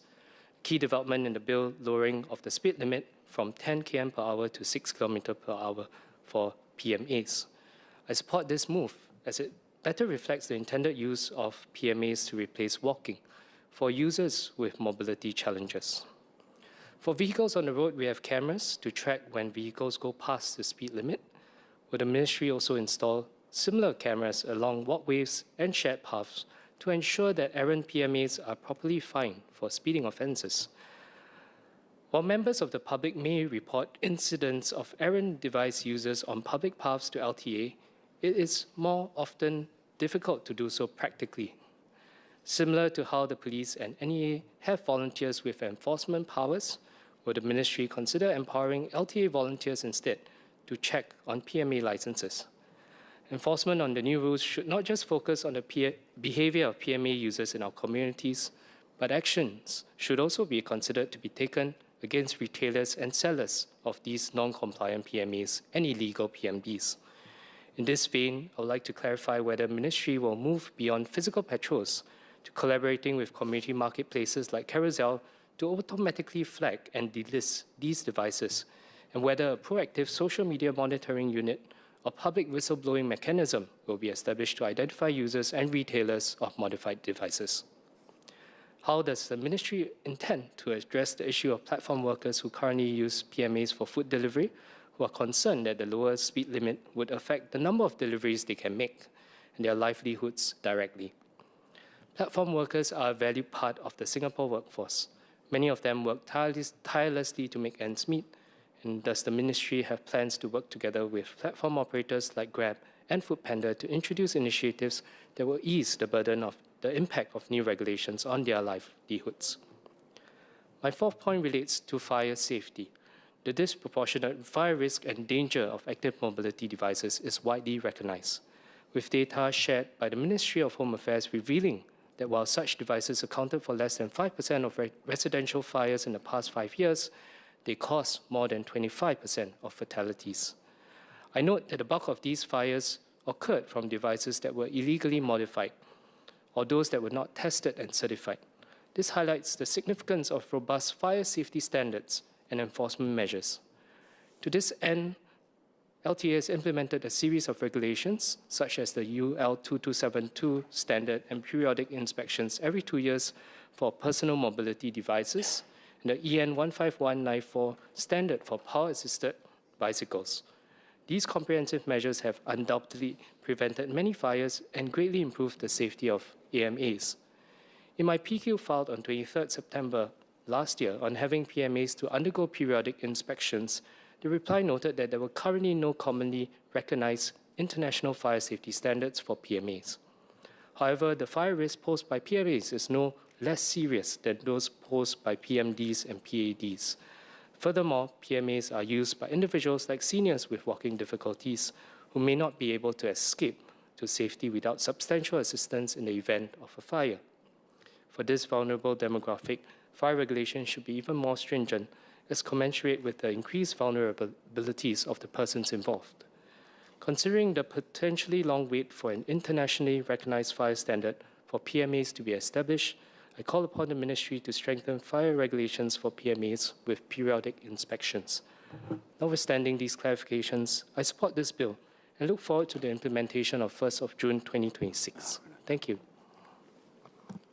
Dr. Wan Rizal.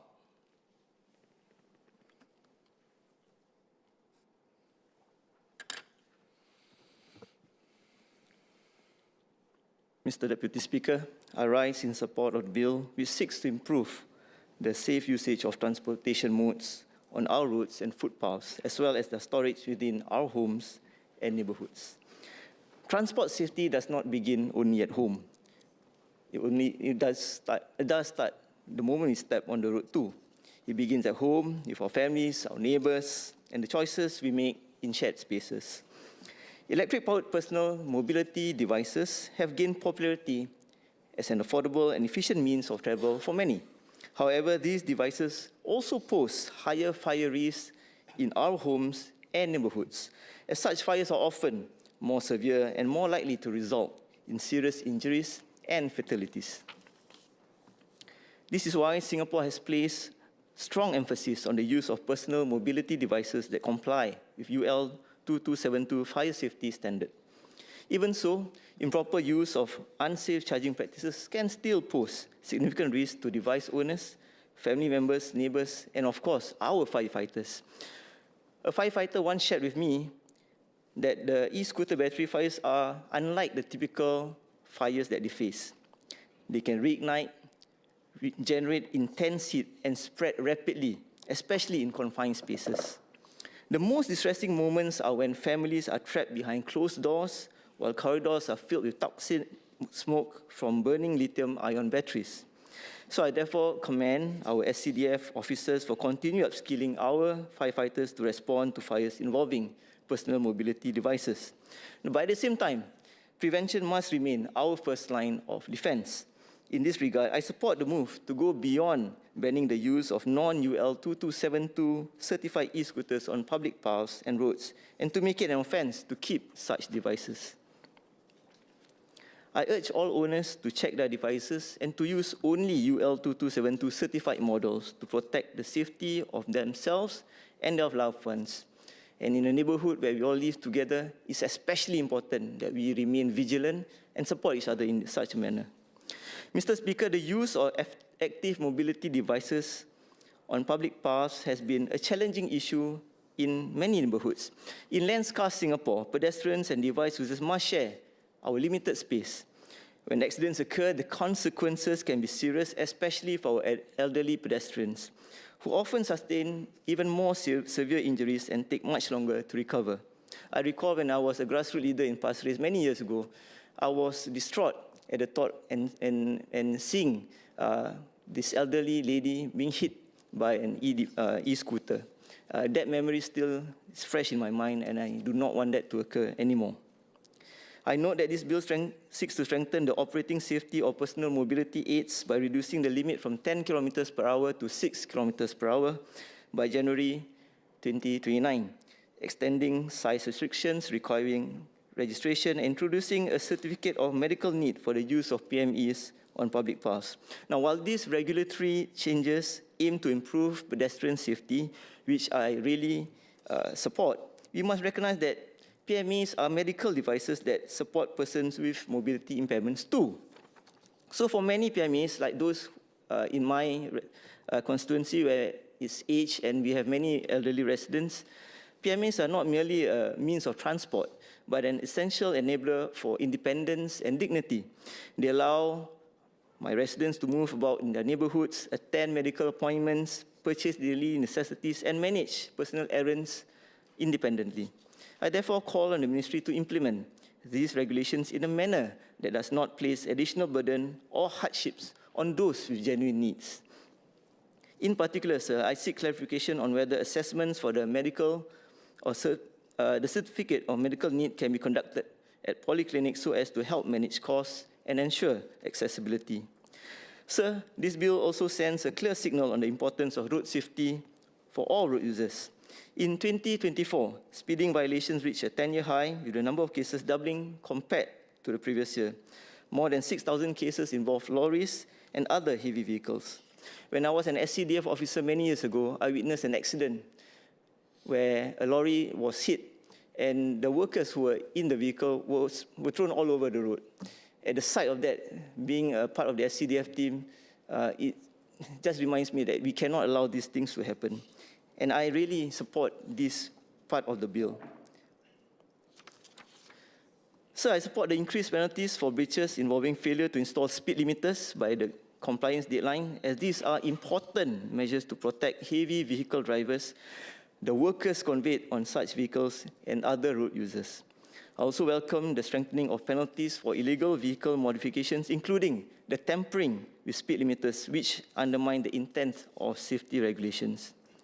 I urge companies to comply fully with the speed limit rules, including early installation ahead of the 1st July 2027 deadline.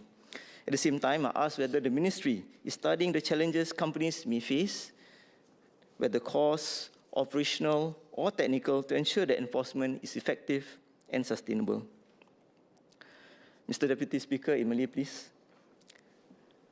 Tuan, baru-baru ini saya bertemu seorang penduduk yang menggunakan PMA kerana kekangan mobiliti yang berkekalan.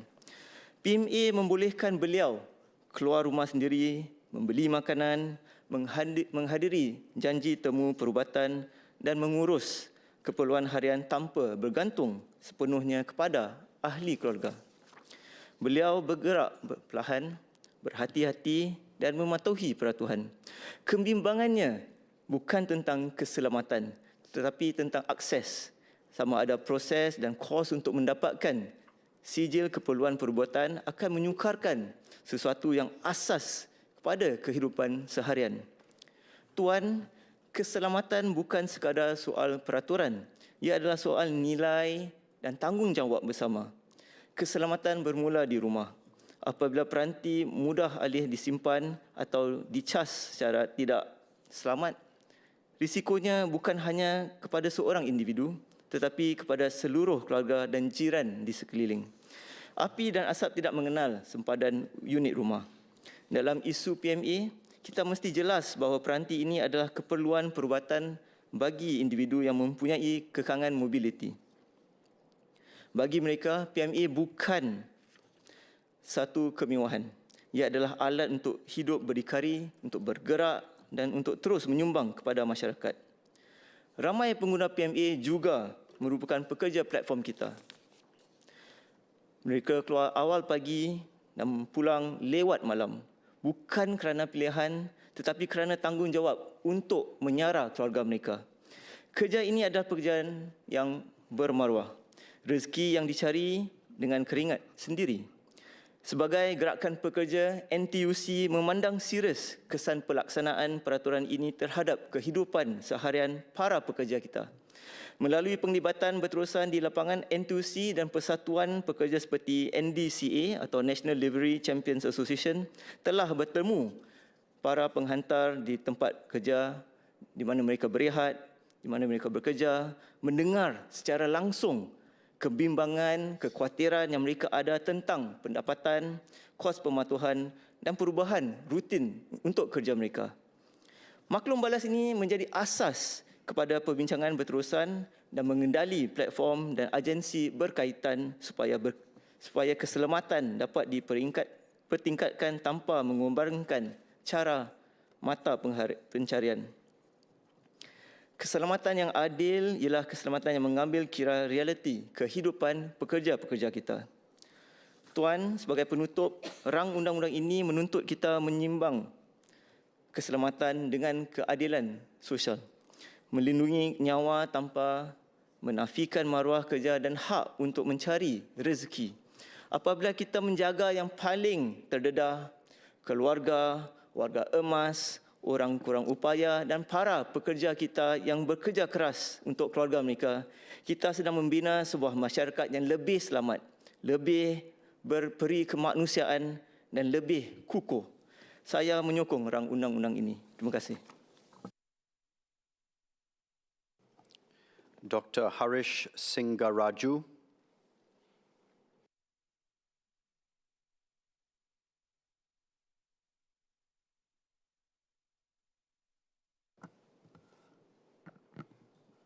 Mr. Deputy Speaker, this is an omnibus bill that amends 6 acts.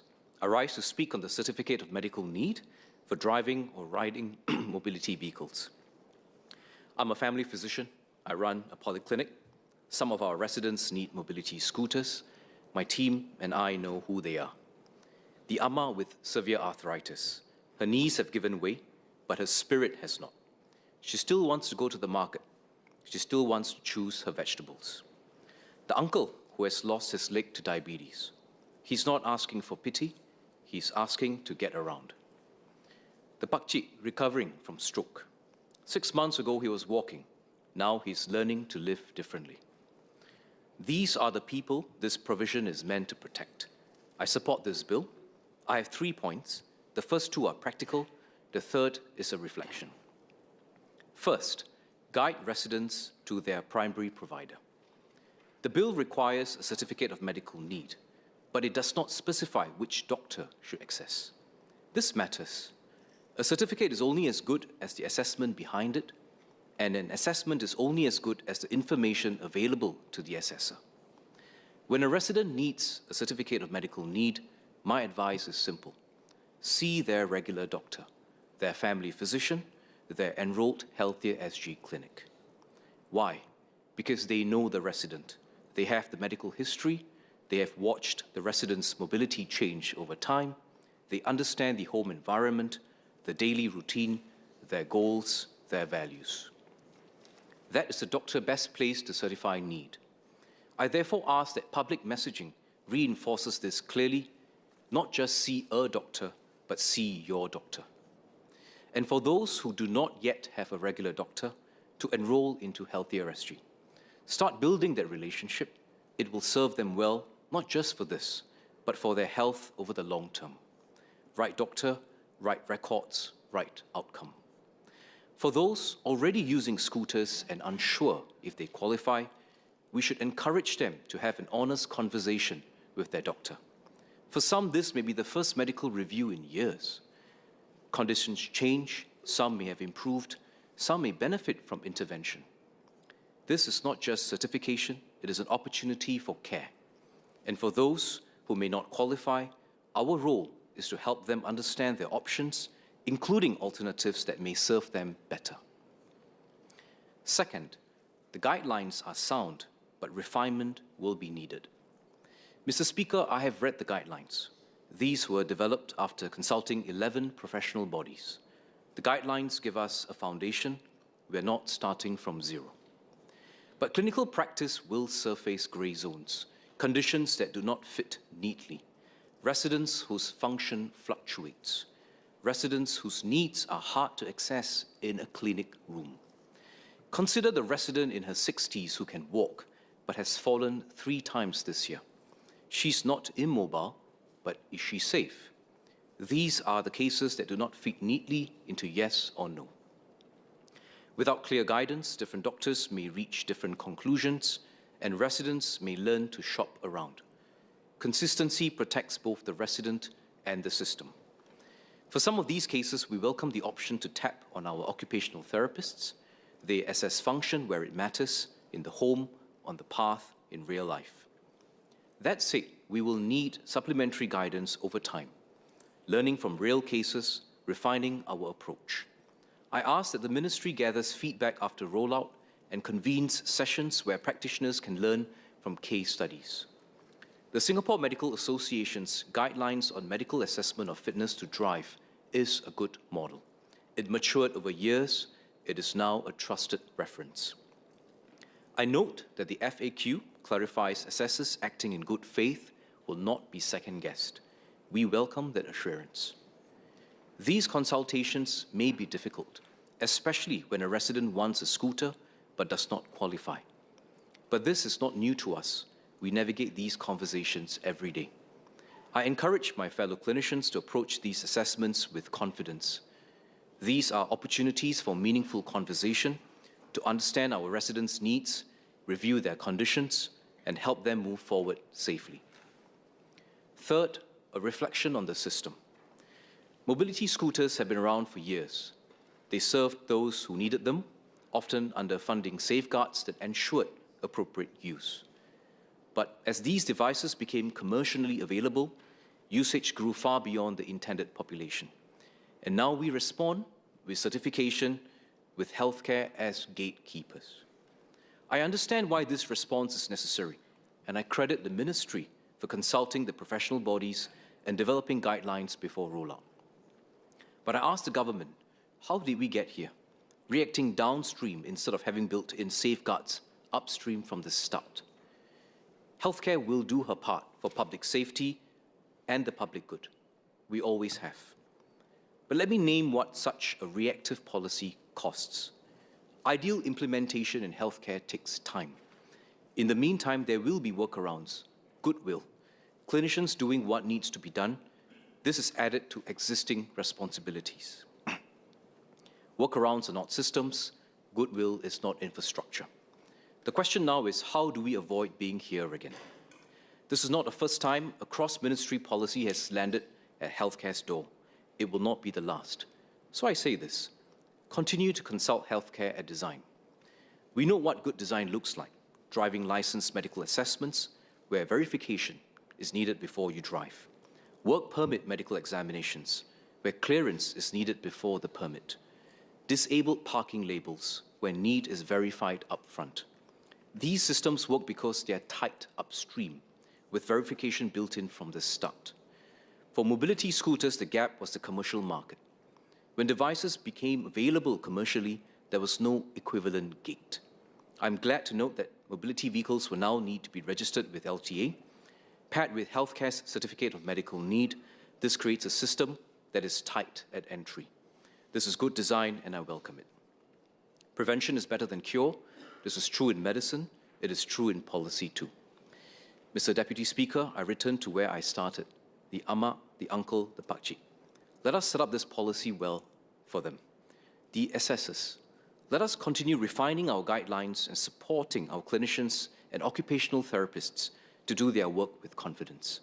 And let us learn from this for what may come next. Thank you.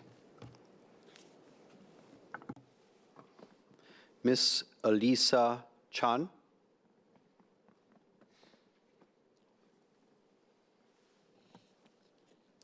Mr. Deputy Speaker, sir, I rise in support of the Land Transport and Related Matters Bill. Mobility is freedom. Thus, I appreciate Minister of State's Bay's acknowledgement of the bill's attempt to balance access and safety. Both access and safety are critical for this freedom that mobility offers us. Under this bill, pedestrians have freedom from injury and neighbours freedom from PMD-related fires. And the gracious use of our transport system helps to increase this sense of freedom. Recently, I met with parents of young children, together with my fellow GRC MP, Ing Zhou, to hear about their struggles commuting, whether it's carrying strollers onto public buses, or whether they are fearful of sharing paths with fast-moving personal mobility devices. As a mother myself who takes public transport, I completely understand this struggle. Singapore's transport infrastructure is a shared space. It is built on a social compact and understanding that we move through the city as members of one community, not merely as separate individuals seeking to reach our destinations. This is where graciousness comes in. We need to show grace, patience, and kindness to one another as we travel together. This bill addresses three critical areas where that graciousness is tested. Firstly, on disabled persons and mobility aids. The amendments to mobility scooters and personal mobility aids do not punish disabled persons. They protect them and they protect our shared spaces. The issue is misuse. Able-bodied individuals operating mobility devices unsuitable for pedestrian paths have created genuine hazards for the elderly and young children. The measures proposed, requiring medical certification, reducing speed limits, and establishing device registration, serve to ensure that those with genuine needs can move safely and with dignity. When someone who cannot walk risks collision because an able-bodied person misuses a scooter, this affects the community. When an oversized device occupies space meant for a young child, the dignity of the disabled user is compromised alongside the safety of others. Good regulation is an expression of grace toward all, including our disabled citizens. It communicates that all our needs are real, that our dignity is protected, and those around us will be safer when sharing space with us. This bill affirms that commitment. Secondly, on accountability for heavy vehicles and personal mobility devices without UL 2272 certification, which are illegal on our roads but can still be kept in our homes. The speed limiter amendments for lorries between 3.5 to 12 tons will reduce road fatalities and protect our communities. The substantially increased penalties for illegal alteration of motor vehicles, up to $10,000 for individuals and $40,000 for corporates, send a clearer signal on the non-negotiability of safety. The same can be said for PMDs without UL 2272, which remain fire hazards. 72% of AMD-related fires in the last 3 years were related to non-compliant devices, and I'm glad that we are removing those safety hazards from our homes. Thirdly, regarding the electronic road pricing 2.0 system and the decriminalization of charges, this change reflects a mature, refined approach to accountability. Vehicle owners will face real consequences, helping us to ensure compliance without the bluntness of criminal prosecution. If vehicle owners don't pay what they owe, they won't be able to renew their road tax or sell their vehicle until the payments are settled. These measures protect the community by ensuring that those who use our roads do so responsibly and that enforcement mechanisms serve the broader good. These three areas share a common thread. They are all expressions of a single principle. When we use shared transport infrastructure, we do so as members of a community, not in isolation. That community comprises the elderly gentleman on a mobility scooter, the young mother with a child, or a lorry driver navigating a residential area, the casual road user, and all of us who depend on moving safely through Singapore. Graciousness does not mean the absence of rules. Graciousness means rules that protect the vulnerable while serving the legitimate needs of all.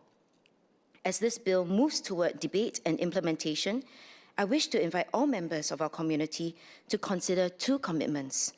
First, a commitment to graciousness towards the young, disabled, and elderly persons on our transport systems, the people whom we should be looking out for. They deserve safe and dignified passage. This is not charity. It is recognition of their equal standing in our community. They deserve the same freedoms that we enjoy, the same access to the transport infrastructure that we use, and the same dignity as we commute together. One of my volunteers also shared about a time when he was unable to enter a lift after waiting 15 minutes, even though he had a young child in a stroller with him. This was because the lift was full of able-bodied commuters. He eventually had to take the escalator, even though it provided a safety risk. Can we do better for such commuters? I encourage members of the public to show graciousness toward them and others like them, to understand that a disabled person on a mobility scooter navigating a crowded path or an elderly uncle lumbering on a public sidewalk are not obstacles to go around, but people exercising their right to move independently. Second, a commitment regarding noise levels from PMAs using paths near residential areas.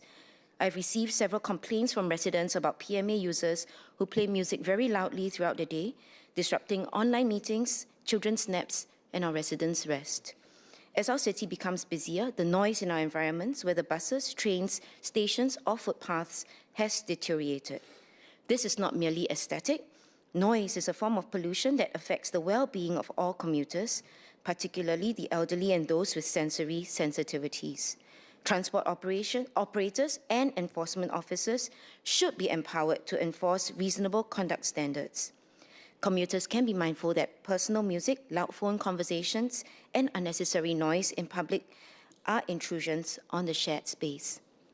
This is graciousness in its most equal form. The recognition that the time another person spends on public transport is as valuable as your own, and that you have an obligation to protect their experience of that journey.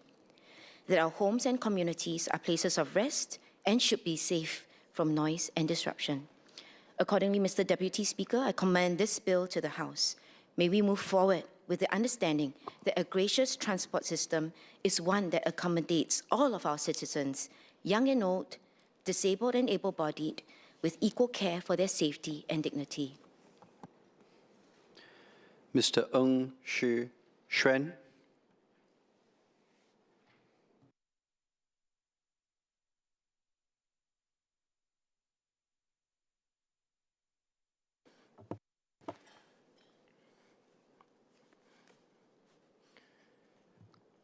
Deputy Speaker, sir, I rise in support of this amendment bill and its intent to improve safety on our public paths, reduce fire risk from unsafe devices, and strengthen accountability in the personal mobility space. I will be addressing the active mobility provisions in my clarification, and I would like to frame my comments around 3 topics. First, users and their caregivers. Second, consistent enforcement. And lastly, device safety, storage, and the role of our community. The Certificate of Medical Need is well-intentioned. It ensures personal mobility aids are used appropriately and by those who genuinely need them. But on the ground, situations are rarely black and white. A resident in my Naval Base constituency is medically weak due to multiple complications and relies on her husband to accompany her on her PMD. In another case, a couple shared that the wife will ride the PMD home after the husband completes his dialysis and is too weak to do so himself. They are concerned that such arrangements may now face penalties under the new framework. Under the existing Active Mobility Act 2017, a mobility scooter is defined to mean a vehicle that has a seat and is designed to carry a single individual. Arguably, it does not extend to a scooter that is designed for 2 persons. For example, where a caregiver rides the scooter with an incapacitated pillion rider. Clause 2G of the amendment bill introduces certain amendments to the definition of a mobility scooter, which emphasize that the mobility scooter should only have a single seat behind the footboard. However, Clause 2H of the amendment bill introduces a new definition of mobility vehicles to include any other motor vehicle designed to carry an individual who is unable to walk or has difficulty in walking and prescribed for the purpose of this definition. In addition, Clause 16 of the amendment bill introduces a new section 23I, which in subsection 2 creates an exception to the offense of driving or riding a mobility vehicle without a certificate of medical need in circumstances prescribed in regulations. Taken together, these provisions leave open the possibility that certain vehicles, such as the 2-seater vehicles that I have mentioned, as an example, being prescribed as mobility vehicles and permitted for use under certain circumstances. Would the Ministry further study such practical needs when developing the subsidiary legislation? There may be circumstances where it may be necessary or convenient for an incapacitated individual and his caregiver to use a 2-seater vehicle for legitimate mobility purposes. For example, if the individual is exhausted from dialysis or otherwise temporarily incapacitated from operating the vehicle. While enforcers may exercise discretion, policy clarity gives confidence to families and certainty to enforcement officers. In addition, I would like to ask, 1, how does the Ministry intend to balance the risk of assessor shopping with the provision of avenues for applicants to seek a second opinion in good faith? 2, what are the proposed timelines from application to clinical assessment and issuance of the certificate? And 3, how will the Ministry ensure that fees are affordable? For example, would individuals with permanent and irreversible medical conditions be granted certificates with an indefinite validity period to minimize the inconvenience of periodic renewals? Sir, in addition to permanent conditions, we also see many time-bound mobility issues in our community. residents recovering from surgeries, fractures, stroke, chemotherapy, or dialysis may only need a mobility scooter for a few weeks or months, not permanently. In this regard, I note that Clause 16 of the Amendment Bill introduces a new Section 23K of the Active Mobility Act, which contemplates that each certificate will have a validity period. So I would like to ask, will the framework allow for short duration certificates, and can validity periods be proportionate to medical need instead of a fixed renewal cycle? Ultimately, clarity on the form of certificates will be helpful, as this avoids over-medicalizing temporary conditions and repeated clinic visits for residents who are already unwell. The reduction of the PMA speed limit from 10 kilometers per hour to 6 kilometers per hour is sensible. Lower speeds do reduce injury severity. Furthermore, PMAs will now be required to carry registration marks which allow for enforcement. But enforcement consistency and deterrence matter. Recently, LTA installed a temporary enforcement camera right outside Canberra Primary School.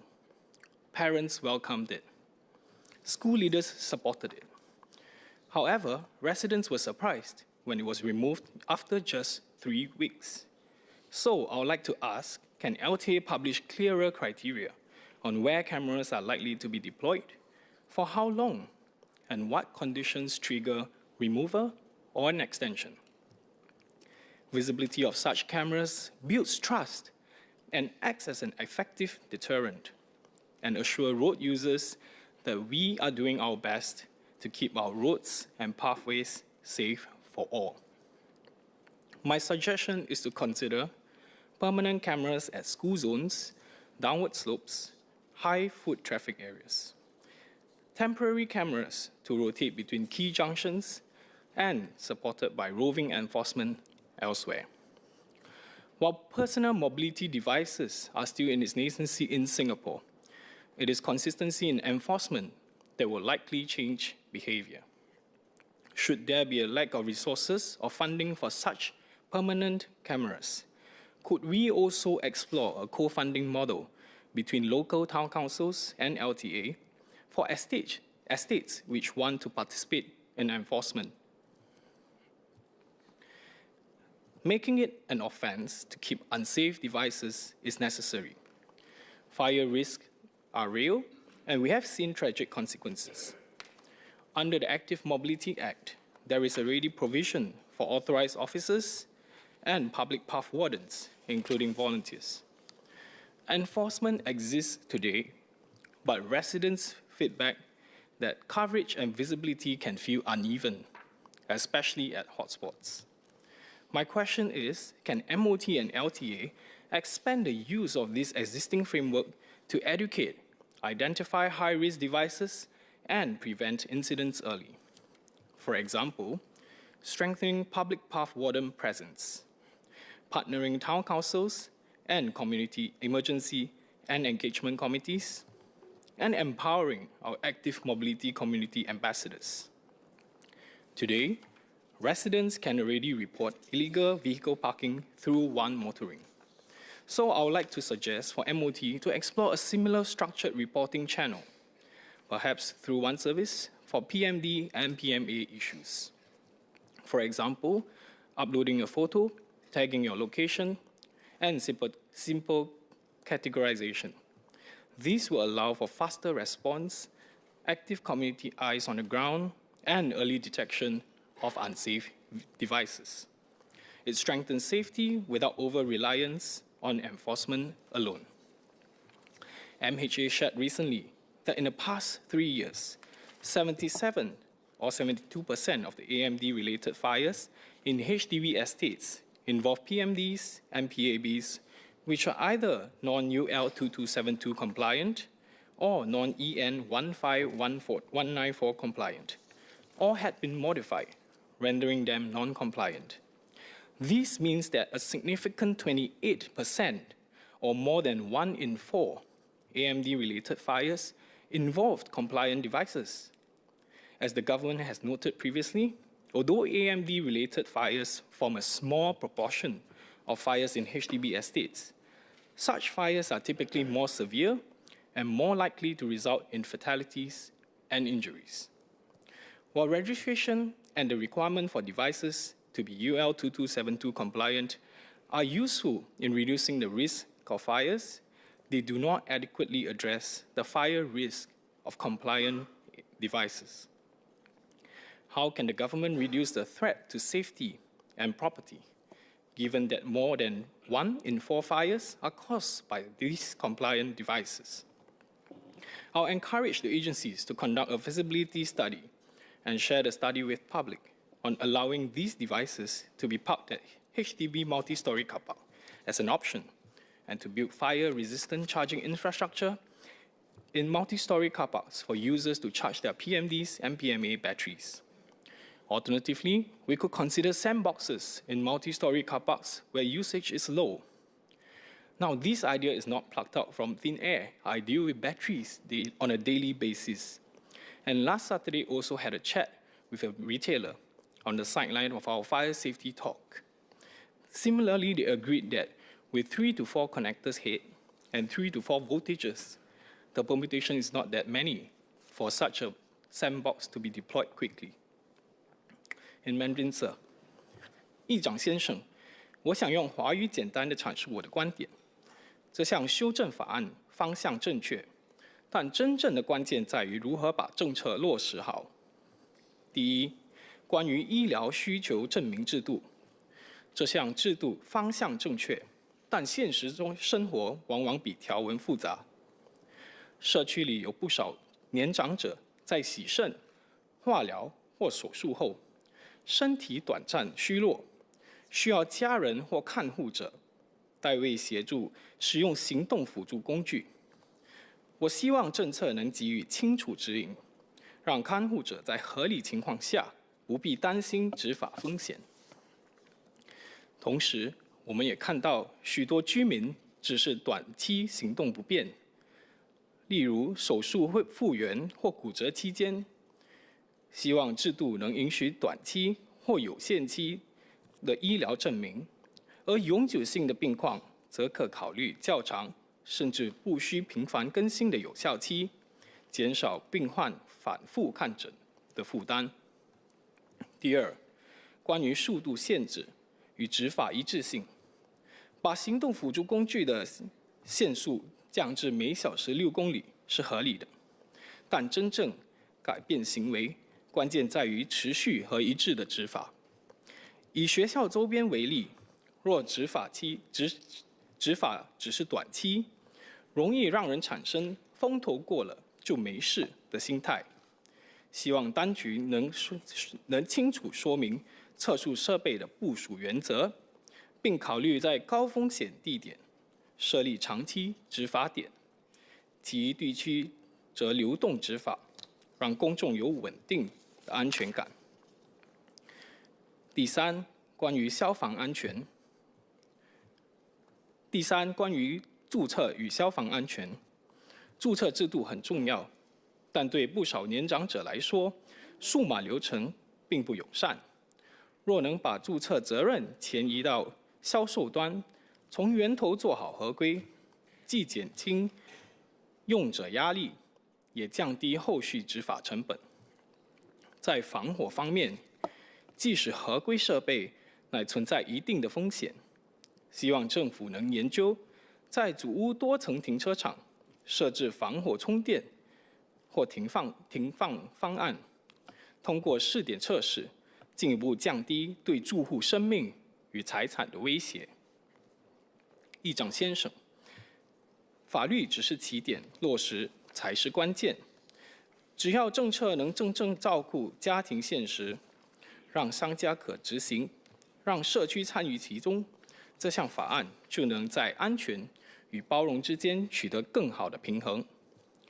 Sir, this bill sets the right direction, but laws succeed only when families feel supported, users and companies can comply, and communities feel safe. My intent today is to help make this policy work better on the ground I look forward to the Minister's clarifications and how we can refine implementation together. Dr. Chu Pei Ling.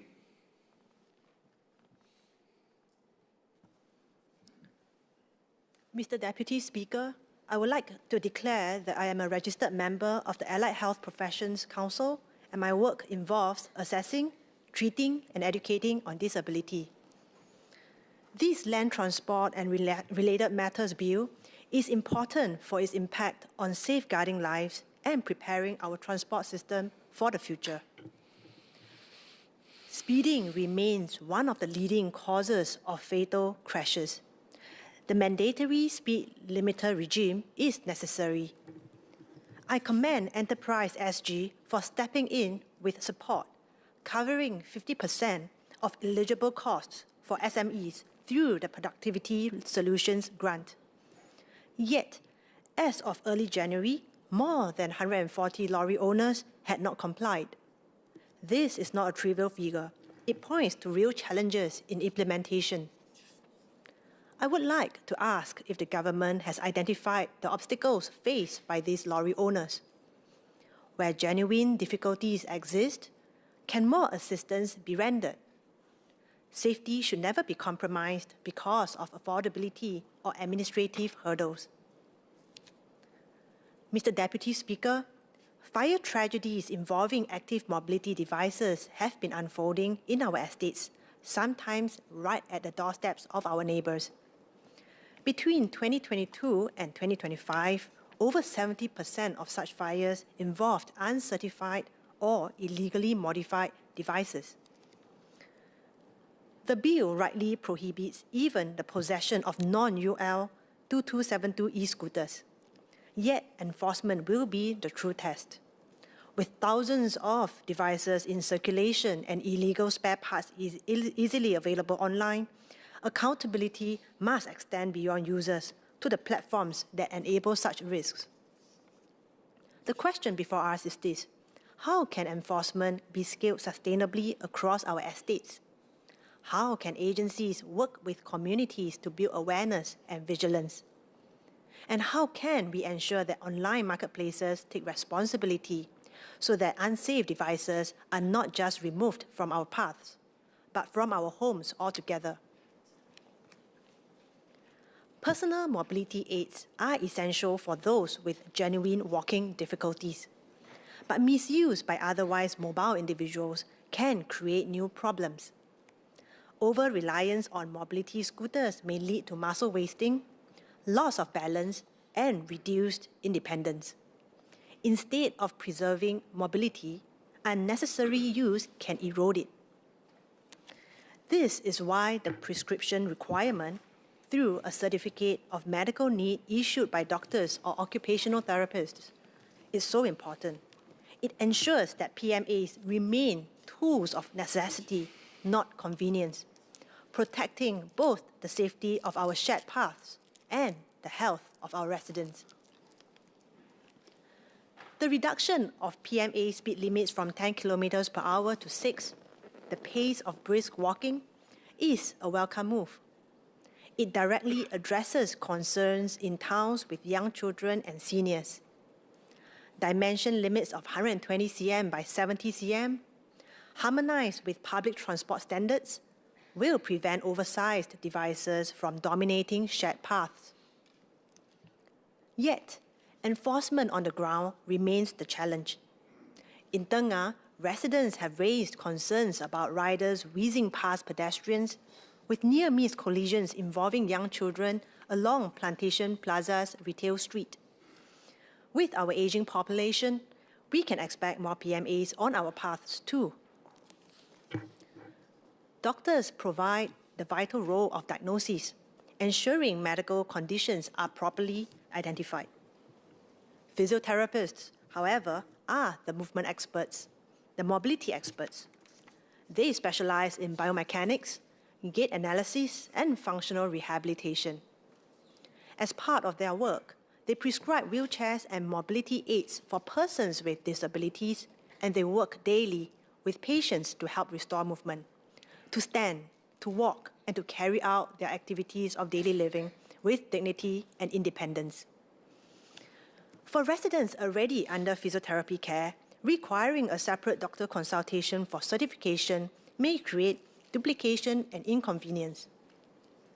Could the Minister explain the rationale for excluding physiotherapists from issuing certificates of medical need, particularly for patients already under their care? The exclusion warrants reconsideration. For continuity of care, patients already receiving physiotherapy should not require separate consultations solely for certification purposes. Doctors diagnose, but physiotherapists help people move again, to stand, to walk, and to live. Additionally, while these measures improve safety, infrastructure remains a concern. Shared paths of 2 meters are dwarfed by roads spanning 18 meters. If active mobility is to grow, will the government commit to expanding pedestrian-only path infrastructure proportionately? Safety is not just about rules, it is also about space. ERP 2.0 represents a fairer, usage-based model, charging only for actual road use. That principle is sound, but fairness must be felt across income groups and vehicle types. How will lower-income families who rely on private hire vehicles for essential transport be protected from disproportionate burdens under future distance-based models? And while decriminalizing mispayments is sensible, shifting liability from drivers to vehicle owners may create complications for shared vehicles. How will these be addressed? Mr. Deputy Speaker, this bill advances safety and modernization on our roads. It is a step forward, but as always, the true measure lies in implementation and enforcement, in fairness, and in infrastructure. I support the bill and I look forward to the Minister's clarifications. Thank you. Ms. Joan Pereira.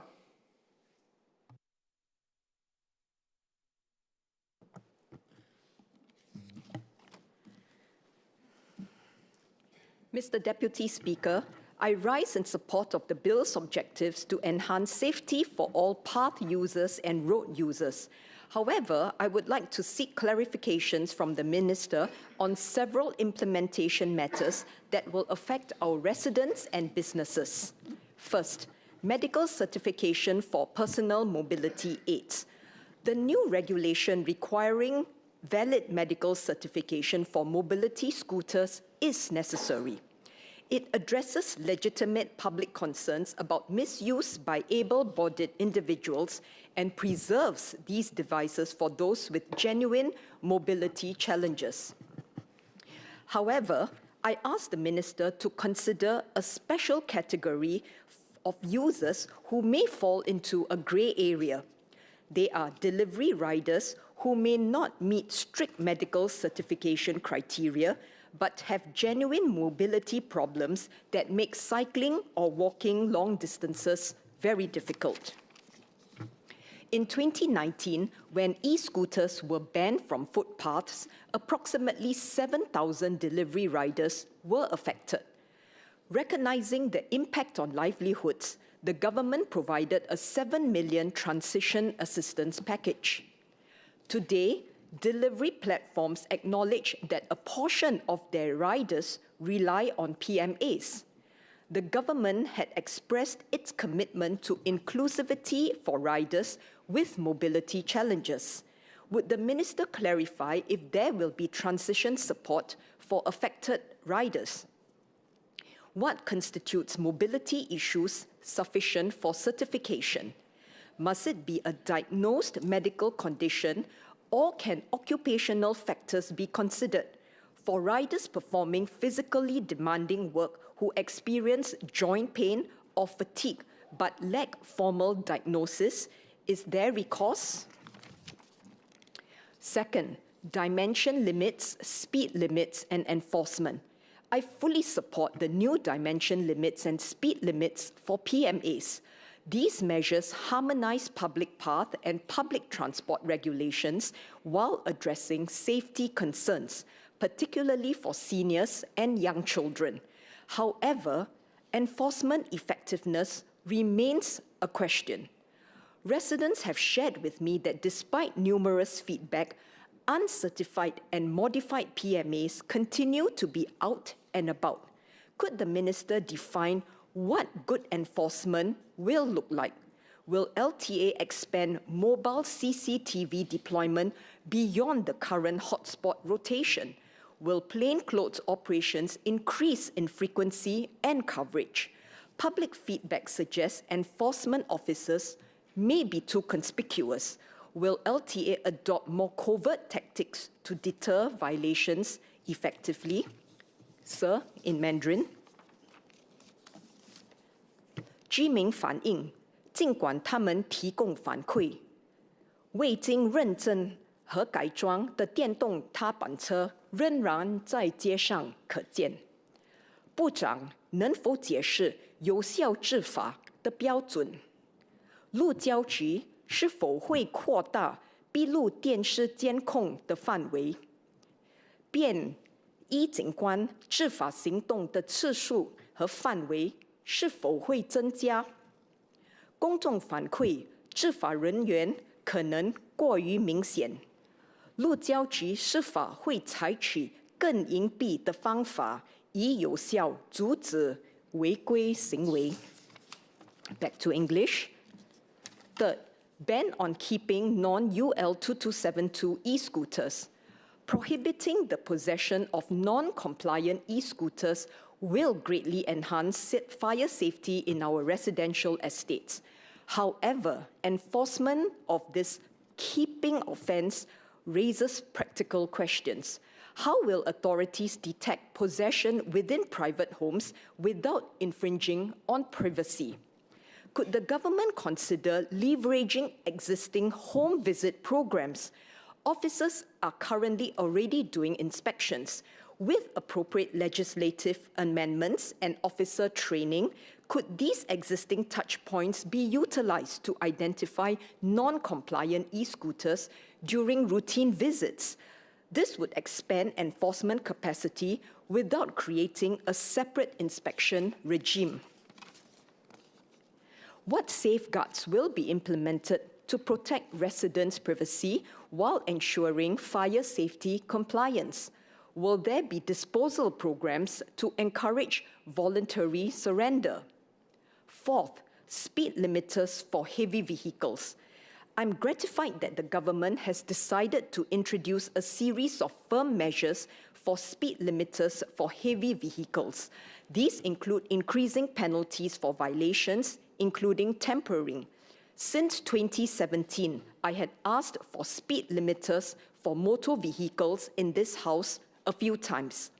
I hope we will be able to progress to higher risk passenger cars to improve safety on our roads too. Finally, may I ask about speed limiters for foreign heavy vehicles on our roads? What are the regulations and enforcement measures for them? In conclusion, I seek the Minister's assurance that all these measures will be implemented with adequate support, clear timelines, and proportionate enforcement. I support the bill. Thank you. Mr. Jackson Lam.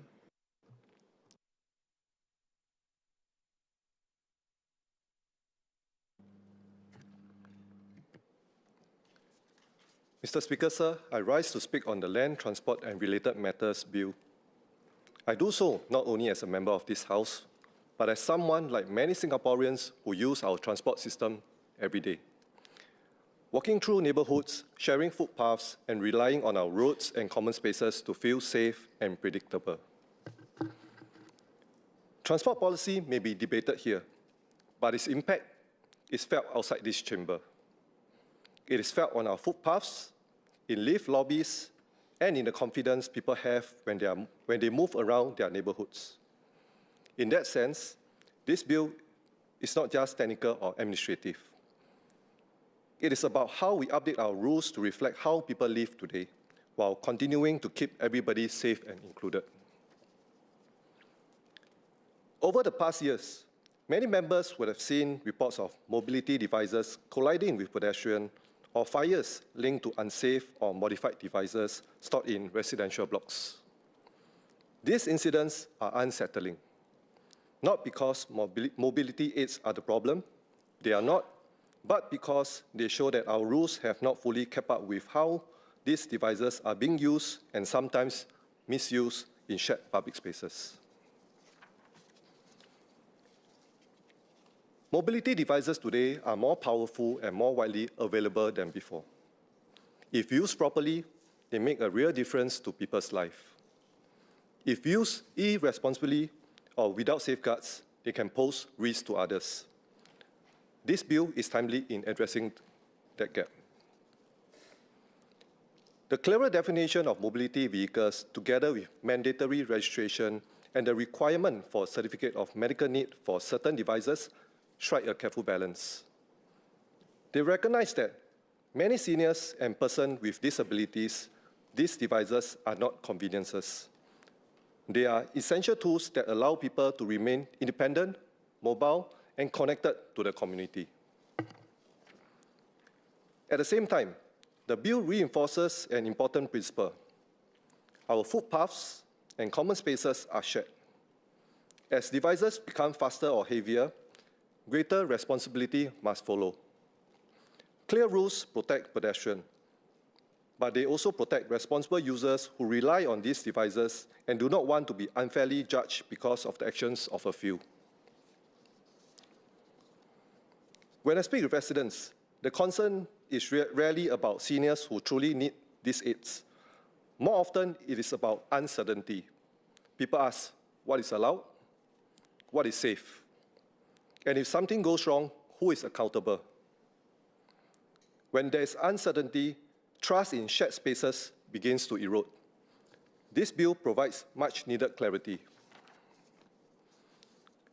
That said, rules alone are not enough. Implementation will matter just as much. Seniors navigating medical assessment, online systems, or registration processes should not feel anxious or overwhelmed. I encourage the ministry to continue pairing regulation with strong outreach through community centers, healthcare providers, and grassroots organizations, especially during the transition period. Compliance should come from understanding and support, not fear. I also welcome the bill's focus on upstream responsibility, particularly the stronger controls on the sale, advertisement, and the possession of unsafe or non-compliant devices. Too often, enforcement falls mainly on end user, even when powerful devices are marketed without proper safeguards or clear information. This does not feel fair. By placing clearer responsibility on sellers and platforms, the bill improves accountability and sends a clear message that safety must be built in from the start. Related to this are the provisions dealing with unsafe devices, including those that are modified or uncertified. Many of us will recall reports of fires in residential blocks linked to such devices. These incidents are frightening because they do not affect just one household. They put neighbors, families, and entire block at risk. The introduction of an offense for keeping unsafe devices, even when they are not actively used, reflects an important reality. Risks often arise long before an incident occurs. At the same time, I welcome the reasonable excuse safeguards and the transitional arrangement. This ensures enforcement remains proportionate and humane. Clear public education will be essential so that people understand what is expected of them. Mr. Speaker, sir, the bill also addresses road safety more broadly, particularly through amendments to the Road Traffic Act. I welcome the clarification that mandatory disqualification periods are minimum periods, restoring the original legislative intent following recent judicial interpretation. Too often, attention comes only after something bad happens, when lives are lost or permanently changed. Clearer statutory guidance strengthens deterrence, while still allowing judges the discretion to respond fairly to the seriousness of each case. The enhanced speed limiter regime for heavy vehicles is also timely. When safeguards are bypassed, the harm caused can be severe and irreversible. Tightening these controls reflects lessons learned through experience and reinforces our commitment to road safety. Finally, Mr. Speaker, sir, I would like to touch on a broader theme that runs through this bill: trust in systems, especially as Singapore relies more heavily on automation and digital enforcement. From speed cameras to electronic charging system, technology now plays a central role in transport management. The bill updates evidentiary and enforcement provision to reflect this reality. But even as system becomes more efficient, it is important that people continue to have access to clear explanation and meaningful recourse. Systems must not only work well, they must also be fair, transparent, and understandable. Singapore has always done well because people trust that our systems are designed with care, applied proportionally, and corrected when they fall short. This bill helps to maintain that trust by modernizing our laws while keeping people at the center. Mr. Speaker, this bill is not about regulation for its own sake. It is about responding responsibly to technological, demographic, and social change. It seeks to protect seniors, support mobility, improve safety, and modernize enforcement without losing sight of fairness and common sense. With careful implementation and continued engagement, the Land Transport and Related Matters Bill 2026 will strengthen not just our transport system, but also the confidence Singaporeans place in it. I therefore support the bill. Thank you. Mr. Melvin Yong.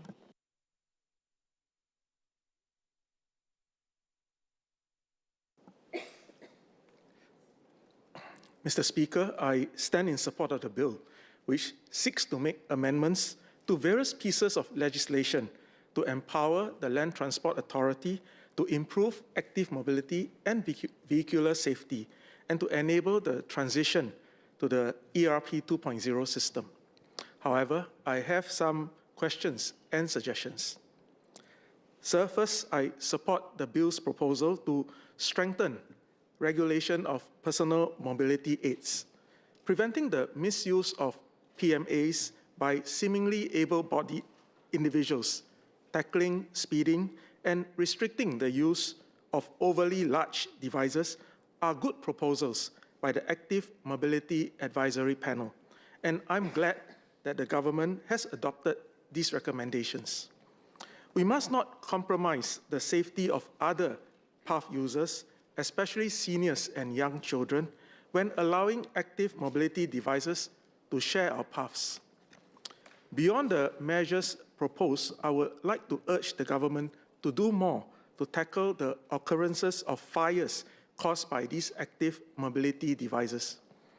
In my Radin Mas constituency, I've seen our fair share of fires caused by personal mobility devices, or PMDs.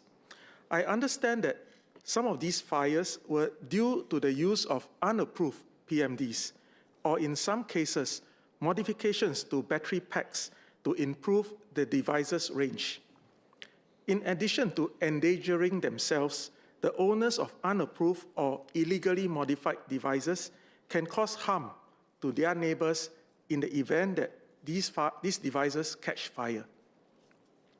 Electrical fires can spread far more rapidly, and the damage to surrounding HDB flats also tend to be more excessive.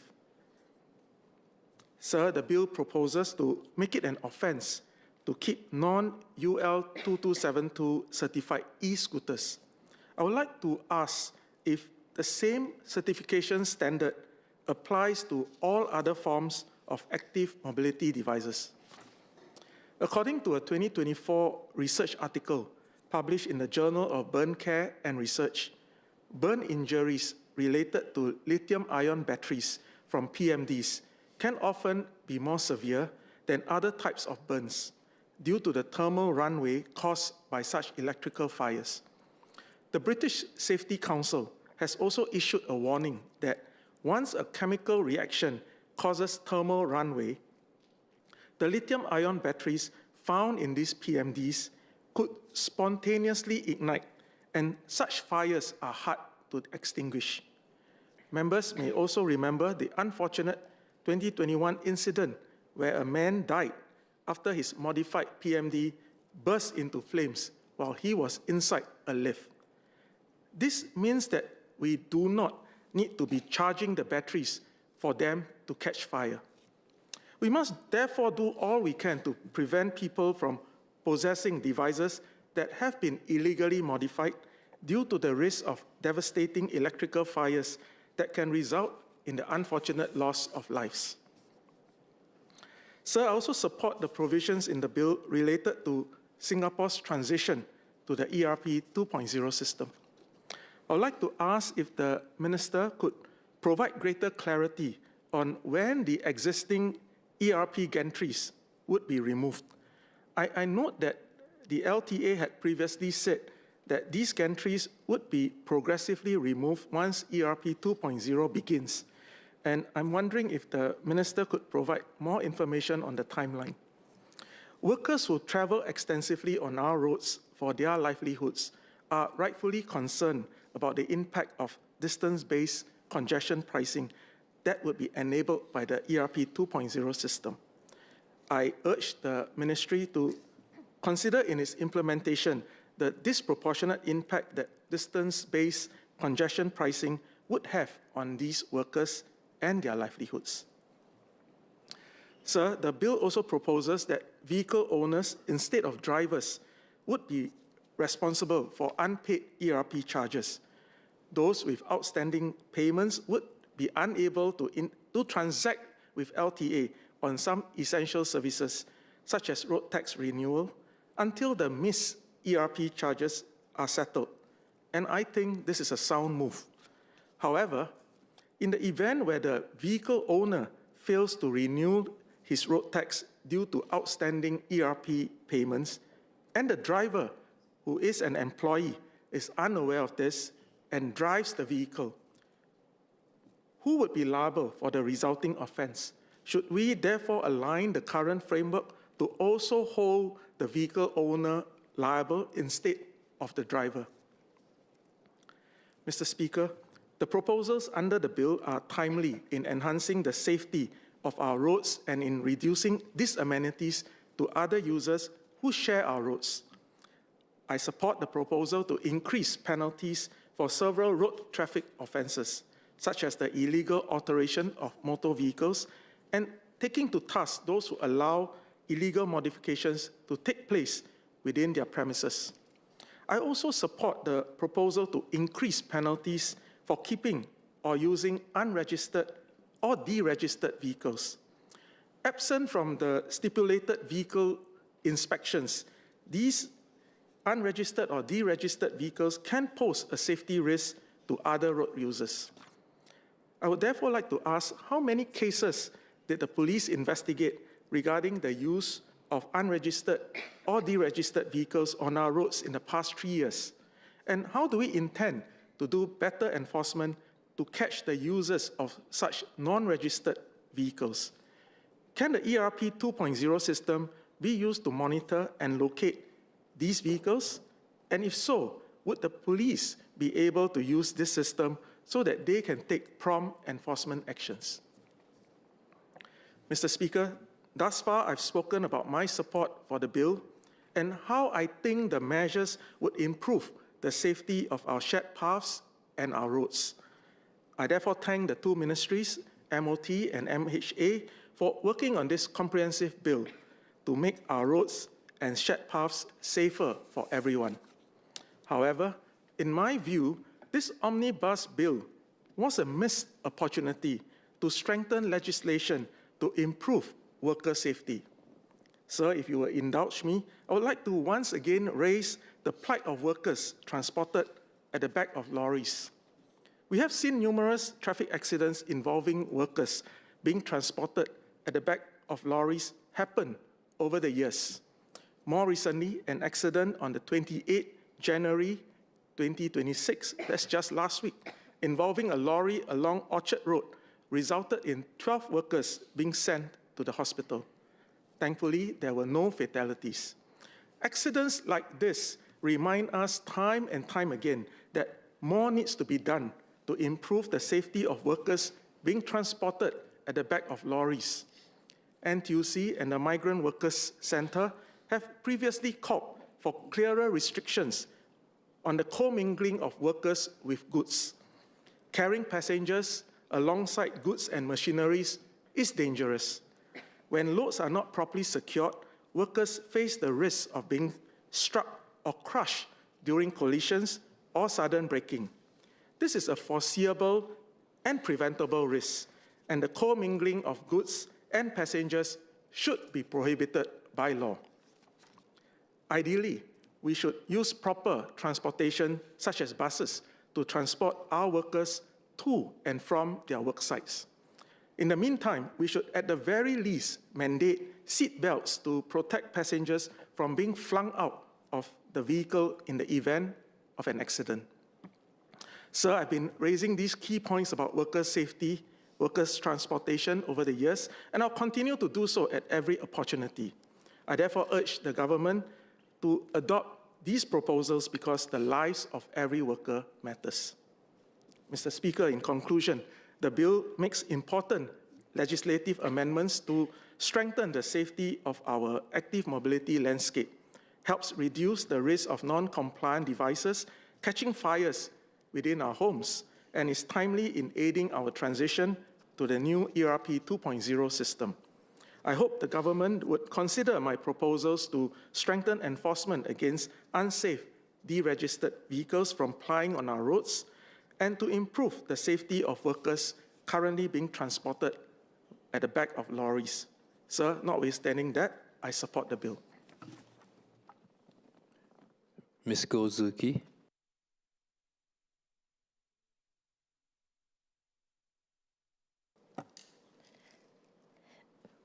Mr. Speaker, the biggest part of this bill is about making our roads, public paths, and neighborhood safer. Public safety is of utmost importance, and I welcome and support the bill. Some of the measures introduced in this bill I feel are long overdue. There are, however, a few points I would like to raise. Firstly, speed limits. So the bill will cap personal mobility aids at 6 kilometers per hour on public paths. That is only about brisk walking speed. While I share the same reservations with my parliamentary colleagues that this may penalize some PMA users, specifically those who make use of their device to make a living as platform delivery workers, I can understand this from a perspective of public policy. While we have restrained that one group of people with real medical needs to this relaxed pace, I must note that on our shared paths, bicycles, PMDs, PABs are still allowed to go 25 kilometers per hour, and I wonder why. I had raised a parliamentary question on this issue previously and had an exchange with the Honourable Minister of State for Transport before. I remember I noted in that exchange that 25 kilometers per hour is essentially a fit person running at full throttle or sprinting all out. To give a more easily perceived perspective, that is about 100 meters sprint in 14.4 seconds. Mr. Speaker, both yourself and the Honourable Minister of State for Transport acknowledged then that speed was beyond the both of you. Indeed, I doubt that there's anyone in this House who could do so. And I know that there are some very fit members in this House. And this reinforces my point.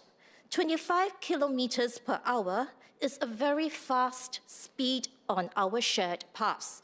The momentum of a person halting down at this speed on our shared paths, whether he be on two legs or a bicycle or even a PMD, has the potential to make any accidents a serious and even a very deadly one. Someone dashing and crashing into you at 25 kilometers per hour is no joking matter. This is an issue in my ward, and I have received many residents' feedback on speeding bicycles and SMVs in the Tanjong Rhu area. Our shared paths are used by many of our elderly residents, young children, and even pets. Mr. Speaker, I credit the progressive steps taken by LTA previously, including the banning of PMDs and PABs from footpaths and lowering bicycle speeds from 5 to 10 kilometers per hour. It did much to improve public safety. But in the same interest of public safety, I must also call on LTA to review the speed limit for these devices on our shared paths. Next, I turn to enforcement. I'm glad to know that the expanded powers that will be given to LTA officers under this new bill. Currently, the Active Mobility Act allows LTA enforcement officers to enter and inspect public business premises suspected of committing offenses such as illegally modifying devices and selling non-compliant devices, and to seize such devices. But yet, I cannot help but note that majority of the AMD-related fires occurred not in commercial and business premises, but private residential homes. With this bill, mere possession of non-UL 2272 PMDs will also be an offense.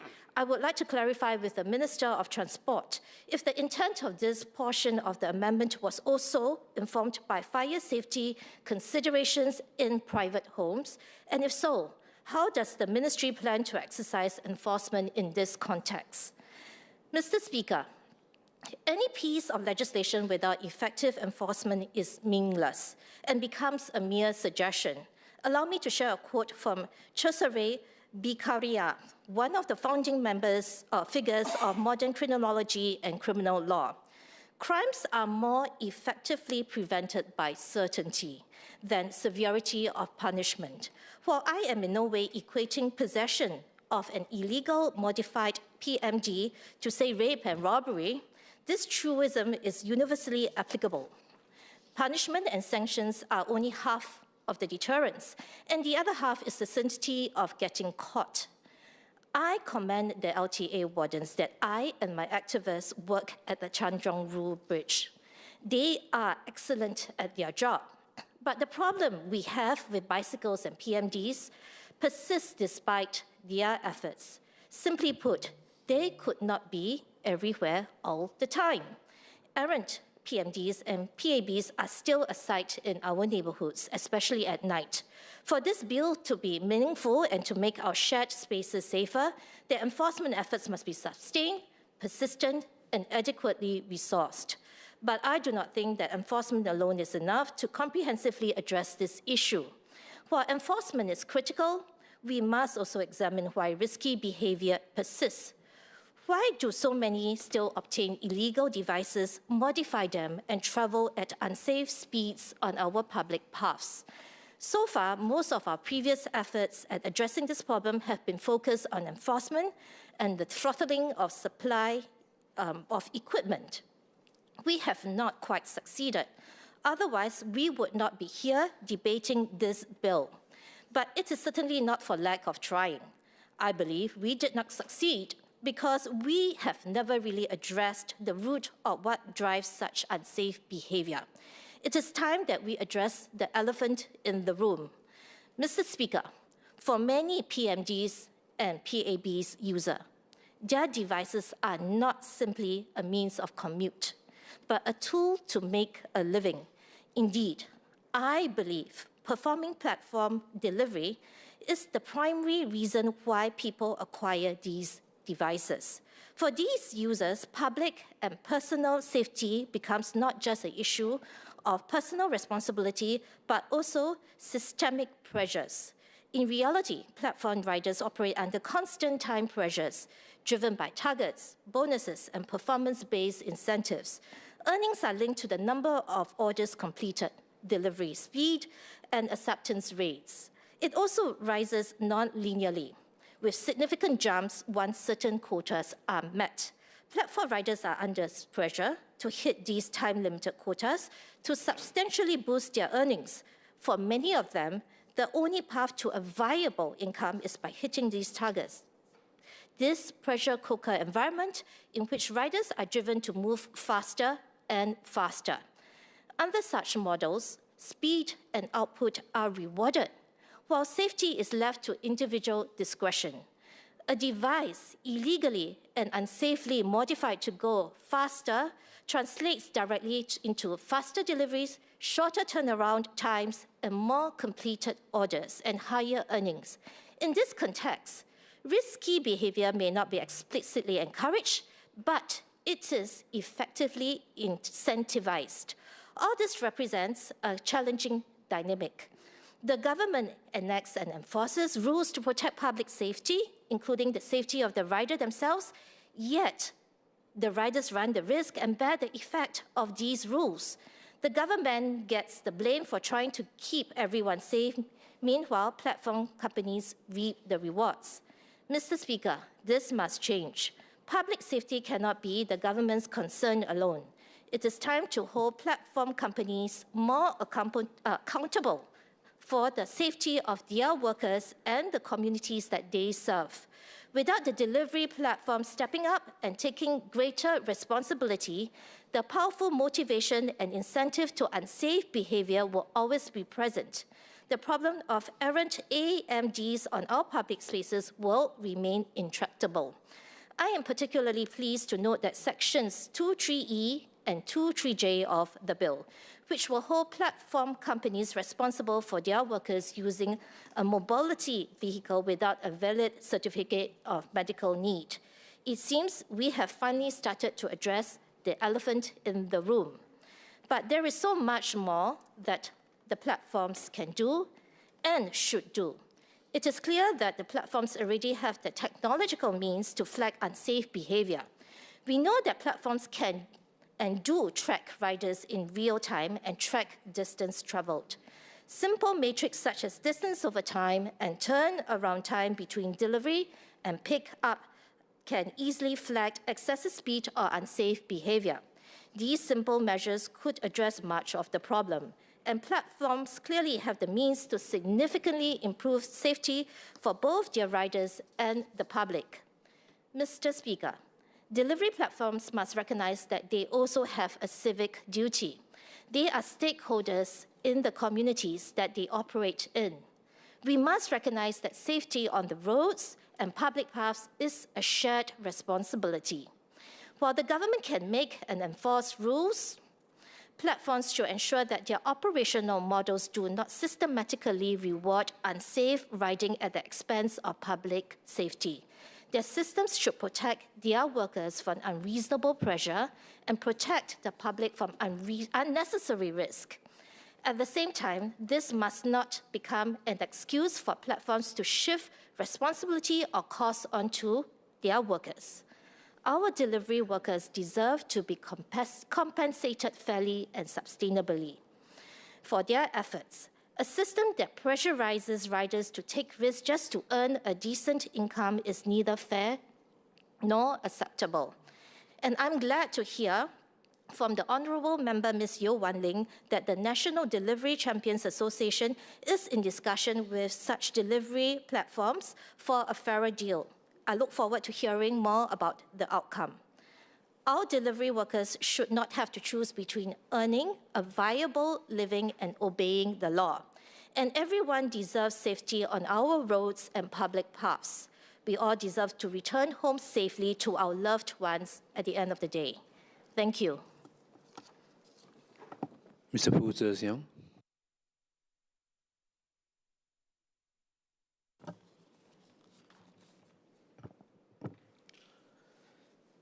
Mr. Speaker, in preparation for today's debate, I partnered the Institute of Policy Studies to convene a citizens' reflections session with my residents in Tanjong Pagar, Tiong Bahru. I hope that through the session, my residents will develop a deeper understanding of our parliamentary proceedings and a stronger sense of engagement with these debates. Hence, after the bill was tabled in Parliament for first reading in January, I met residents who responded to an open call for a full-day session on 17 January, where we had robust and enriching discussions on the active mobility segments of the bill. Following the session, the participants spent an additional week to co-develop a close to 60-page report synthesizing our discussion, and I will highlight the key points in the report in my speech today. Mr. Speaker, my residents took many positives from the proposed changes in the bill. At the same time, they also raised several practical considerations and suggestions that were all people-centered, focused on the needs of fellow citizens with mobility challenges. And I will cover 4 key areas today. First, the introduction of the medical certificate requirement for the driving or riding of mobility vehicles on public paths. We agree that this is reasonable to ensure that the use and the space associated with the use of mobility vehicles is safeguarded for those amongst us with genuine mobility challenges. And coupled with the other specifications on size and speed, this will curb the misuse of such mobility vehicles, which endangers the safety of all path users, especially pedestrians. However, we would like to seek clarification from the Ministry. Will the government consider providing subsidies for those in need to cover the cost of the clinical assessment? In addition, there were concerns that different medical practitioners may have differing practices in ascertaining the need. So how will the Ministry of Health ensure standardized clinical practice? Will there be training for practitioners? Because on the one hand, we want to ensure that those with genuine mobility challenges are able to get the certification with minimum hassle, but on the other hand, we also hope that in making the assessments, our practitioners do not inadvertently encourage the over-reliance on the mobility vehicles for those who are still able to move about relatively independently. Second, the introduction of the need to register mobility vehicles. Now, we agree that this facilitates greater accountability and can help with enforcement, as currently the lack of identification marks constrains enforcement even when offences may be detected by the active mobility enforcement cameras. However, we would like to highlight that this may not fully address the challenge of enforcing against those who do not register and therefore continue to run around without identification marks on their mobility vehicles. So therefore, despite the changes in the legislation, adequate presence on the ground continues to remain critical to enforcing against this group. At the same time, while we acknowledge the potential benefits of registration, several residents asked if the need to register would be too onerous for those with genuine medical need, given that they would already have had to obtain the medical certificate, and many of whom may be facing financial challenges. Will the government be able to streamline the process to minimize the hassle for these persons? And will the government also consider the provision of subsidies or grants to cover the registration and associated fees for those amongst them that face financial challenges? We would also like to highlight one particular provision in the Act and seek clarification. Specifically, why is an additional identification mark required at the registered responsible person's expense when there will already be a registration mark issued by LTA? What information will be placed on the marks? Several of my residents were particularly concerned about this. Will there be any personal data and privacy concerns, as the marks may allow the public to identify people with mobility challenges based on the marks on the mobility vehicle alone, even if nobody is using the vehicle?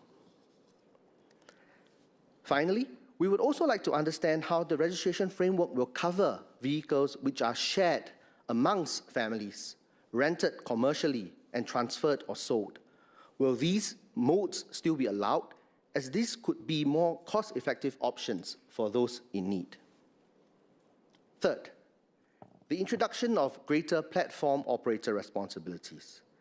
As a good number of mobility vehicle users we encounter on the paths are delivery workers, we support these changes.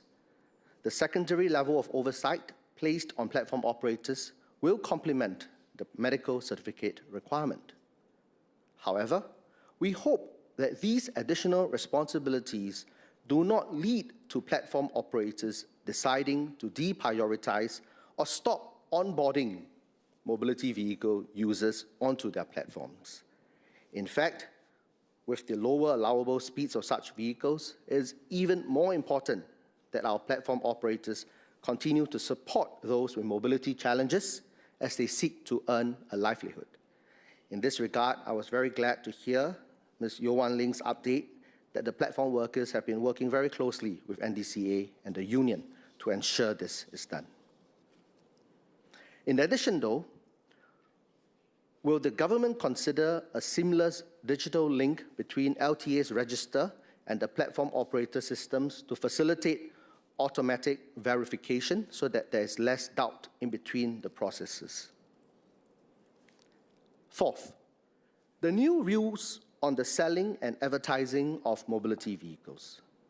Now, we support commercial regulation as this helps to ensure upstream accountability. We note, however, that the current bill does not seem to extend to regulating against the advertising of illegal repairs and modifications to mobility vehicles. I repeat that it is the advertising of these illegal repairs. Is this an area that the ministry intends to cover? And finally, given that the intent is for the mobility vehicles to only be used by those with mobility challenges, did the ministry consider centralizing the supply through healthcare institutions only, for example? Finally, I just want to make a quick point on the 6 km/h speed limit. I support the reduction to 6 km/h. Similar to members like Mr. Ng Shi Xuan, I believe it is reasonable and sensible. And in fact, it is not only Singapore that believes so. A quick check online will show that while there isn't a single global standard on what the speed should be, many jurisdictions, including the UK, including France, certain jurisdictions in Australia, in fact, Slovakia as well, has recently ruled a new 6 km/h for the use of mobility aids on pathways. And I think many of these jurisdictions have all considered that this is based on the fact that it is a brisk walking speed. So that is, I believe, a scientific consideration in the ascertainment of what the speed is. But the positive effects of all the changes we have in this bill will only be felt by our residents on the ground if there is effective enforcement. And I think that is something that all members so far have raised as of critical input to the bill. So, Mr. Speaker, in closing, I would just like to acknowledge the valuable input and perspectives of my residents on the bill once again. And I look forward to engaging them on more bills, especially those under the ministries I'm a GPC member of, MND, MSE, as well as those impacting our built environment in general, such as this bill, because it affects all of us. Notwithstanding the points I have raised, I support the bill. Thank you. Acting Minister for Transport.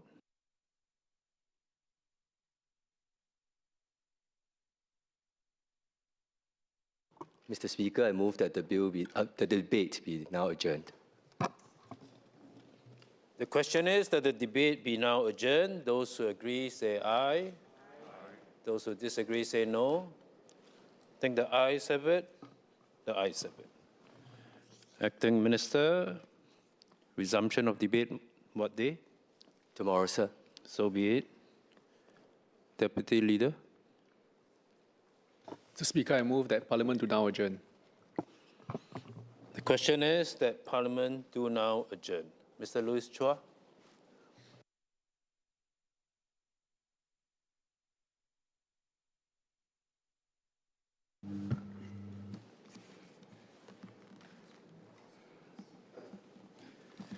Mr. Speaker, I would like to give notice that the Honourable Member James Lim is also keen to speak on the motion standing in my name under Standing Order 28B. I therefore propose to share the 20 minutes of speaking time to him. May I proceed as proposed? Please go ahead. Thank you, Speaker. Allow me to first declare that I'm an equity analyst working in a financial institution in Singapore. On that note, Mr. Speaker, I rise today to speak on an issue that is very close to my heart: the future of Singapore's equities market, and by extension, Singapore's role as a global financial centre. Through this adjournment motion, I hope we can make Singapore equities great again. For more than a decade, I worked as a sell-side equity analyst and observed the continual decline in the vibrancy of our capital markets. We witnessed the S-chip crisis, market shrinkage as delistings far outstripped new IPOs, and the painful erosion of investor confidence. Our market liquidity had fallen behind not just global bourses, but even regional neighbors.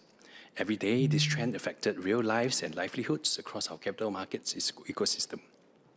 In 2024, I put forward a parliamentary question on this issue, and the government's reply, though well-intentioned, felt insufficient. It lacked the boldness needed to reverse decades of decline, with PM Wong sharing that conditions remain challenging for the Singapore equities market, as they are for stock exchanges in other countries. But thankfully, that has changed. I welcome the government's markedly stronger resolve and put on record my appreciation to the Equities Market Review Group for its work. In particular, I appreciate that the 5 billion EQDP funding demonstrates genuine commitment, and I hope that this will not be a one-off measure, but represents the start of a continued commitment to the Singapore market. That said, as I shared in my COS speech in February 2025, our measures must be bold enough to bring our equity markets into the future. However, I believe that the current recommendations by the review group may be necessary but not sufficient to truly drive permanent change. The two work streams appear to be focused on reducing market friction rather than instituting structural interventions that improve company fundamentals in the long term. Without three critical additional pillars, we risk repeating a familiar pattern, with Thailand's Firepark program providing a cautionary tale. Let me first establish the scale of Singapore's challenge, which my learned colleague Kenneth Yong had earlier shared in his speech on the Finance Bill. Putting aside the comparisons with other Western developed markets, as of end January 2026, 61% of SGX companies generated return on equity below 8%, compared to 44% in Japan and 24% in Korea. Too many of our companies are delivering uncompetitive returns. On liquidity, the difference is even more stark.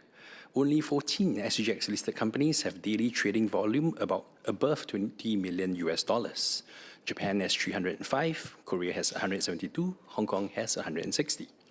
But perhaps most telling is this.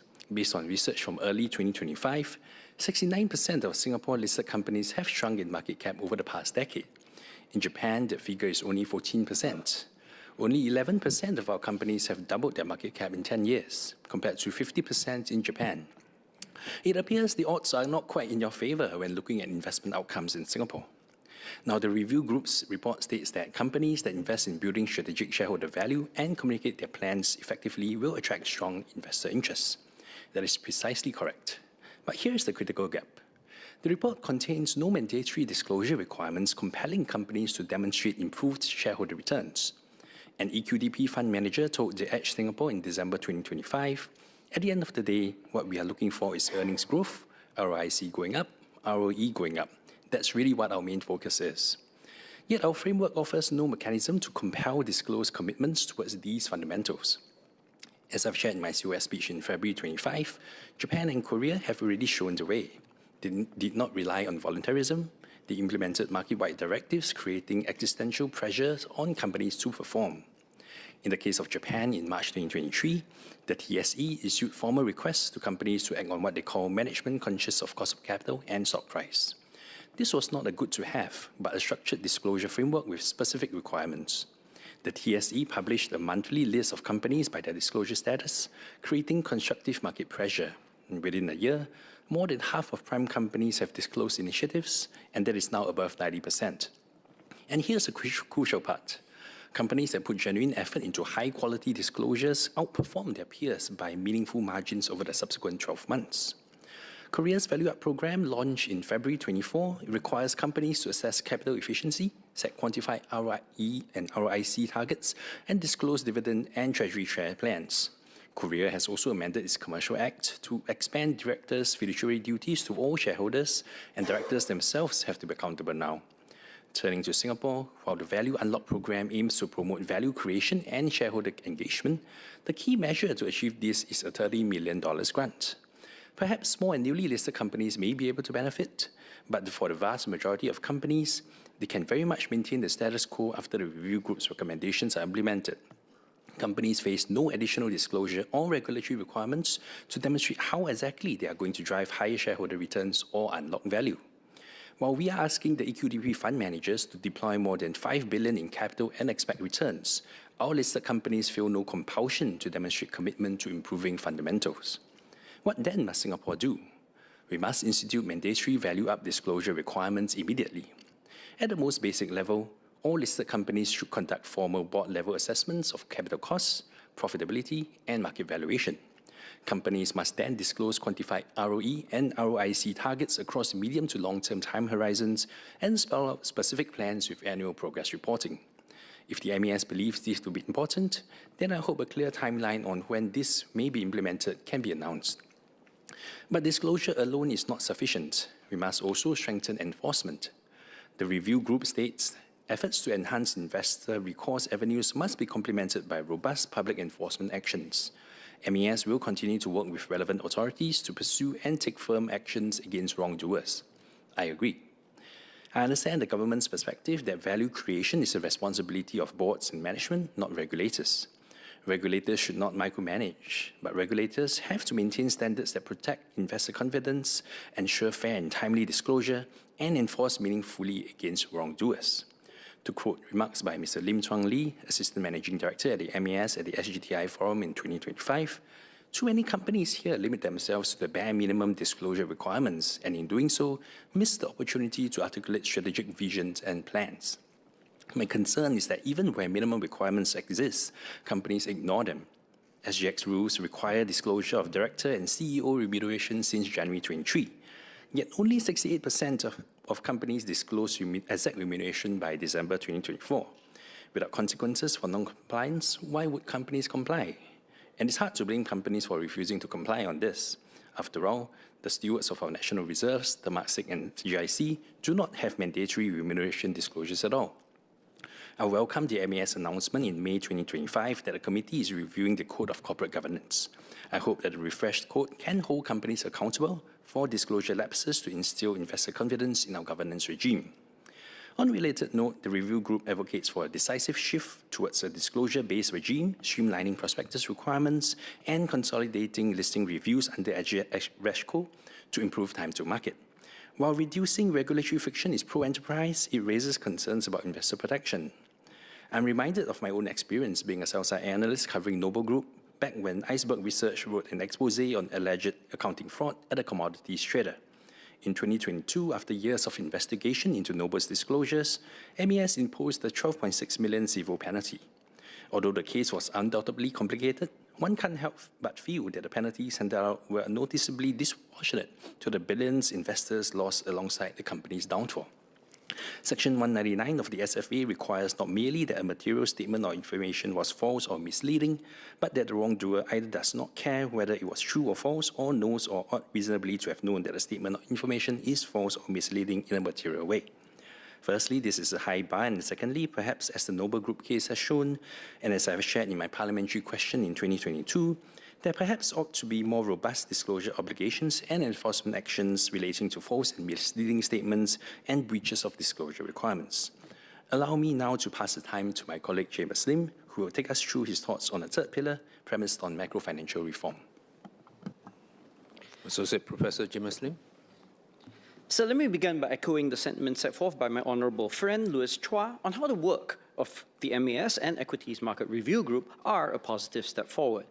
As he shared, these efforts appear to be targeted toward improving market efficiency and functioning, but somehow still fall short of the sort of structural reforms necessary to foster sustained corporate value creation. Mr. Chua suggested two change pillars: enhance shareholder value via mandatory disclosures and strengthen corporate governance with more robust enforcement, both of which stress reforms to market microstructure. In closing, I will take a step back and offer a third pillar premised on macro financial reform: enrich the capital raising life cycle. Let me first expand on what Louis shared about the current challenges of our stock market, but from a more macro and comparative perspective. Our market for publicly listed stocks currently lags those of many other countries, even those with far less developed financial sectors. Singapore's stock market capitalization as a share of national output stood at 117% last year between India and Malaysia. This is despite India's overall financial development being more than 2 times lower than Singapore's, and Kuala Lumpur being miles away from us as a global financial center. Perhaps more worryingly, this share has steadily eroded over the past 2 decades. capitalization almost reached 300% on the eve of the global financial crisis, but this has steadily eroded by more than 3/5. This trend is heading in precisely the wrong direction if the goal is to fortify our stock market. Nor should we rest easy just because the Singapore Exchange or SGX recent performance. The SGX certainly did well last year, posting returns of close to 30%. But so did the stock exchanges of Pakistan, Sri Lanka, and Vietnam, and few would claim that these markets are the benchmarks we should aspire to. Make no mistake, returns are distinct from liquidity, and the primary role of any stock market is to raise capital to fund investment, with returns being secondary. Our private equity markets fare little better. One estimate places our venture capital or VC market at around 1.2 billion in 2024, a small fraction of the more than 4 billion raised by comparable early-stage rounds from either the Bay Area or the United Kingdom. Even when scaled to per capita terms, we fall short of a country like Israel.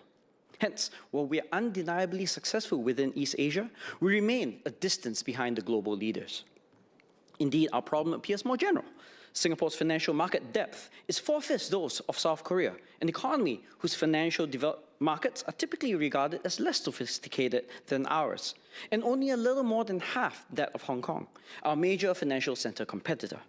While we have made headway in certain segments, notably foreign exchange and real estate, our financial markets still fall short in one of the key functions, to raise funds for doing business. Improving the life cycle for capital raising therefore requires us to look at the full stack for corporate finance, from angel through different stages of venture investments by private equity to initial public offerings or IPOs on the secondary board, followed by possible graduation to the main board. Our angel market is mature, but shallow. There are close to 24 angel and seed investment networks here, of which the most prominent, the Singapore Angel Network and the Business Angel Network of Southeast Asia, are well established. The funding environment is liquid, with hundreds of deals annually. Moreover, 4 and 5 investors even report optimism about the ecosystem. The government has also extended significant support to the startup scene. There is both grant money as well as tax breaks for angel investments and co-investment opportunities. Officially sanctioned hubs abound, such as Block 71 and Stage 1, along with the other incubators and accelerators located in the One North complex. The National Research Foundation has also been active in supporting innovations in deep technology, including the launch of the 50 million Graduate Innovation Research Program to support locally based entrepreneurs. Given this backdrop, the stage for this stage of the venture cycle appears well positioned. I therefore second the recent decision by Temasek to back away from directing exposures to early stage investing and instead focus on later stage, meaning Series B and later funding rounds. This is logical given Temasek's relative size, which makes deploying relatively small sums of capital challenging and potentially inefficient. But it's also vital that the institution deepen domestic liquidity for later VC stages, which leads me to favor an even stronger focus on the pre-IPO stage with a clearer mandate to target locally based companies. This will help catalyze the market for private investor exit while simultaneously easing the transition of firms to public investment on the secondary board. There are already some government-directed efforts on this front. The 1.5 billion Anchor Fund at 65 and 500 million Growth IPO Fund have been in place since 2022 to support high-growth firms with public listings. However, such efforts are relatively small and, perhaps more importantly, incomplete. Rather than one-offs, what is needed is to generate market activity is continuous reinvestment. It would be better to simply enfold these entirely into Temasek's overall portfolio while channeling the fund toward funding more domestic opportunities. The goal is to usher companies toward an eventual listing and to choose SGX as their outlet. In my view, the fate of our main board will ultimately be tied and dependent on how vibrant our secondary board is. Alas, activity on Catalyst has been disappointing. Last year, there were only 6 IPOs, and it was 4 the year prior. ASEAN bourses have all found greater success in their public offerings, with Indonesia and Malaysia dominating the region in terms of listing as well as fundraising capacity. We must shore up local listings on Catalyst to increase its attractiveness as an exit destination for our otherwise robust earlier stage venture ecosystem. The problem is one of chicken and egg. Presently, low liquidity has made VCs wary of listing on this board, while the small number of new listings in turn limits trading and turnover, thereby becoming a self-fulfilling prophecy. Breaking this negative equilibrium that this SGX has found itself in will require, pardon the pun, a catalyst in the form of temporary stimulus to IPO activity. This government understands this. It has, since 2019, sought to underwrite listing expenses with the Grant for Equity Markets Singapore scheme, but GEMS is presently biased in favor of main board listings rather than catalysts, and it is unclear how much take-up there has been for the scheme. The Monetary Authority has also tabled proposals for streamlining primary and secondary listings. This is a positive step, which I support. We may also consider piling on financial incentives, such as granting firms that may choose to list continued recognition as SMEs for tax purposes over an interim period as an additional inducement. I should stress that easing listing requirements does not imply weaker regulation in the long run, contrary to the points made by my honourable friend about transparent disclosures and strengthened governance. Rather, I'm arguing for initial forbearance to strengthen incentives to list here in the first place. Enhancing stock market liquidity should not be limited, of course, to public sector incentives alone. We should also enlist our ecosystem of family offices more into this effort. The favourable tax treatment for family offices under Sections 13(o) and 13(u) of the Income Tax Act only applies when a minimum allocation is made to qualifying investments. This may be further refined to require a minimum allocation to onshore allocations specifically. We can also do more with other private sector institutional accounts. There are excellent examples of stakeholder capitalism around the world, including Germany, Japan, and Scandinavia. Setting aside the advantages and disadvantages of such arrangements, it is difficult to deny that channeling more buy-side exposure toward the SGX would likely improve market depth and foster greater vibrancy. To encourage take-up, we could grant tax-free status for employee stock ownerships. We could even consider giving further inducements to retail investors to leverage the participation of average households. 1 in 2 Singaporeans already own stocks, and half of the local exchange is already held by individuals.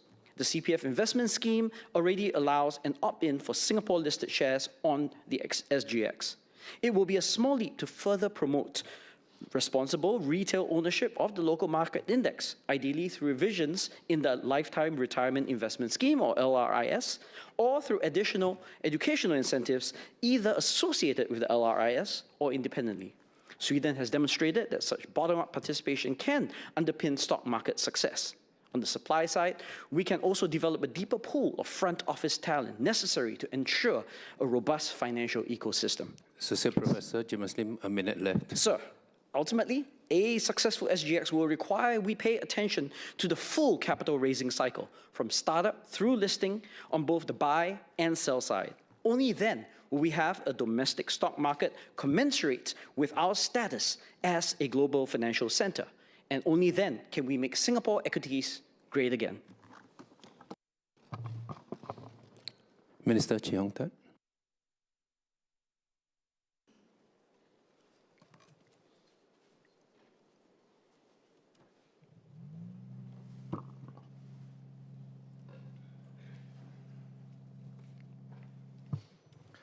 Mr. Speaker, sir, I thank Mr. Louis Chua and Associate Professor James Lim for their interests and suggestions in strengthening Singapore's equities market. We welcome such feedback as part of the ongoing efforts to make our equities market more competitive. I'm pleased to report that we are making good progress with our review and have achieved some initial success. The average daily traded value of securities on SGX grew more than 20% year-on-year to almost $1.8 billion in November 2025. The average daily traded value of securities in 2025 was the highest since 2010. Recently, the number of Singapore-listed stocks with at least 1 million in average daily trading turnover has risen to 100. This is an increase of 40% compared to August 2024, when we formed the review group. IPO activity rebounded significantly last year, with more than 2.4 billion in total funds raised, which is the highest level since 2019. The total market value of listed companies on SGX also crossed the 1 trillion mark. So the growth has benefited many listed companies, many investors, and these companies include both the large caps and also the small and mid caps. Despite global uncertainties, the Straits Times Index delivered strong returns last year, with over 28% total returns. And over 5 years, STI's total returns exceeded 100% in Singapore dollars terms, outperforming many regional markets. As global investors rebalance and diversify across Asia, Singapore's reputation as a safe, trusted financial center with a strong and stable Singapore dollar has drawn growing interest. I hope this positive momentum continues. But we know markets have ups and downs. Our focus, therefore, must be to continue strengthening the competitiveness and attractiveness of our ecosystem. We have worked closely with the industry to co-create solutions and implement a holistic package that strengthens both demand and supply, as well as enhancing greater connectivity that supports efficient trading. Over the past 18 months, the Equities Market Review Group engaged widely with brokers, banks, asset managers, listed companies, prospective issuers, research providers, and industry bodies. And this process helped us to move beyond making individual tweaks towards a comprehensive set of mutually reinforcing moves to get the momentum of the flywheel going.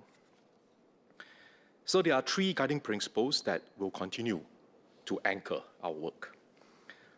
First, implementation is key. We'll focus on effective and timely implementation to translate policy ideas into market outcomes.